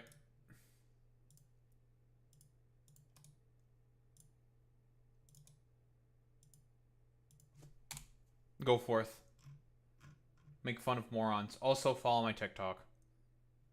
I post only bangers. That being my short videos. Which are all bangers, obviously.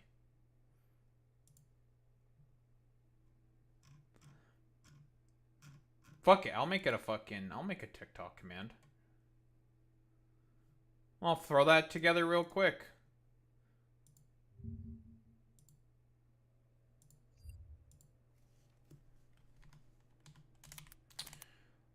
Stream... Or no, it's, the bot. Name of the bot. Fucking... It should be... Nightbot. Yes, it's Nightbot. Nightbot.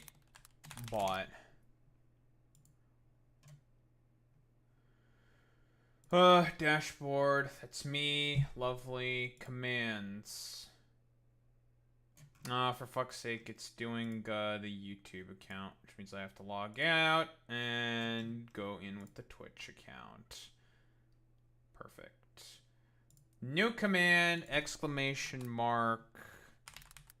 TikTok. I have a TikTok where I post my shorts on there because I can. Because I can. Epic. I'm really good at making messages.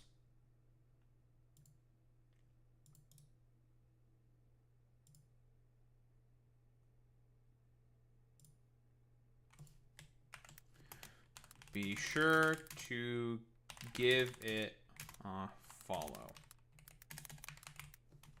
There. Alright, do the command now.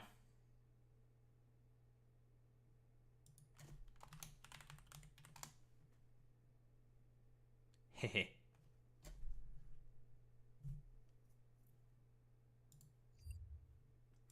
Yeah. Go forth. Follow the TikTok. Blah, blah, blah, blah, blah. Whatever. Lovely. I love making a quick little command. Very easy, very simple, very clean.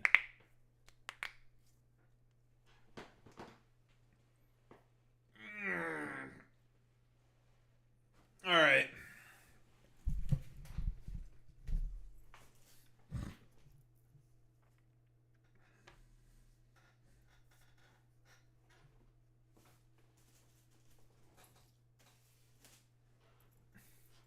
Gotta make sure I throw out the trash tomorrow. I'm gonna clean tomorrow. I'm just gonna throw out the trash tomorrow. Yeah, I'm only gonna throw out the trash tomorrow. Only trash will be thrown out tomorrow. I'm not gonna clean the apartment. I'm cleaning the apartment when I get home. Or when I come back from vacation. Ugh. Gonna be a lot of fucking shit we need to do. Want to at least upload the first 2 days worth of stuff. Or at least schedule it for upload after editing up a bunch of shit. So, bunch of shit I need to do. Which is why I want to get through this rather quick. I don't know if I want to cover the whole thing or not.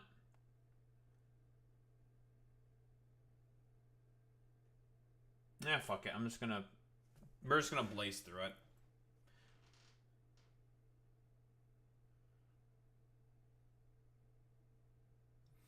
Alright.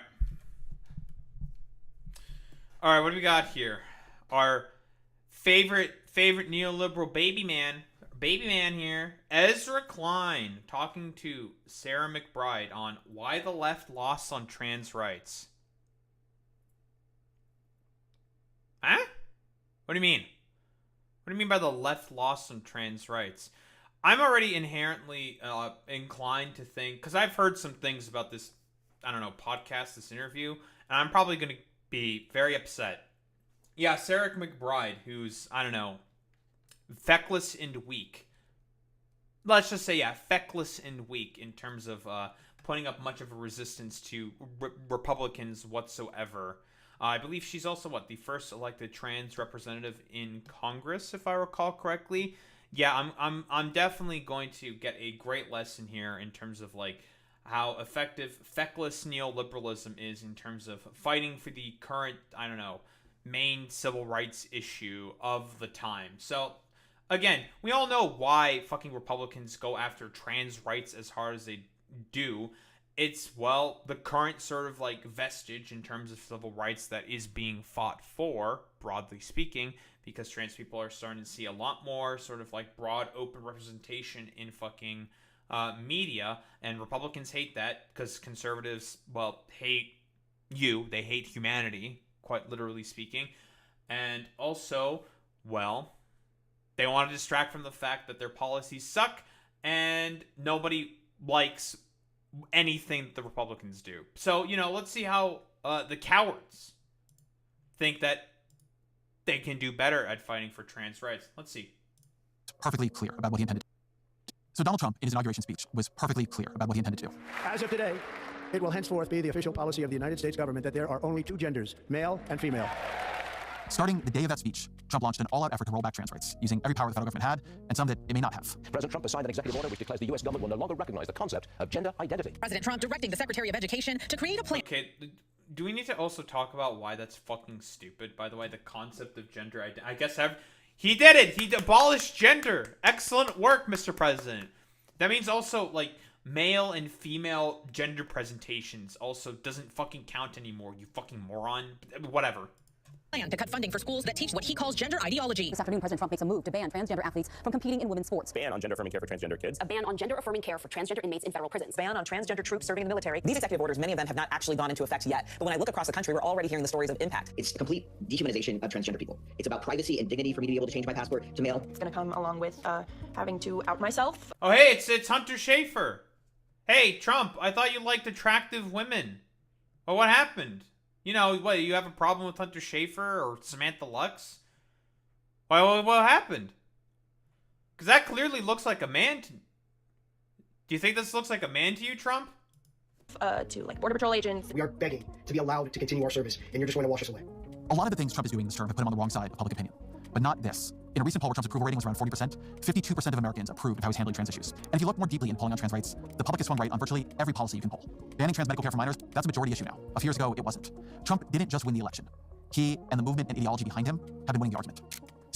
No, they have not been winning the argument. That is full of shit. They have to lie consistently. This is how I know that it's going to be fucking stupid. We have to keep retreating to the Republican position on trans rights because they are the ones who are actually correct in terms of the argument. No, none of these motherfuckers are correct in the fucking argument. What are you talking about? No, the fucking Democrats are retreating and moving further to the right in terms of trans rights. That is the fucking problem. They are opening up an avenue that the Republicans can exploit. Again, in terms of the most important issues of the time, Americans have consistently polled and said that trans rights is like one of the least concerning issues that they've generally speaking had. Most Americans don't really give much of a fuck at all about this. It's just that Republicans are trying to use trans people as a scapegoat in order to have other people pay attention to them instead of their bad economic policies. And liberals, well, neoliberals aren't actually fucking liberals. Neoliberals are buying that shit hook, line, and sinker because they're also conservative themselves. Sarah McBride is a freshman congresswoman from Delaware, where she was formerly a state senator. She is the first openly trans member of Congress, and her view is that the trans rights movement, and the left more broadly, has to grapple with why their strategy failed, how they lost not only power, but hearts and minds. We have to grapple with the Yeah, dude, because the left have so much significant influence and power within the annals of Congress, dude. Yeah, totally. reality of where people are beyond this room or this city or my state. Meeting people where they are is not selling out. It's what this work is. I was struck talking to McBride how much she was offering a theory that goes far beyond trans rights. What she's offering is a counter to the dominant political style that emerged as algorithmic social media collided with politics. A style that is more about policing and pushing those who agree with you than it is about persuading those who don't. Dude, if we're focusing on people who are fucking policing and being more fucking morally puritanical, this is gonna be like the similar fucking 3 IQ troglodyte shit that Ezra Klein is trying to fucking goddamn push for the Abunda agenda. Abunda agenda. This is the exact same fucking argument that this motherfucker says. Nonsense. Sarah McBride, welcome to the show. Thanks for having me. So I want to begin with some polling. So Pew asked the same set of questions in 2022 and 2025. And what it found was this collapse in, I would call it persuasion. So they polled the popularity of protecting trans people from discrimination in jobs, housing, public spaces. Data lost 8 points in those 3 years. Requiring health insurance companies to cover gender transition lost 5 points. Requiring trans people to use bathrooms that match their biological sex gained 8 points. When you hear those results, what to you happened there? Question. Polling on transgender issues. I'm curious. Complex views. Most favor protecting trans people from discrimination, even as a growing share state gender is determined by sex at birth, which is stupid. Like biological determinism. This is just a, well, propagandistic line, but people still say protecting trans people from discrimination. They still are in favor of that. Okay, cool. Lovely.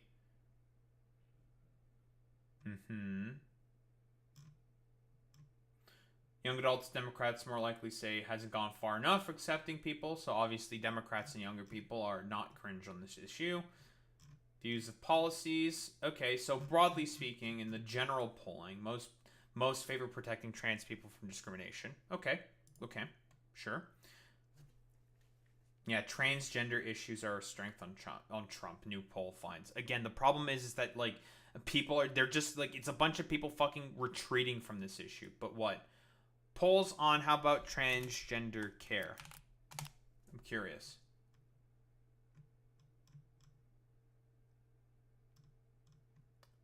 Think What's this? Why are we focusing on transgender issues as the main problem here, Ezra? This is from Alabama. Poll.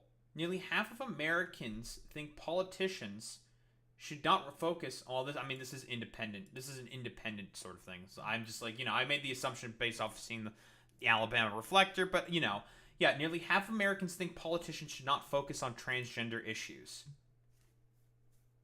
It's almost as if there's bigger fucking problems, and this weird fixation on trans people is fucking irrelevant. The majority of Americans support the right for transgender adults to access, gender-affirming care, 59%. So, however, fewer Americans, 43%, support the right of trans youth to seek such care. Again, the problem is that there's a complete fucking propaganda, machine that stupid dumbasses like Sarah McBride are, falling for. Because, again, idiot, stupid, feckless, pathetic, weak neoliberals. In fact, 55% oppose laws that would restrict gender-affirming care for minors, including 41% of Republicans and 57% of independents. That's a little interesting. That's actually a pretty high amount of fucking Republicans who have said that they oppose the restriction of gender-affirming care. And it's mostly independents, and obviously Democrats also oppose this as well. Fascinating. By every objective metric, support for trans rights is worse now than it was 6 or 7 years ago. And that's not isolated to just trans issues. I think if you look across issues of gender right now, you have seen a regression, right? Marriage equality support is actually lower now than it was a couple of years ago in a recent poll. We also see a regression around support for whether women should have the same opportunities as men compared to 5, 10, 15 years ago. And so there's a larger regression from a gender perspective that I think is impacting this regression on trans rights. But like I said before, there's a very specific reason why this is the case. The reason for this is, again, because your party has been retreating from those issues and allowing the right to say whatever the fuck they want about those issues. That is the fucking problem. It's the same thing with immigration.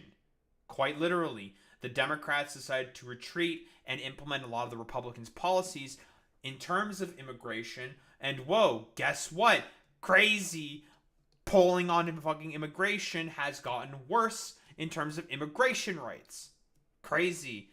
Yeah, they have not been standing on business. It doesn't matter. Yeah, they're trying to go after Christian nationalist fucking votes, and it didn't fucking work at all, because of course it did not. Stupid. I think it has been more acute, more significant in the trans rights space. I think, just candidly, I think we lost the art of persuasion. We lost the art of change making over the last couple of years. We're not in this position because of trans people. There was a very clear, well-coordinated, well-funded effort to demonize trans people, to stake out positions on fertile ground for anti-trans politics and have those be the battlegrounds rather than some of the areas where there's more public support. Well, at least we're not in this position because of the movement or the community, but clearly what we've been doing over the last several years has not been working to stave it off or continue the progress that we were making 8, 9, 10 years ago. And I think a lot of it can be traced to a false sense of security that I think the LGBTQ movement and the progressive movement writ large began to feel in sort of the post-marriage world. I think there was a sense of cultural momentum that was sort of this unending cresting wave. I think there was this sense of sort of a cultural victory that lulled us into a false sense of security, and I think in many ways shut down needed conversations. And I think, Okay, I'm curious. What do we mean? What needed conversation? Again, that's not the reason why people have always been constantly pushing for more and more rights. The problem is, again, the main party apparatus is just retreated from overall civil rights, broadly speaking, because again, Joe Biden's kind of a racist and a homophobe. Support that we saw for trans rights in 2016, 2017, it was sort of a mirage of support in some ways, because I think there was, in the post-marriage world, there was a transfer of support from the LGB to the T. I think for 2 reasons. One, I think people said, well, the T is part of the acronym, so I support gay people, so I'll support trans people. It's all the same movement. But 2, I think in those early days after marriage, a lot of people regretted having been wrong on marriage in the 90s and in the 2000s. And they went, I didn't understand what it meant to be gay, and therefore I didn't support marriage. And I regret not supporting something because I didn't understand it. So I'm going to, without understanding, support trans rights because I don't want to make that same mistake again. And I think that resulted in a lot. What? So she's trying to say that people just inherently supported trans rights because they felt bad that they didn't support gay people in the past? I don't think that's how that works exactly, but okay, sure.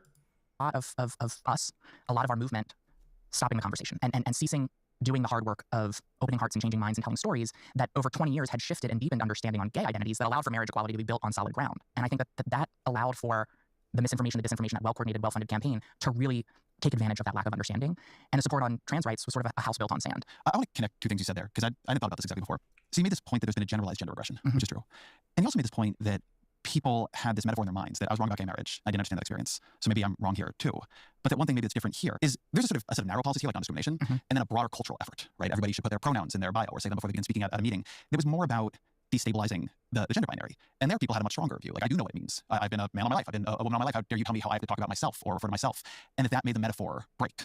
Because if a gay marriage fight was about what other people do, there's a dimension of this. It was about what you do and how you should see yourself or your kids or your society. I think that's an accurate reflection of sort of the overplaying. Well, yeah, again, the problem is that people like Sarah McBride are fucking complete spineless cowards. I want to listen again to what the question was there by Ezra. People had this metaphor in their minds that I was wrong about gay marriage. I didn't understand that experience. So maybe I'm wrong here too. But that one thing maybe that's different here is there's a set of narrow policies here, like non-discrimination, and then a broader cultural effort, right? Everybody should put their pronouns in their bio or say them before they begin speaking at a meeting. It was more about destabilizing the gender binary. And there people had a much stronger view. Like, I do know what it means. I've been a man all my life. I've been a woman all my life. How dare you tell me how I have to talk about myself or refer to myself? And that made the metaphor. Oh, this is like the fucking birthing person type fucking bullshit. That's what it is. Like, oh yeah, this is fucking stupid bullshit. No, that's complete fucking nonsense. Let's be fucking honest here. No, that's not the fucking reason why. Like, nobody gives a fuck about that birthing person fucking language and shit. Because again, that's all like what? Like, yeah, man, I've always known I've been like a woman all my whole life. It's like, okay, yeah, no one really has a contention with that. If you talk with like anyone who's trans or who's like an advocate for fucking trans people, no one's really had like much of a contention or really a problem with that whatsoever. They don't give a fuck about any of that. It's just like, it's more so the position in the fight is all about, well, you know, going ahead and pushing for more rights and emancipation and like liberation for a, well, embattled minority community. It's not about like people saying birthing person or whatever the fuck, or like the optics of that fucking bullshit. It's nonsense. It's just that's stuff that conservatives used in order to gin up a fucking idiot campaign over. So okay, cool, whatever. For break. Because if a gay marriage fight was about what other people do, there's a dimension of this. It was about what you do and how you should see yourself or your kids or your society. I think that's an accurate reflection of sort of the overplaying of the hand in some ways, that we, as a sort of coalition, went to Trans 201, Trans 301, when people were still at a very much Trans 101 stage one. And then two, I think there were requests that people perceived as sort of cultural aggression, which then allowed the right to say, we're punishing trans people because of their actions rather than we're going after innocent bystanders. And I think... So they're trying to... Okay, so it's the same shit Blair White says. It's all because of the activists. It's all because of the activists. Yeah, sure, dude. Totally. Well, yeah, again, whoa, you know, Ezra Klein is a fucking goddamn, like, stupid reactionary. Like, take a look at the fucking abundance agenda, okay? He doesn't want to fundamentally challenge power. He doesn't give a fuck about fundamentally challenging power. He wants to, you know, basically bend power to the will of neoliberalism. Hey, it's fucking stupid shit. Some of the sort of cultural mores and norms that started to develop around inclusion of trans people were probably premature for a lot of people. We became absolutist, not just on trans rights. I think across the sort of progressive movement, we became absolutist.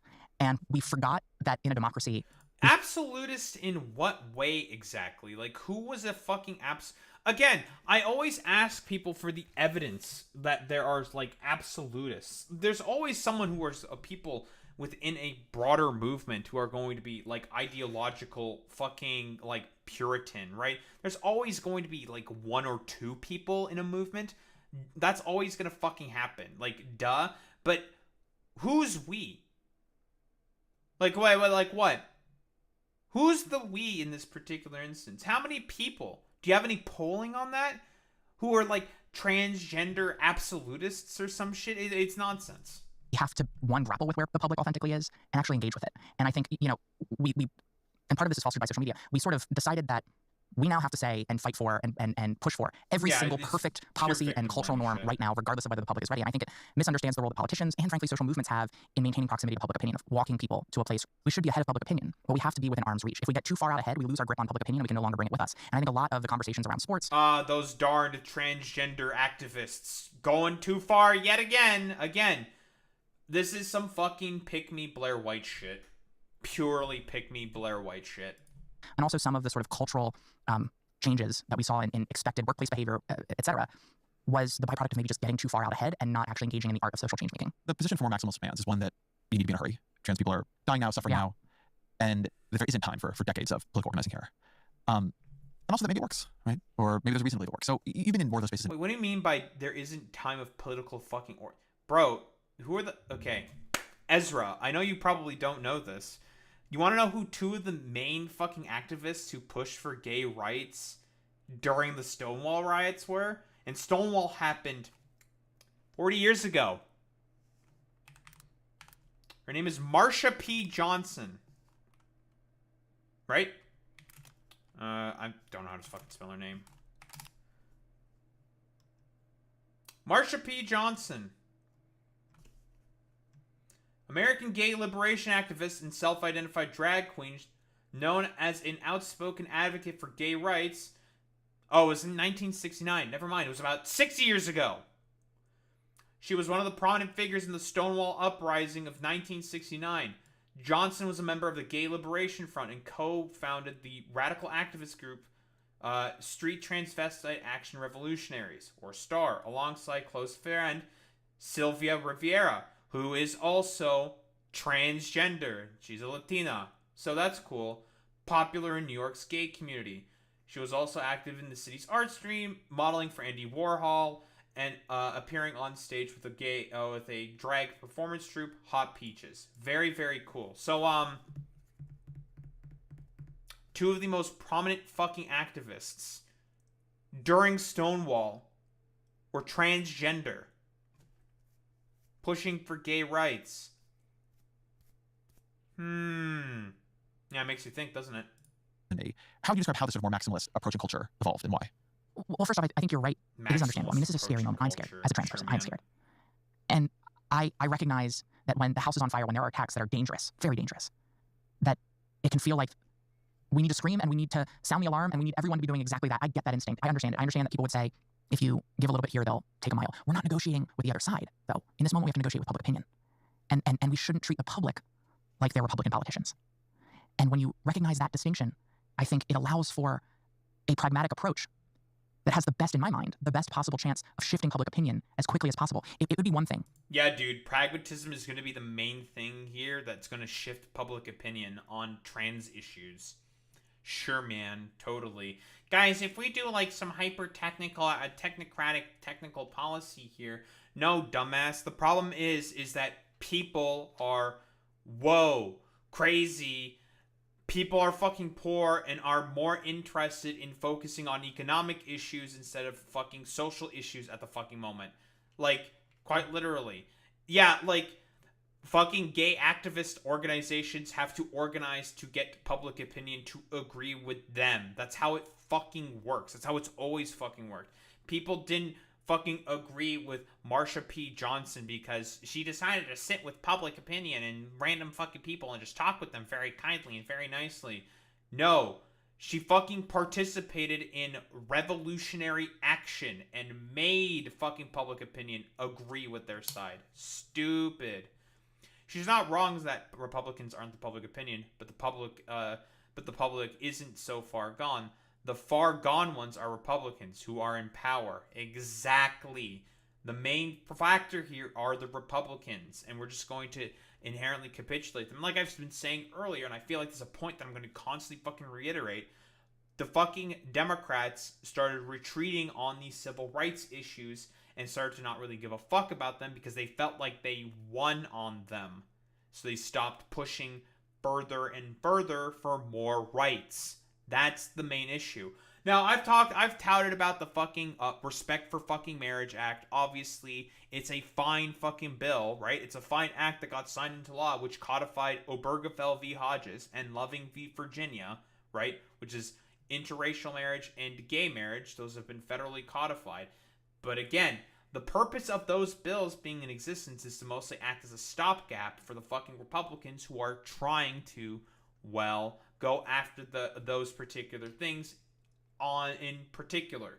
And again, in terms of like more gay, queer sort of like liberation and, acts and stuff like that, the Democrats don't really fucking push for any of that stuff at all. It's all like neoliberal, what is most effective, like consultant effective polling positions is what they generally speaking focus more and more on. But sure, man. Oh, 1000%. Yeah, like Christians are extreme fucking radicals. And again, the only reason why they get to that fucking point, Boy Meets Mini, is because of the economy, fucking stupid. They're that radicalized because of a lot of the failings of their fucking communities, because the economy is fucking dog shit. If you want this to no longer be an issue, in order to be able to sort of like talk to people more so, you need to be able to take care of their fucking economic issues. Now, people will say that, Daho, this seems very, very class reductionist. And no, it's not. The reason why, for example, and I'm using this as a model, why do the Yemenis have no fucking, civil rights fucking movement? Have no fucking civil liberties movements? Because they're one of the poorest fucking goddamn countries on the planet. Well, you think like one of the poorest countries on the planet are going to hyper-fixate on fucking civil rights issues? No, the fuck they're not. They're more busy trying to figure out how to survive and goddamn put food on the table in order to survive. Crazy. If screaming about how dangerous this is right now had the effect of stopping these attacks. But it won't. You call it a sort of abandonment of persuasion, speaking true across a variety of issues for progressives, also for people on the right. And sometimes I wonder how much that reflected the movement of politics to these very unusually designed platforms of speech, where what you do really is not talk to people you disagree with. It's talk about people you disagree with, to people you agree with, and then see whether or not they agree with what you said. And there's a way in which I think that breeds very different habits in people who do it. I think that that's absolutely right. I mean, again, we're not in this place because of our community or our movement, but clearly we aren't in this place because we weren't shaming people enough, because we weren't canceling people enough, because we weren't yelling at people enough, because we weren't denouncing anti-trans positions enough. Yeah, man. I think the dynamic with social media is that... Oh boy, it's because of fucking cancel culture. It's like 0.1% of like Twitter fucking lefties who are like really stupid and fucking annoying are the main problem with fucking trans people losing rights across the... Yeah, it's stupid. The most outrageous, the most extreme, the most condemnatory content is what gets amplified the most, it's what gets liked and retweeted the most, and people mistake getting likes and retweets as a sign of effectiveness. And those are two fundamentally different things. And I mean, she's right for probably some people, but let's be honest here. Like, hardly any people fucking agree with that position. It's complete fucking nonsense, dude. I think that whether it's subconscious or even conscious rewarding of unproductive conversations has completely undermined the capacity for us as individuals or politically for us to have conversations that persuade, that open people's hearts and minds, that meet them where they are. And I think the other dynamic that we have with social media is that there's sort of two kinds of people on social media. The vast majority of people are doom scrollers. They just go on and they scroll their social media. 20% maybe are doom posters. 10% on the far right, 10% on the far left. The people who are so strident and angry that they're compelled to post, and that content gets elevated. But what that has resulted in for the 80% who are just doom scrollers is this false perception of reality. Take a person, let's say they're center left, and it gives them a false perception of everyone on the left believes this, and it pulls them that way.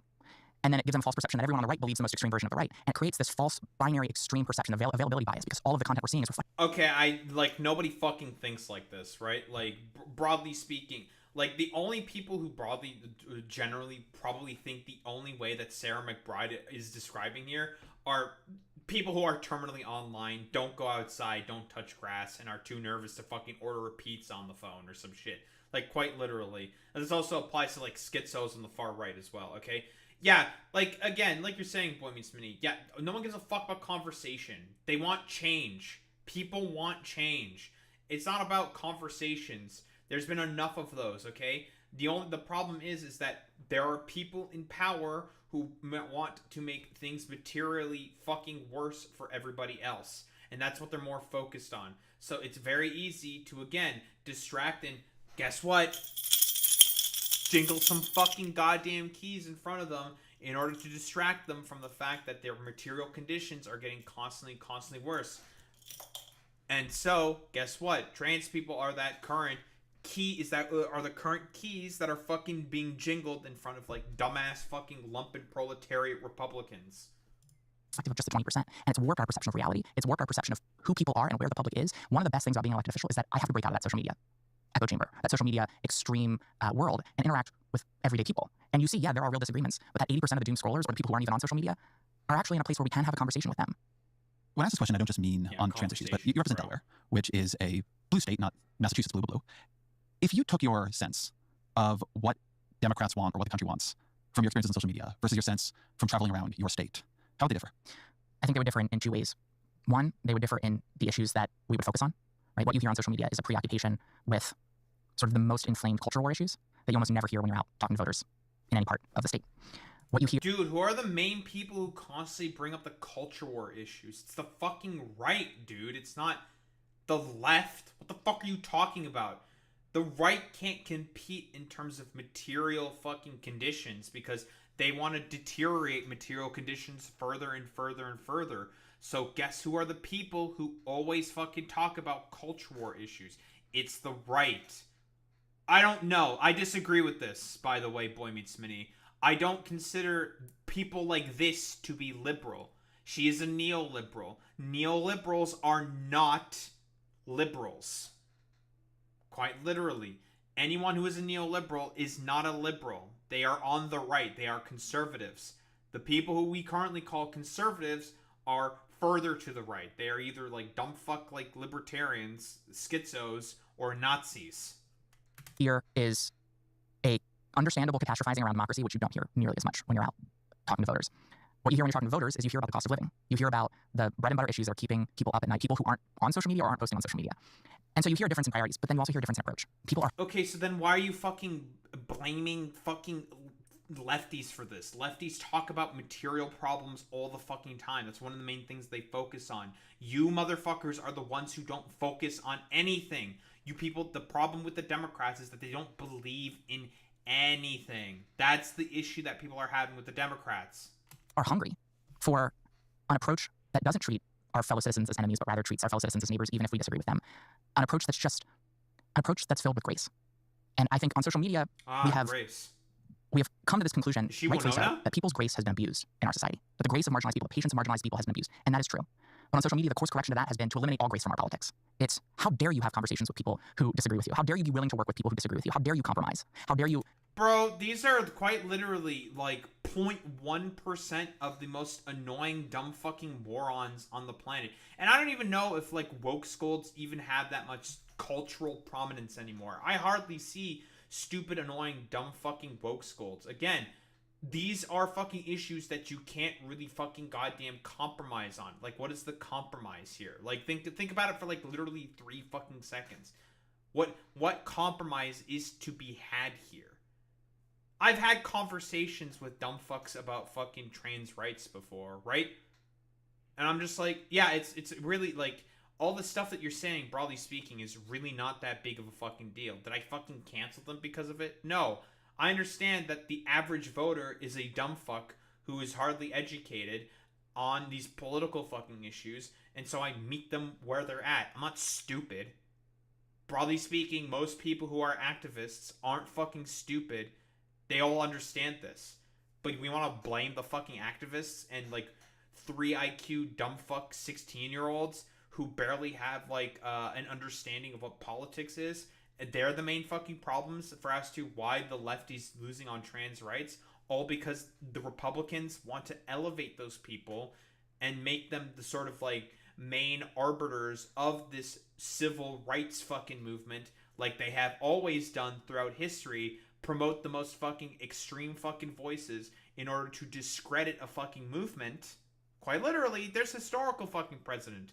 And you want to focus on them specifically as being the main fucking problems, instead of pointing and saying like, no, it's that these fucking people are charlatans who don't want to actually focus on any of the main issues and just want to hurt and harm people.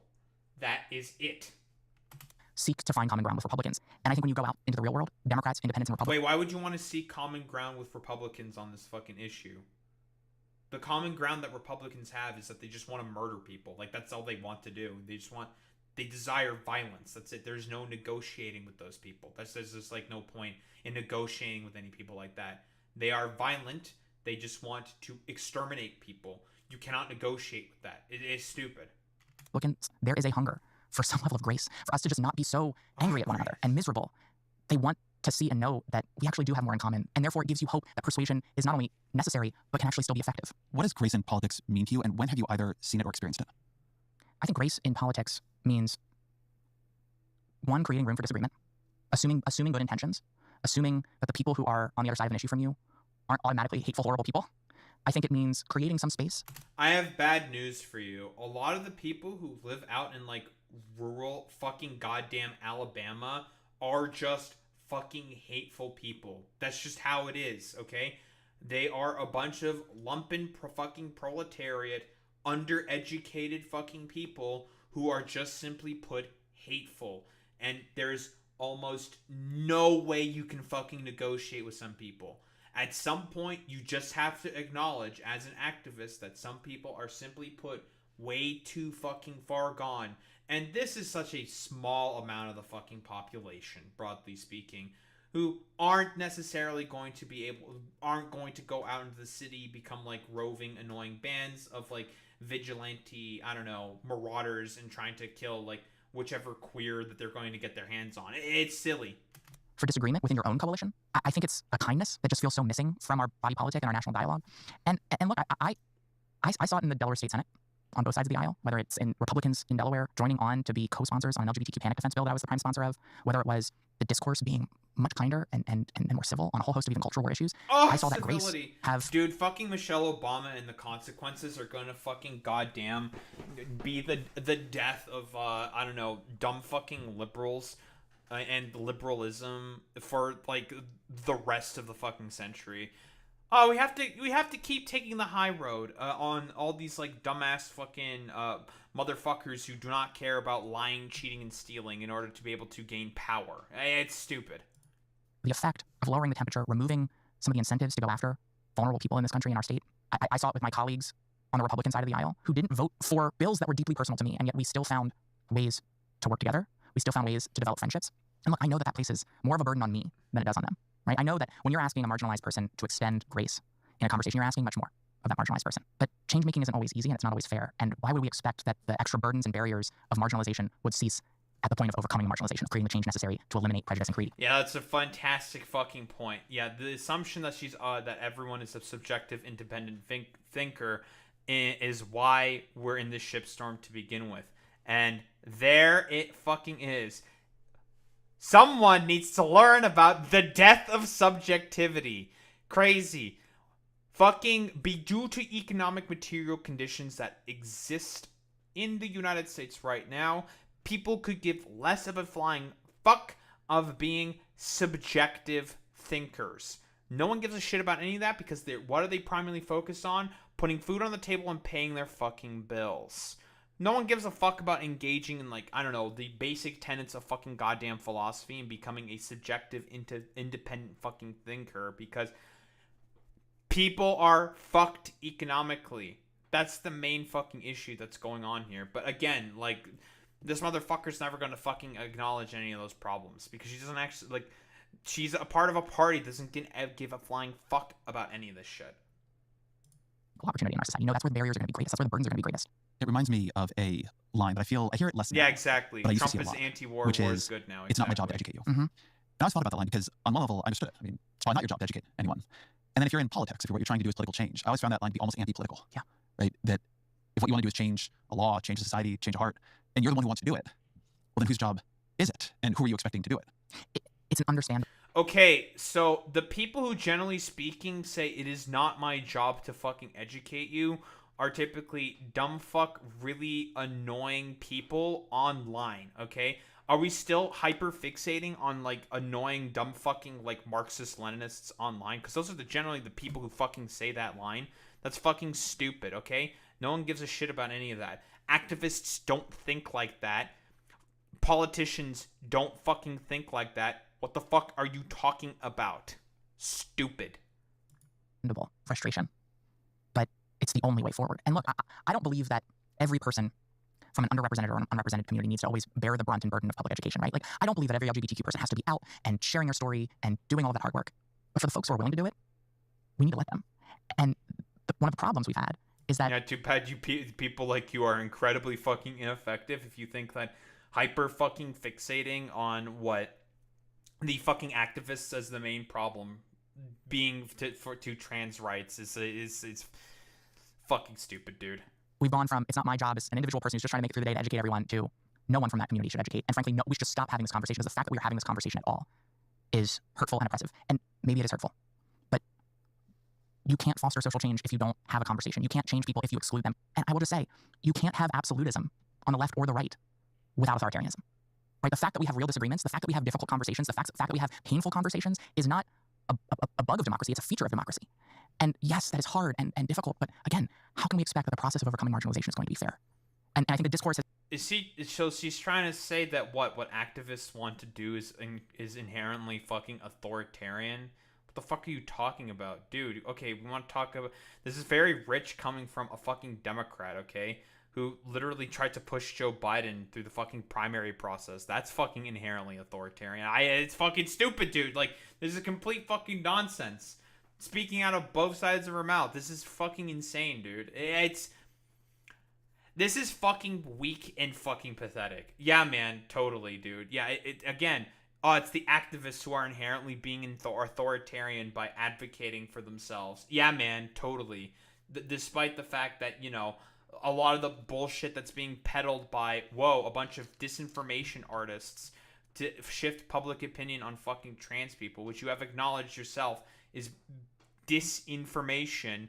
And it turns out the activists don't have as much information, as much resources to be able to put out their accurate information, and the party apparatus that should be, you know, helping those activists be able to push out that message also is not fucking helping them either, because they don't agree with that position, because they don't believe in anything. Nonsense. Has taken this understandable critique of society and the way we operate and the burdens we place on marginalized people, and we've somehow said, well, the one place that we have control over whether we allow for that marginalization is in the strategies we use to overcome it. We're not going to engage in that because it's sort of self-oppression. And I think that is such a self-defeating and counterproductive approach. I've been thinking in the past couple of months, because we're in the most illiberal era of my lifetime in American politics. I don't mean liberalism in the sense of supporting or not supporting universal healthcare, but in terms of due process, in terms of tolerance, in terms of the basic practice of politics. Tolerance? And we're talking about illiberalism on the left, and we want to be we want to be tolerant of these fucking fascist dipshits? Get the fuck out. Dude, fucking paradox of intolerance fucking bullshit, bro. Like, why should I be tolerant of the intolerant? Republicans are inherently intolerant. They are a party of intolerance. Why tolerate them? Why bother with that tolerance? They are inherently intolerant. Fuck these people, okay? They deserve to be driven out and, I don't know, gotten rid of. Quite literally. Fuck these people. Why should I fucking try to work with them? There is no working with Republicans. This has been the broader project of the Republican Party for the past 60 fucking years. Is the project of intolerance. There is no point in being tolerant with these people. They are inherently intolerant. There's no point in paying attention to those that are inherently fucking intolerant, because you cannot fucking work with these people on issues of tolerance. Nonsense. But we want to blame activists for not wanting to deal with Republicans who knowingly spread disinformation to people. It's fucking stupid, dude.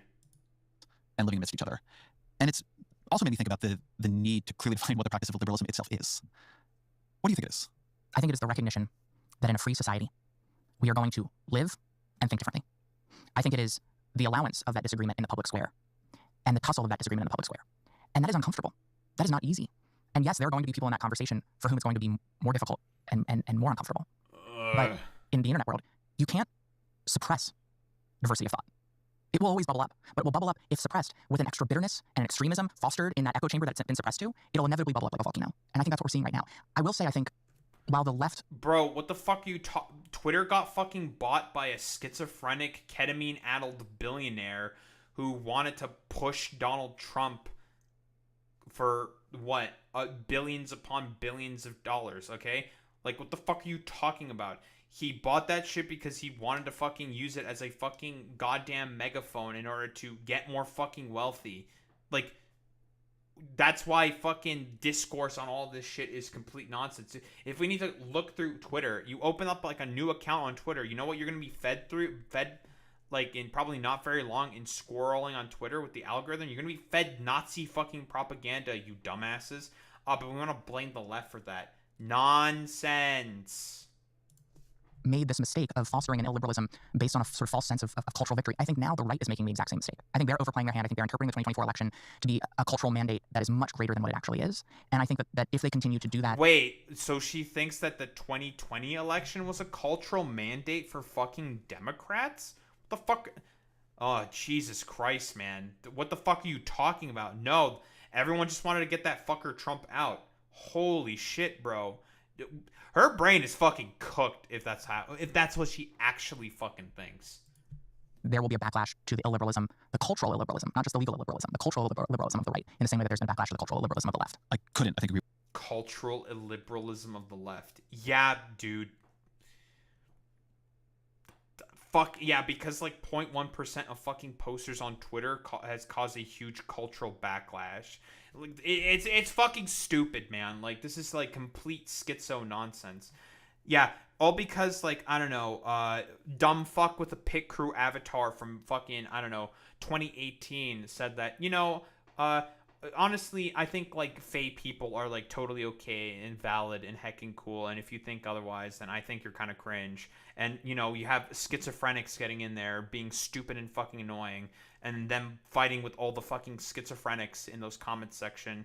It caused an inherent fucking, I don't know, cultural vibe shift. Yeah, it's fucking stupid, bro. Very, very ridiculous nonsense. Her voice sounds deep. I mean, women can have deep voices. It's a thing that fucking happens. Doesn't matter if you're cis, trans, or anything else in between. There are deep voice women out there. They exist. Agree with that more. We're going to get to that. I want to talk for a minute about the 2024 election and the aftermath. So there's been a lot of rethinking and self-recrimination among Democrats. One of the comments got a lot of attention came right after the election when Seth Moulton, who's your colleague, Democratic congressman from Massachusetts, said, quote, Democrats spend way too much time trying not to offend anyone rather than being brutally honest about the challenges many Americans face. I have 2 little girls. I don't want them getting run over on a playing field by a male or formerly male athlete. But as a Democrat, I'm supposed to be afraid to say that. What do you think when you heard that? That's a complete, like, stupid fucking nonsense. Like, that's, like, hardly going to fucking happen. It's fucking stupid. Oh, I was just replying to someone in YouTube chat. Boy Meets Mini. Yeah, a lot of cis South Asian women have deep voices, and I've seen them get transvestigate on TikTok comments and sections and shit. Dude, people who transvestigate, honestly, it's a mental illness, okay? Like, transvestigators are all fucking mentally ill fucking morons, okay?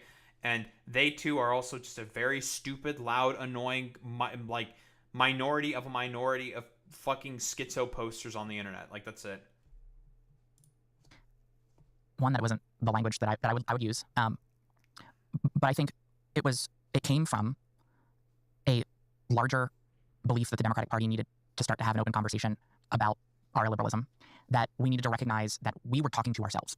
We were fighting fights that felt viscerally comforting to our own base, or fighting fights in a way that felt viscerally comforting to our own base, rather than maintaining proximity to the public and being normal people. I think the sports conversation is No, that's not the reason why you people lost the 2024 elections, because you people don't believe in anything. That's the problem. Like, it's a complete vibe. I'm not, like, this is, like, going to be completely fucking worthless. Let me see. Building a broader coalition for trans rights. I'm more curious about that. I don't, like, the aftermath of the 2024, I don't expect this motherfucker to understand any of the reasonings for as to why. Guess who just fucking won the 2024 or the current primary election of 2025? Fucking Zohran Mamdani, because he actually pushed a positive message and he actually believes in stuff. Like, this moron doesn't fucking understand what happened with 2024, okay? Nonsense. If you have to be perfect on every trans rights issue for us to say you can be an ally and part of our coalition, then we're going to have a cap of about 30% on our coalition. If we're going to have 50% plus one, or frankly, more necessary. No one has said this. Again, has she talked with any, like, LGBTQ fucking activists? I'm curious. Do any of them fucking... Boy Meets Mini, have you interacted with a lot of activists in LA? Do any of them believe this position? That you have to be absolutely picture, peerless, clean, and fucking perfect? Again, the only people who fucking say shit like this are annoying fucking high schoolers who post on, like, Twitter or TikTok and shit. And those people are, like, a complete fucking fraction. Those people are, like, non-fucking existent. Like, it's nonsense, dude.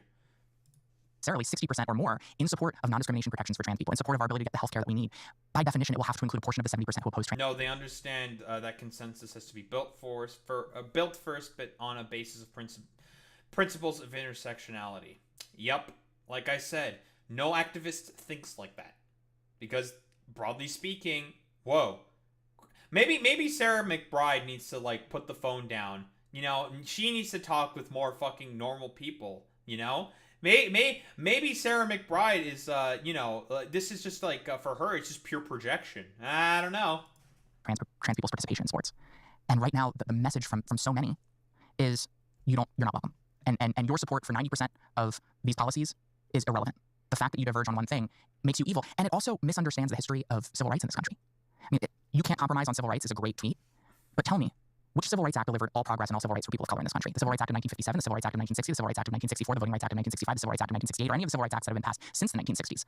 That movement was disciplined, it was strategic, it picked its battles, it picked its fights, and it compromised to move the ball forward. Dude, bro, let's not talk about how radical... Listen, do we need to bring up the letter of the Birmingham jail? You are the definition of what fucking Martin Luther King hated the most. The white fucking moderate. It's actually fucking insane.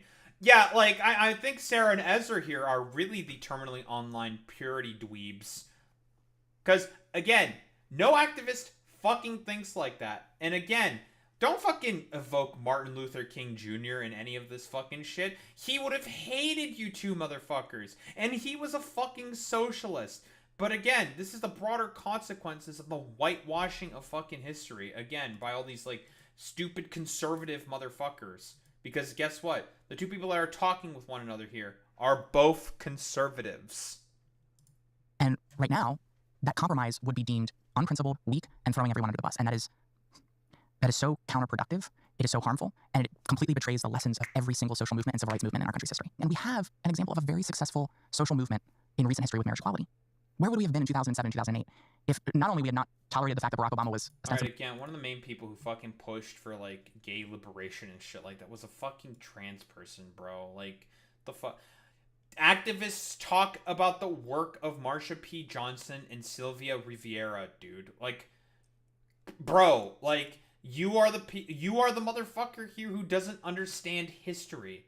You are the person who's trying to whitewash history here for the express purposes of, I don't know.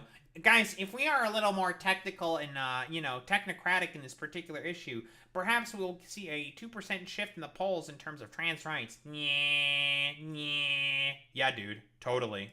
Simply not for marriage equality then. But if we had said to voters, if you're not, even if you vote against the marriage ban, but aren't quite comfortable with marriage yet, that you're a bigot and you don't belong in our coalition, where would that movement have been? The most effective messengers were the people who involved themselves. We had grace personified in that movement, and it worked beyond even the advocates' wildest expectations in terms of the speed of both legal progress and cultural progress. Because we created incentives for people to grow, we created space for people to grow, and we allowed people into our tent, into that conversation who weren't already with us. You mentioned the period of 2008. I've said this before, there's just, like, no evidence to suggest that's how activists operate today. Again, like, you're conflating stupid dipshits online and on Twitter with actual fucking activists. Yeah, that's nonsense. When Barack Obama was running for president. And at the very least, his public position, many of us suspected it was not his private position, but his public position, was that he opposed gay marriage. That was the mainstream position at that point in the Democratic Party. And there was a compromise position they all supported, which was civil unions. Is there an analogy to the civil unions debate or position for you now? I think on the sports conversation, it's local control. It's allowing for individual athletic associations to make those individual determinations. And in some cases, they'll have policies that strike a right balance. In some cases, they'll have policies that are too restrictive. And I think that is the equivalent to the civil union's position in that debate. By allowing for Democratic voters... Dude, Robin DiAngelo and her consequences will affect, you know, black civil rights for a fucking long time to come. Because if you think that, like, that shit was over after the passing of the Civil Rights Act of 1964... Oh. It's not over. People are still incredibly fucking racist to black people even to this day. Like, that's the argument that she's probably making. It's like, racism has ended ever since the all these different civil rights legislation passed during the 50s and the 60s. It's like, no, people are still, broadly speaking, quite racist to black people. I don't think racism has ended, you fucking dumbass. Independent voters, hell, even some elected officials to take that civil union's position. One, that met voters where they were. It gave some of our politicians who needed it an off-ramp so that they didn't have to choose between being all on or all off. And okay, I don't care. It allowed that conversation to continue and prevented more harm from being inflicted. I want to pick up on the polling. I don't care about the polling. It's true on transgender issues. It's also true on a bunch of other issues in the past couple of years. We've already talked about the fucking polling. Again, like, broadly speaking, people do support fucking transgender issues and don't think politicians should focus on them, okay? Like, nobody gives a fuck about these issues. Like, quite literally, this is like one of the least concerning issues for most Americans. They care more about, well, material fucking conditions, not about transgender issues. It's complete nonsense. It's shoehorned in fucking bullshit because the Republicans, again, want to use it as a scapegoat, as a distraction, so they can pass their wretched, horrible policies. That a huge number of the fights that ended up defining the issue were not about legislation, they were about speech. I've always myself sort of thought this reflects social media, but I mean, the number of people who've talked to me about the term birthing persons, which I think virtually nobody has used, or Latinx was a big one like this, there is in general this extreme weighting of can you push changes. Looking at you, Anna Kasparian. Speech onto the people who agree with you and possibly onto society as a whole. And that the strategy worked backwards from the speech outcome, not the legislative outcome. How do you think about that weighting of speech versus votes? I think, look, there is no question in my mind that... Well, no, I don't think... I think Ezra Klein, he said himself. We can listen to that again. I think he said, like, yeah, a lot of the people focus on, like, Latinx and all that stuff, but it's, like, mostly nonsense. Like, who cares about that? It's true on transgender issues. It's also true on a bunch of other issues in the past couple of years. That a huge number of the fights that ended up defining the issue were not about legislation, they were about speech. I've always myself sort of thought this reflects social media, but I mean, the number of people who've talked to me about the term birthing persons, which I think virtually nobody has used, or Latinx was a big one like this, there is in general this extreme weighting of can you push changes of speech onto the people who agree with you and possibly onto society as a whole. And that the strategy worked backwards from the speech outcome, not the legislative outcome. How do you think about that weighting of speech versus votes? Yeah, so that's not him saying, like, it's because of that fucking discourse stuff has happened. He's saying, like, yeah, it's more fucking neutral, to be honest. He's saying, like, yeah, do you think, to Sarah McBride, that those had a particular weight in terms of, like, speech, in terms of, like, legislation, that speech has had a particular effect on fucking legislation?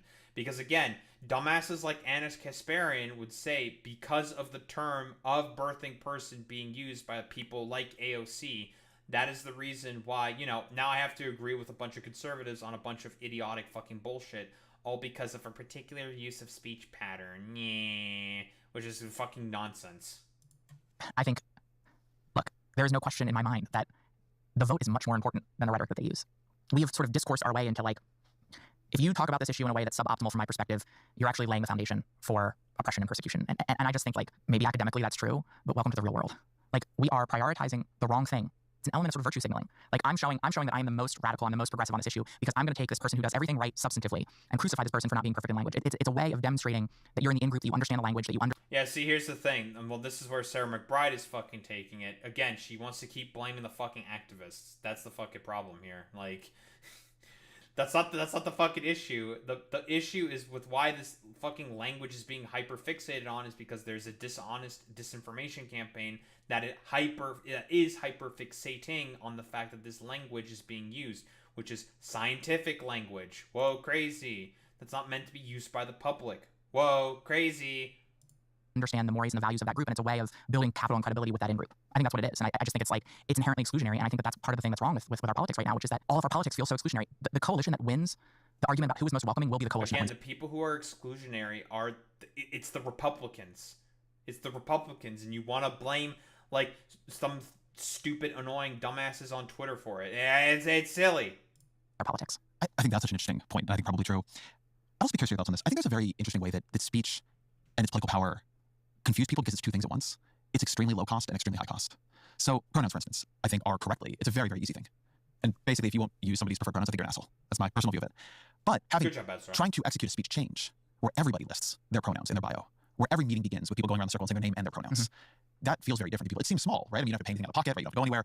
And yet the language we use is very, very important to us. Yeah, I think you're absolutely right there. And I think the thing with pronouns too, again, okay, like, who the fuck cares about again, this is who the fuck cares about that? If they don't want to fucking distinguish their fucking pronouns, and I get them wrong by accident, and they get mad at me, I'll be like, dude, you didn't fucking say to me what your pronouns were, so, like, Again, the whole pronoun discourse is, again, something that's been ginned up by the Republican stupid dumbfuck propaganda machine to be an issue that is focused upon for, like, no reason. It's fucking stupid. It's a complete red herring. Is a prime example of where we've lost grace, though. Me calling people assholes is not graceful. Well, no. I think there's a difference between someone who's intentionally misgendering someone and people who make mistakes. And I think that there has been, whether warranted or not, the perception that people are going. Wait, broadly speaking, but the thing is that again, a lot of people understand if they're making fucking mistakes, if they don't do any tensions, and they'll just inherently make a cancel mob about it. Again, like, okay, let's say Boy Meets Mini.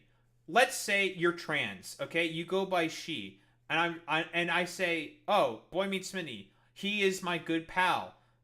Okay, go along with the fucking roleplay here. Boy Meets Mini. We're doing a little bit of a dynamic example here.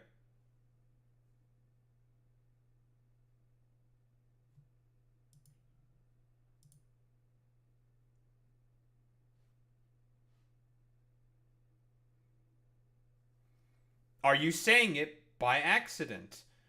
Or honestly, okay, Boy Meets Mini, you fucked up, Boy Meets Mini. God damn it. It's like, no, actually, it's like, oh, I apologize. I go by she, her, or whatever. God damn it, Boy Meets Mini. Okay, we're doing this again. Okay, we're doing the bit again. Fuck you. Okay, Boy Meets Mini. I transed you. Okay, I hit you with the trans meme. Bop, bop, bop, bop, bop, bop, bop. You're trans now. You go by she, her pronouns, okay? Very cool. You are now a she, her. Fantastic, excellent. Congratulations. I transed you. Very good, fantastic. Okay, we're gonna do the meme again, okay? Now that you understand, okay. This is my friend, Boy Meets Mini. He's pretty cool.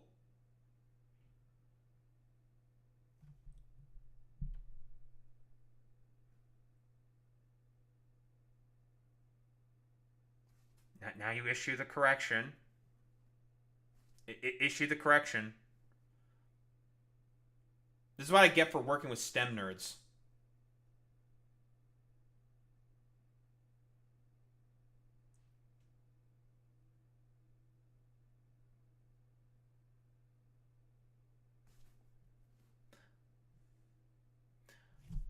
Sorry, I go by she, her. It's okay if you get it wrong.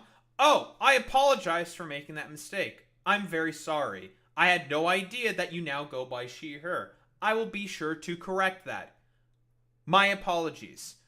Whoa, crazy. That's how most trans people normally fucking react. Oh my god. Whoa, crazy. But most conservatives, you know what they do? They'll be like, no, you're actually a he. You're a man. Yeah, you're actually a man. You're a man. Yeah. That's how, the intolerant, the fucking conservatives, the Republicans will act. I would look at like a picture of Boy Meets Mini and be like, I'm actually, clearly you are not a trans woman. You are still clearly a man because I can tell by the heft and cleft of your shoulders and by your chin bone density structures that, you're actually a man. You're not a woman. Okay? This is the fucking problem. You can't negotiate or have civil conversations with these people. They are intolerant. You can't work with these people. You can't work with them. There's no point in trying to work with them, which is why the left vociferously goes after and attacks them. Whoa, crazy. If you are a well-adjusted human being, okay, and you're just normal, and you've been taught manners by your fucking parents, generally speaking, you'll be like, oh, I'm sorry, I fucked up here. I apologize. I will make sure to appropriately adjust when I address you next. Whatever. And I have a hard time with this in particular, especially with people's names, because I'm just really bad with people's names. I'm bad with people's names, okay? It takes me a while to get used to someone's fucking name. That's just how I am. People understand this and have an understanding, broadly speaking, of fucking, like, civil interactions. The problem with fucking conservatives is that they have been taught to be shut-in isolationists and to, devalue social interaction with other people. That is the problem. But again, does Sarah McBride fucking recognize that? No. To be shamed if they make mistakes. But then I think you're absolutely right, too, that there is a distinction between treating me the way I want to be treated and everyone changing their behavior and sort of requiring this sort of, again, in-group language that exceeds just calling the person in front of you what they want to be called. And I think it gets to something we were talking about earlier, which is a way that there are two pieces to the politics of this. One is fairly popular, at least for now, and the other is a much tougher lift, which is I think most people have that basic sense of politeness. If you want to be referred to in a certain way, yes, I might slip up, but if I'm a decent person, I'm going to try. Yeah. Versus the move on pronouns to move for calling This is insane that Ezra Klein actually fucking acknowledges that people do have fucking common courtesy still. But again, like I mentioned before, there are people who do not have common courtesy. And you are trying to show them the fact that, I honestly, I still think you do have common fucking courtesy. No, they fucking don't. They are just assholes, and they should be treated like the monstrous little pieces of shit that they are. Sorry, sometimes Occam's fucking razor. If we want to, like, these two motherfuckers love to wax poetically in terms of, like, pseudo-intellectual philosophical talk. All right, let's bring in a little bit of fucking, philosophical sort of rhetorical terms in here. Occam's fucking razor, motherfucker. Sometimes the most simple thing is the fucking correct thing. And with people like transphobes, like J.K. Rowling, they are just nothing more than bigots who want power. Systems of hierarchy and control. But these people are neoliberals, and they are okay with these fucking systems being in place. They just want to use it for their own purposes, when inherently this is an inherent conservative structure that needs to be dismantled if you want equitable outcomes. Maintenance of hierarchy and control is inherently incompatible with civil rights. Quite literally. A broad coalition movement being incompatible, that pushes for the civil equity of all fucking peoples that are under it, being incompatible with a top-down architecture that has people with the most capital and are typically white cisgender men. That is a system that has been built up over hundreds upon hundreds of years, is going to be inherently incompatible with civil rights movements that want to push for more civil equity and liberty for all peoples of different stripes, colors, and shapes, are, always going to be at inherent odds with one another? Oh my god, say it ain't so. If we want to wax poetically about fucking philosophy, sure, dude. Cisgender, that was a much bigger effort than in some ways wasn't described as such. And I feel like there's been a dimension of politics here where things that were very academic arguments became political arguments, and then people were a little bit unclear on what the political win would be. To like destabilize. Ezra, who are the ones that did that? Who did that, Ezra? Ezra, who are the ones that? Oh, it was the Republicans. Are you Ezra? You still have a chance to redeem yourself. Are you going to say that? Are you going to say who are the main people that did this? Is Sarah going to say? Okay, let's keep going. Like, maybe they have an opportunity to redeem themselves here in terms of this point. Because what they're saying is like, okay, yeah, good. This is good. Are they going to recognize who are using these in inherently dishonest ways? As a fundamental gender binary that people understand as operating is, touching something very deep in society, versus treating other people with respect and courtesy and decency and grace. Yeah. Is a much easier sell. And I think it's okay to want to do the former, but I think people kept sort of mixing up which their actual project was. At the end of the day, the thing that we lost is that we're just talking about people trying to live their lives, trying to live the best lives they can. We got into this rabbit hole of academic intellectual discourse that doesn't actually matter in people's lives. We got into this performative fighting to show our bona fides to our own in-group. They're not going to mention the people who are inherently who are dishonestly bringing up these fucking issues. They're not going to do it. They're not going to do it. They're not going to do it. They're not going to do it. They're not going to do it. I told them the off-ramp. They're not taking the off. Boy Meets Minnie, they're not taking the off-ramp. They're not going to take it. Whoa, crazy. The obvious thing that fucking happened, that the off-ramp that I very clearly outlined for them to take, they're not going to take it. Crazy. And we lost the fundamental truth that all of those things are only even possible once you've done the basic legwork of allowing people to see trans people as people.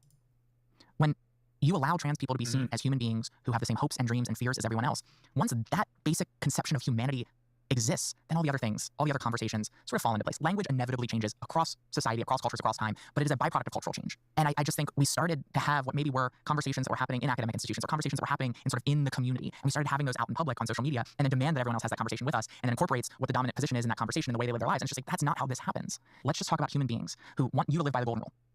Let's just talk about the fact that trans people are people who can be service members and doctors and lawyers and educators and elected officials and do a damn good job in that. That is the gateway to everything else, and it has always been in every social movement. The place where it is complicated. They're not. They didn't do it. They didn't take the off ramp. Allow me to explain the problem. Republicans don't think trans people are human. Oh, I saw. I just built the whole. I just found the whole connection. Incredible. Very cool. Healthcare for my... I don't think I give a shit about any of this stuff, right? Born this way discourse, right-wing narrative on choice gets... I don't give a shit about any of this stuff. Working with Republicans in Congress, I don't care about that. Liberalism and good politics require clear enemies. Let's have a see. Let's have a look-see here. To hear your answer to it. I've been having this conversation about whether or not good politics always requires clear enemies. Mm-hmm. Do you believe it does?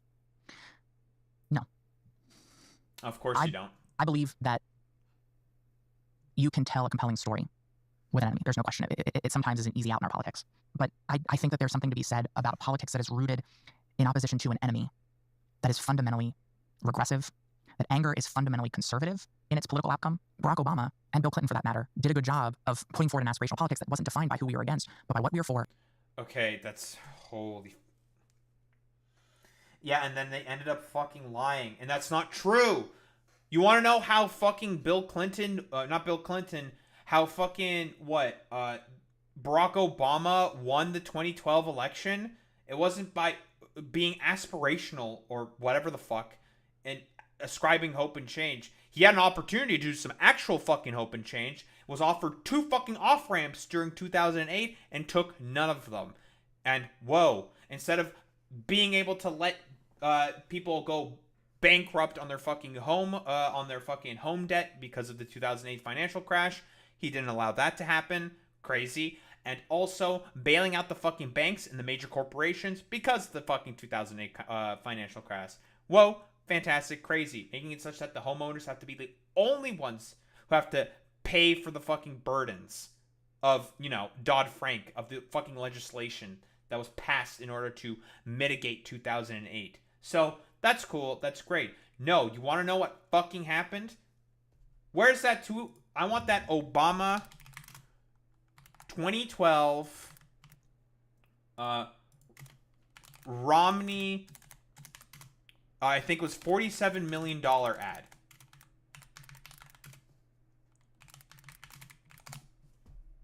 I want this.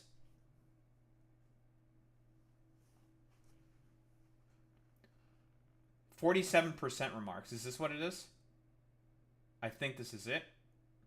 Yeah, 47% of Americans did not pull their weight. I'm Barack Obama, and I approve this message. When Mitt Romney dismissed 47% of Americans for not pulling their weight, he attacked millions of hardworking people making $25,000, $35,000, $45,000 a year. They pay Social Security taxes, state taxes, local taxes, gas, sales, and property taxes. Romney paid just 14% in taxes last year on over... That is what fucking won Obama in 2012. Outlining a clear fucking enemy.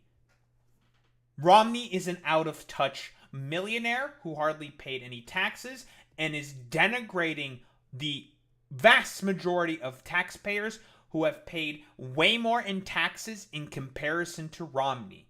That was what won 2012. Not aspirational fucking bullshit. That won in 2008 because, fundamentally speaking, people wanted a change from George Bush, who just caused a major fucking recession to have happened and also lied the American people into Iraq. Now, it was a complete lie from what we know from Obama, so he had to change up the fucking strategy to be able to get reelected in 2012. And that was what won him the 2012 election. It's not about grace and advocating for things that they were for. Nonsense.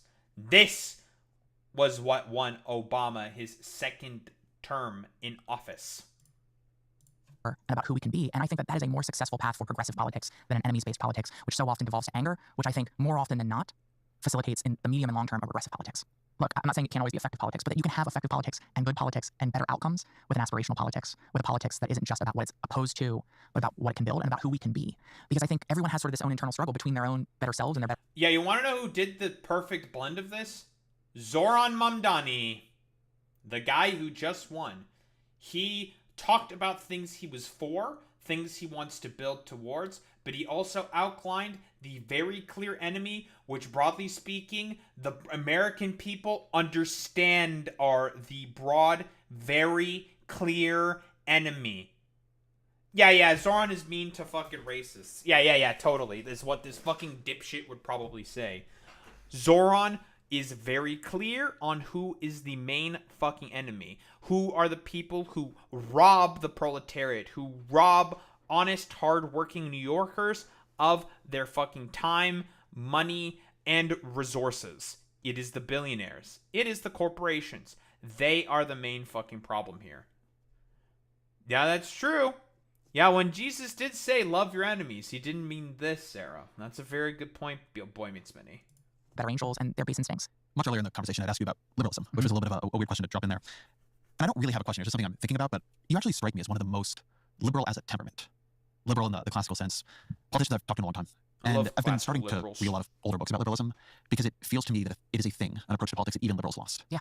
And one of the reasons I think we lost... It's because you're not a liberal. Sorry. If you want to read some actual fucking liberals, why don't you read some of the Enlightenment thinkers? They have some quite interesting radical fucking beliefs that motherfuckers like yourself would not agree with. Adam Smith? Ooh, he would not be a fan of the current laissez-faire capitalist system. A lot of the other fucking Enlightenment thinkers, guess what? They were for open borders. For men, explicitly, of course.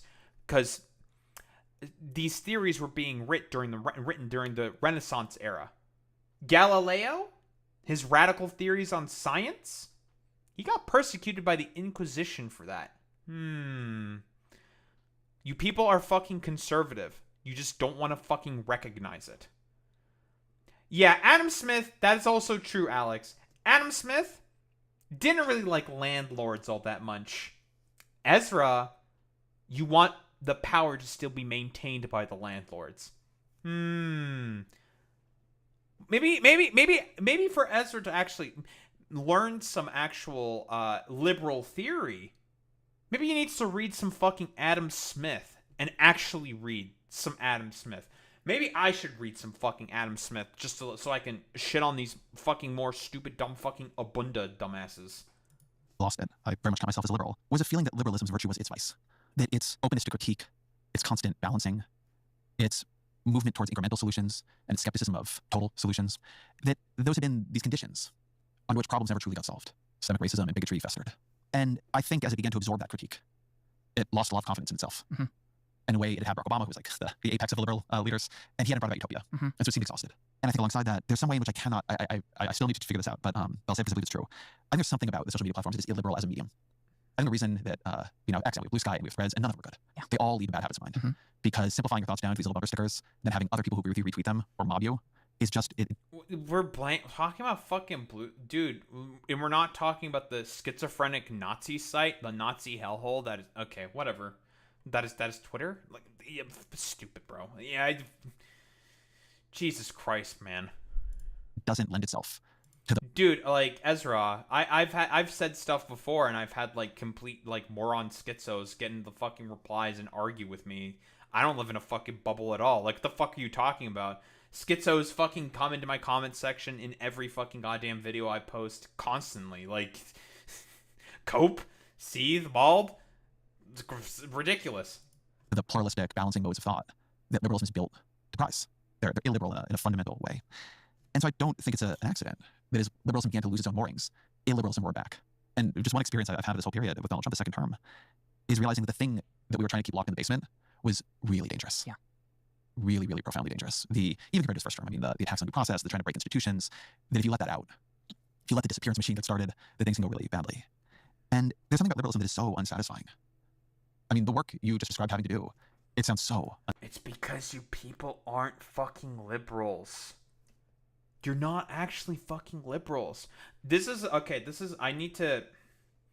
segment that I really want to fucking do at one point, talking about how neoliberals are not actually liberal. I need to ask some people for some, I don't know, quick, interesting reference material. Because neoliberals are not actually liberals. Simply put, they are not. Under every fucking circumstance. The main problem is if you look at any of the tenets of the broader, I think like the main sort of liberal thinkers that you can look at are it's Kant, Adam Smith. Adam Smith would have so many fucking problems with the current construction of the world, and I'm not sure exactly who are like more of the main sort of like what is it? Main like liberal. No, I don't want Yanis Varoufakis. No, Yanis Varoufakis is a socialist, right? Like I don't know if he's like an actual like true. I'm talking about like Enlightenment fucking liberal thinkings, right? Like he's a socialist. Like that's not what I'm looking for. Boy meets many. He like socialists have gone beyond liberalism. Liberal thinkers of the Enlightenment.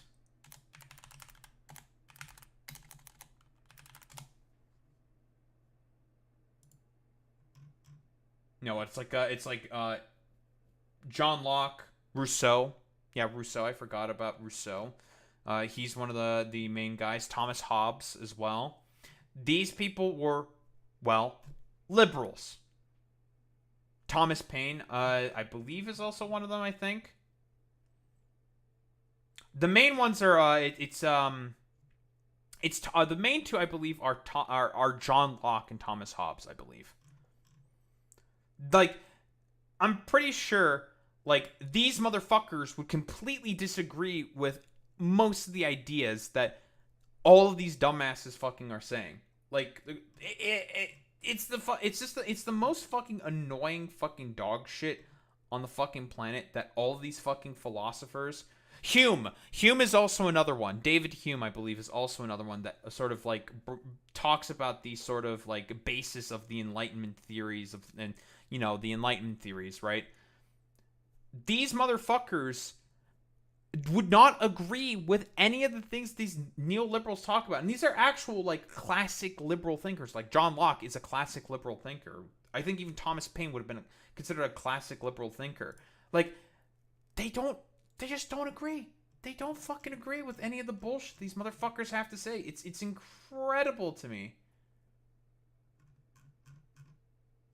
Now, these fucking, the 18 essential classic liberal thinkers, this fucking, it's all just like dumb fuck libertarians. It really tells you just how much all these, like, motherfuckers have completely, like, misappropriated and, like, don't believe in, like, anything that these motherfuckers have to say. It's incredible how, like, just history has, like, completely twisted and perverted all these terms to mean something completely different. But, you know, I keep saying, I reiterate this point.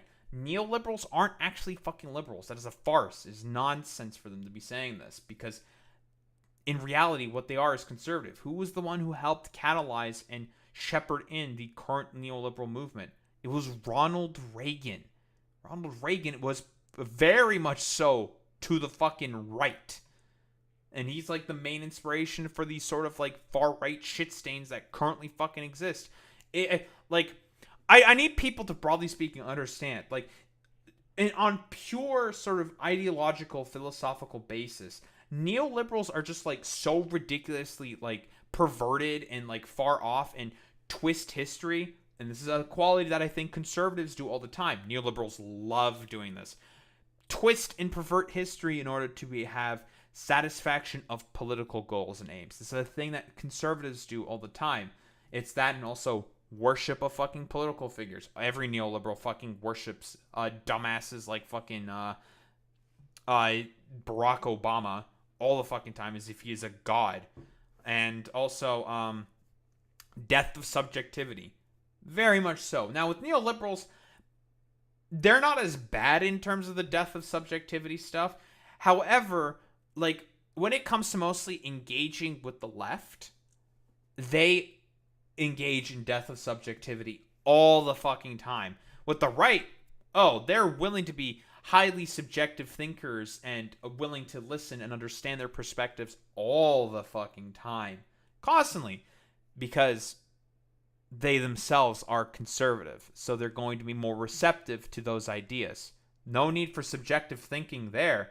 They probably agree. They just think it's a little too optically untenable. That is the fucking problem. Unsatisfying and frustrating. And yet, something, I guess there's that, and yet. And yet it is the approach and the system that, while imperfect, is the most likely and most proven to actually lead to the progress that I and I know so many others seek. Look, people have one life, and it is completely understandable.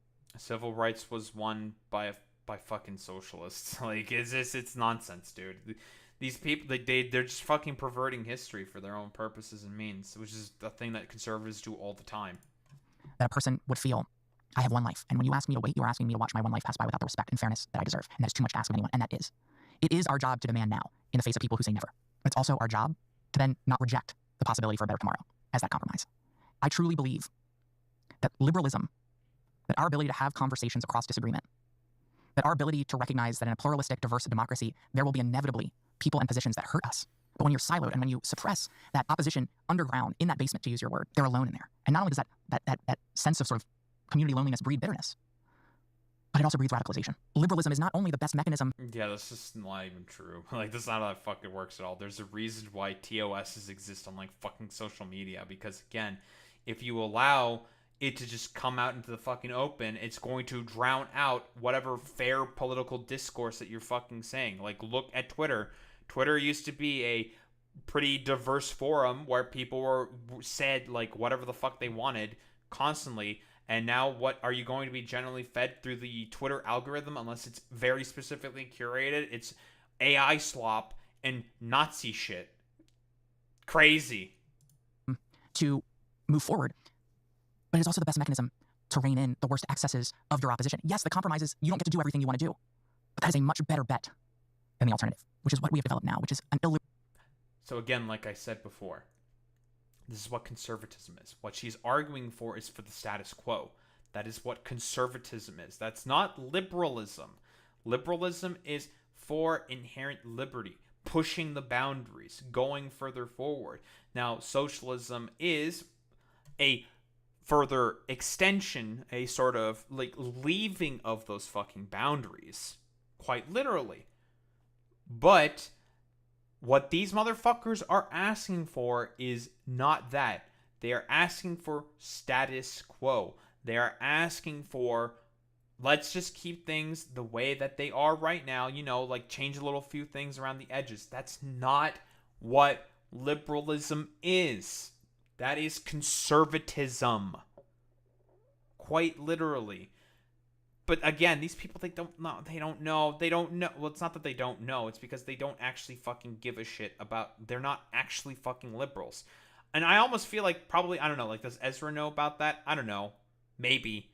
Sarah McBride, does she know that she's not an actual liberal? I don't know. It wouldn't surprise me if she actually had no fucking idea. But again, if we're talking about philosophical fucking basis here, these people are advocating for conservatism, not for fucking liberalism. Liberal thinkers, all the classical fucking liberal thinkers would disagree with everything that they have to say. The thinkers of the Enlightenment is who I'm specifically talking to here. None of them would agree with any of the bullshit they're saying. Liberal democracy in so many ways in our body politic. One where, yes, we might have temporary victories, but as we are seeing right now, those victories can be fleeting, and the consequences can be deadly. Was this always your political temperament, or was it forged? I have grown and changed. I think, you know, there are things that I did and said 5, 10, 15 years ago that I look back and regret because I think that they were too illiberal. Because I think I bought into... She used to be a fucking radical. Okay, yeah, and she became cucked. She cucked herself. Well, she went into Congress probably as a fiery voice and became more fucking cucked as a result. Nah, there it is. There it is. Cut. A culture online that didn't always bring out the best in me. But I do think that those were exceptions. And even when I was an advocate, I was always perceived as one of the more mainstream respectability advocates. I was always considered someone who was too willing to work across disagreement and engage in conversations that we shouldn't be having. I was always considered someone who was too willing to work within the system. I think I fundamentally always had the same perspective and fundamentally have always believed that we cannot eliminate grace from our politics and our change making, and that's Okay, so yeah, like literally she's the motherfucker who is you know, if I were to use the example of AOC, she is the person who, by the way, hey lefties, this is who they think AOC is. It's Sarah McBride, right? Who the fucking lefties think that AOC really is? It's motherfuckers like Sarah McBride. This is the actual person you should be constantly deriding and hating, not fucking AOC, who is more like an actual fucking liberal. But whatever. Philosophy is fucking dead. None of these words mean anything. These words clearly aren't in the Bible, so who the fuck gives a shit about any of them? That's rooted in watching my parents grow and change after I came out. Look, I went into that experience knowing my parents were going to, look, they're progressive people. They embraced my older brother who's gay without skipping a beat. But I knew when I shared that I was trans with them, it was going to be devastating, to use a word that my mother uses. And I knew that if I responded by shutting down the conversation, by refusing to walk with them, by refusing to give them grace and assume good intentions when they would inevitably say and do things that might be hurtful to me, I would stunt their capacity to take that walk with me. And I saw us as a family move forward with a degree of grace toward each other, that we were all going to inevitably say and do things that... Yes, but your parents already inherently agreed with fucking gay marriage, so this is not like a step too far for them, ideologically speaking. Like, this is fucking nonsense, dude. Again, you cannot tolerate the intolerable. You can't fucking reason with them very often. It's ridiculous. We would come to regret that might hurt a little bit, but that if we assume good intentions and walk forward, that my parents would go from saying, what are the chances that I have a gay son and a trans child, from a place of pity to a place of awe in the diversity of our family and the blessings that have come with that diversity. And that only came from grace. And then I saw it working in Delaware, passing non-discrimination protections. I've seen it time and time again. And so I have borne witness to change that once seemed so impossible to me as a kid that it was almost incomprehensible, not only become possible, but become a reality in large part because of grace in our politics. And yes, because I was willing to extend that grace to others. Grace, blessings, witness.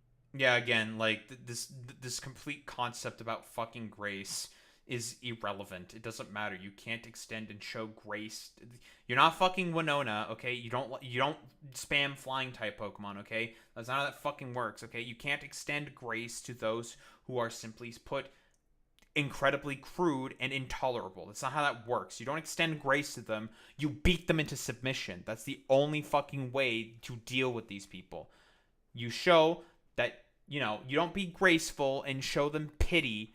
You beat them down and say, yeah? What? You're upset about the fact that I identify this way? Cope about it. What the fuck are you gonna do about it? What, you're gonna get a fucking gun and try to shoot me? Fucking do it, pussy. I'll be ready for you, you fucking loser. Do it! And more often than not, generally those people aren't gonna follow through. Depends on how far down the rabbit hole they are.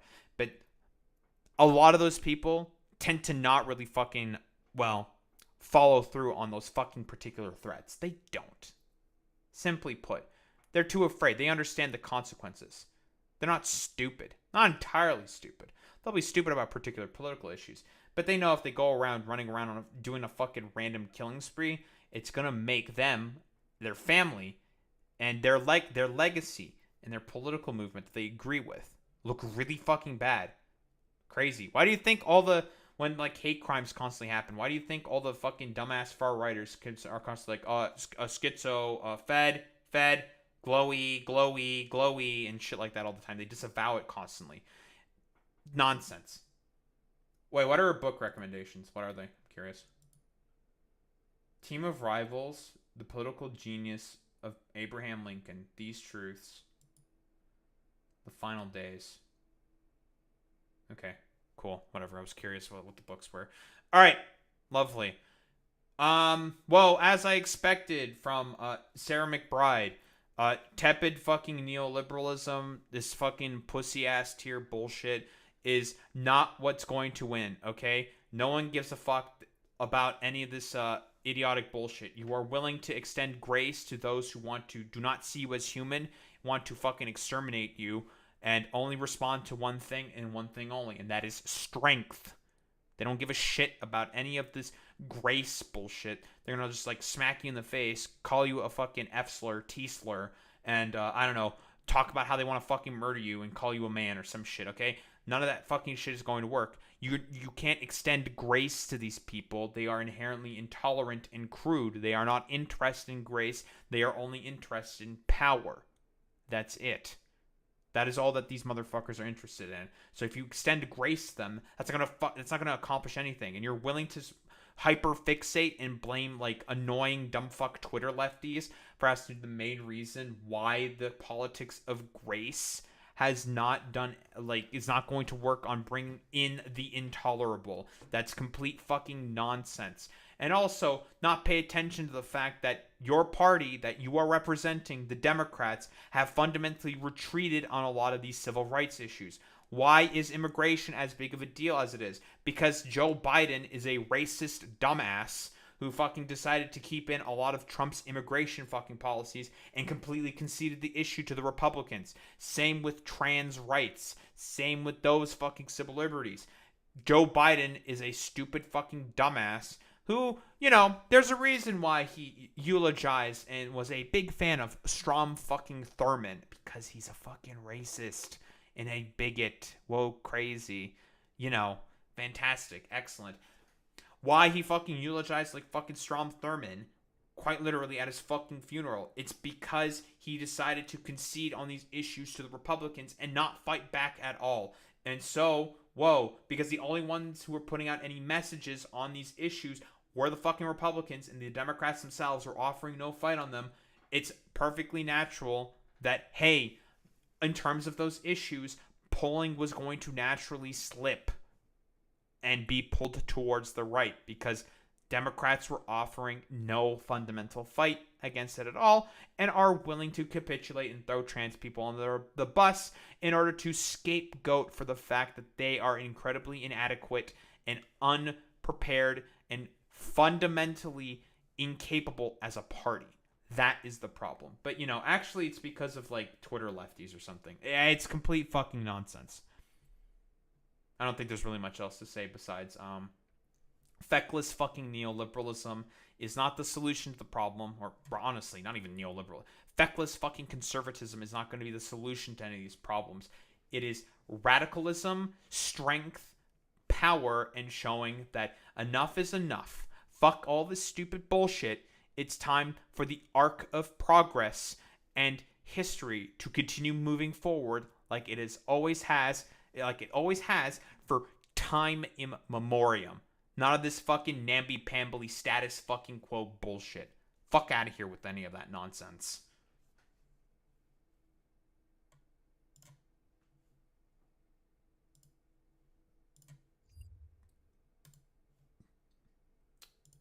That's a fucking wrap.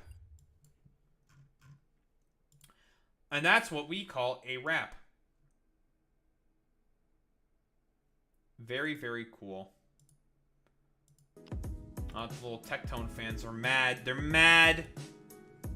The little morons are mad.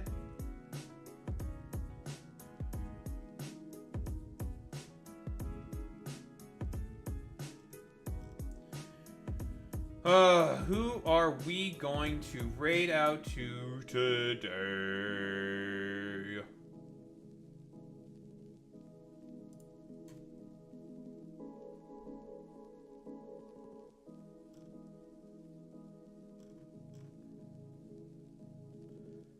Man, oh man, oh man.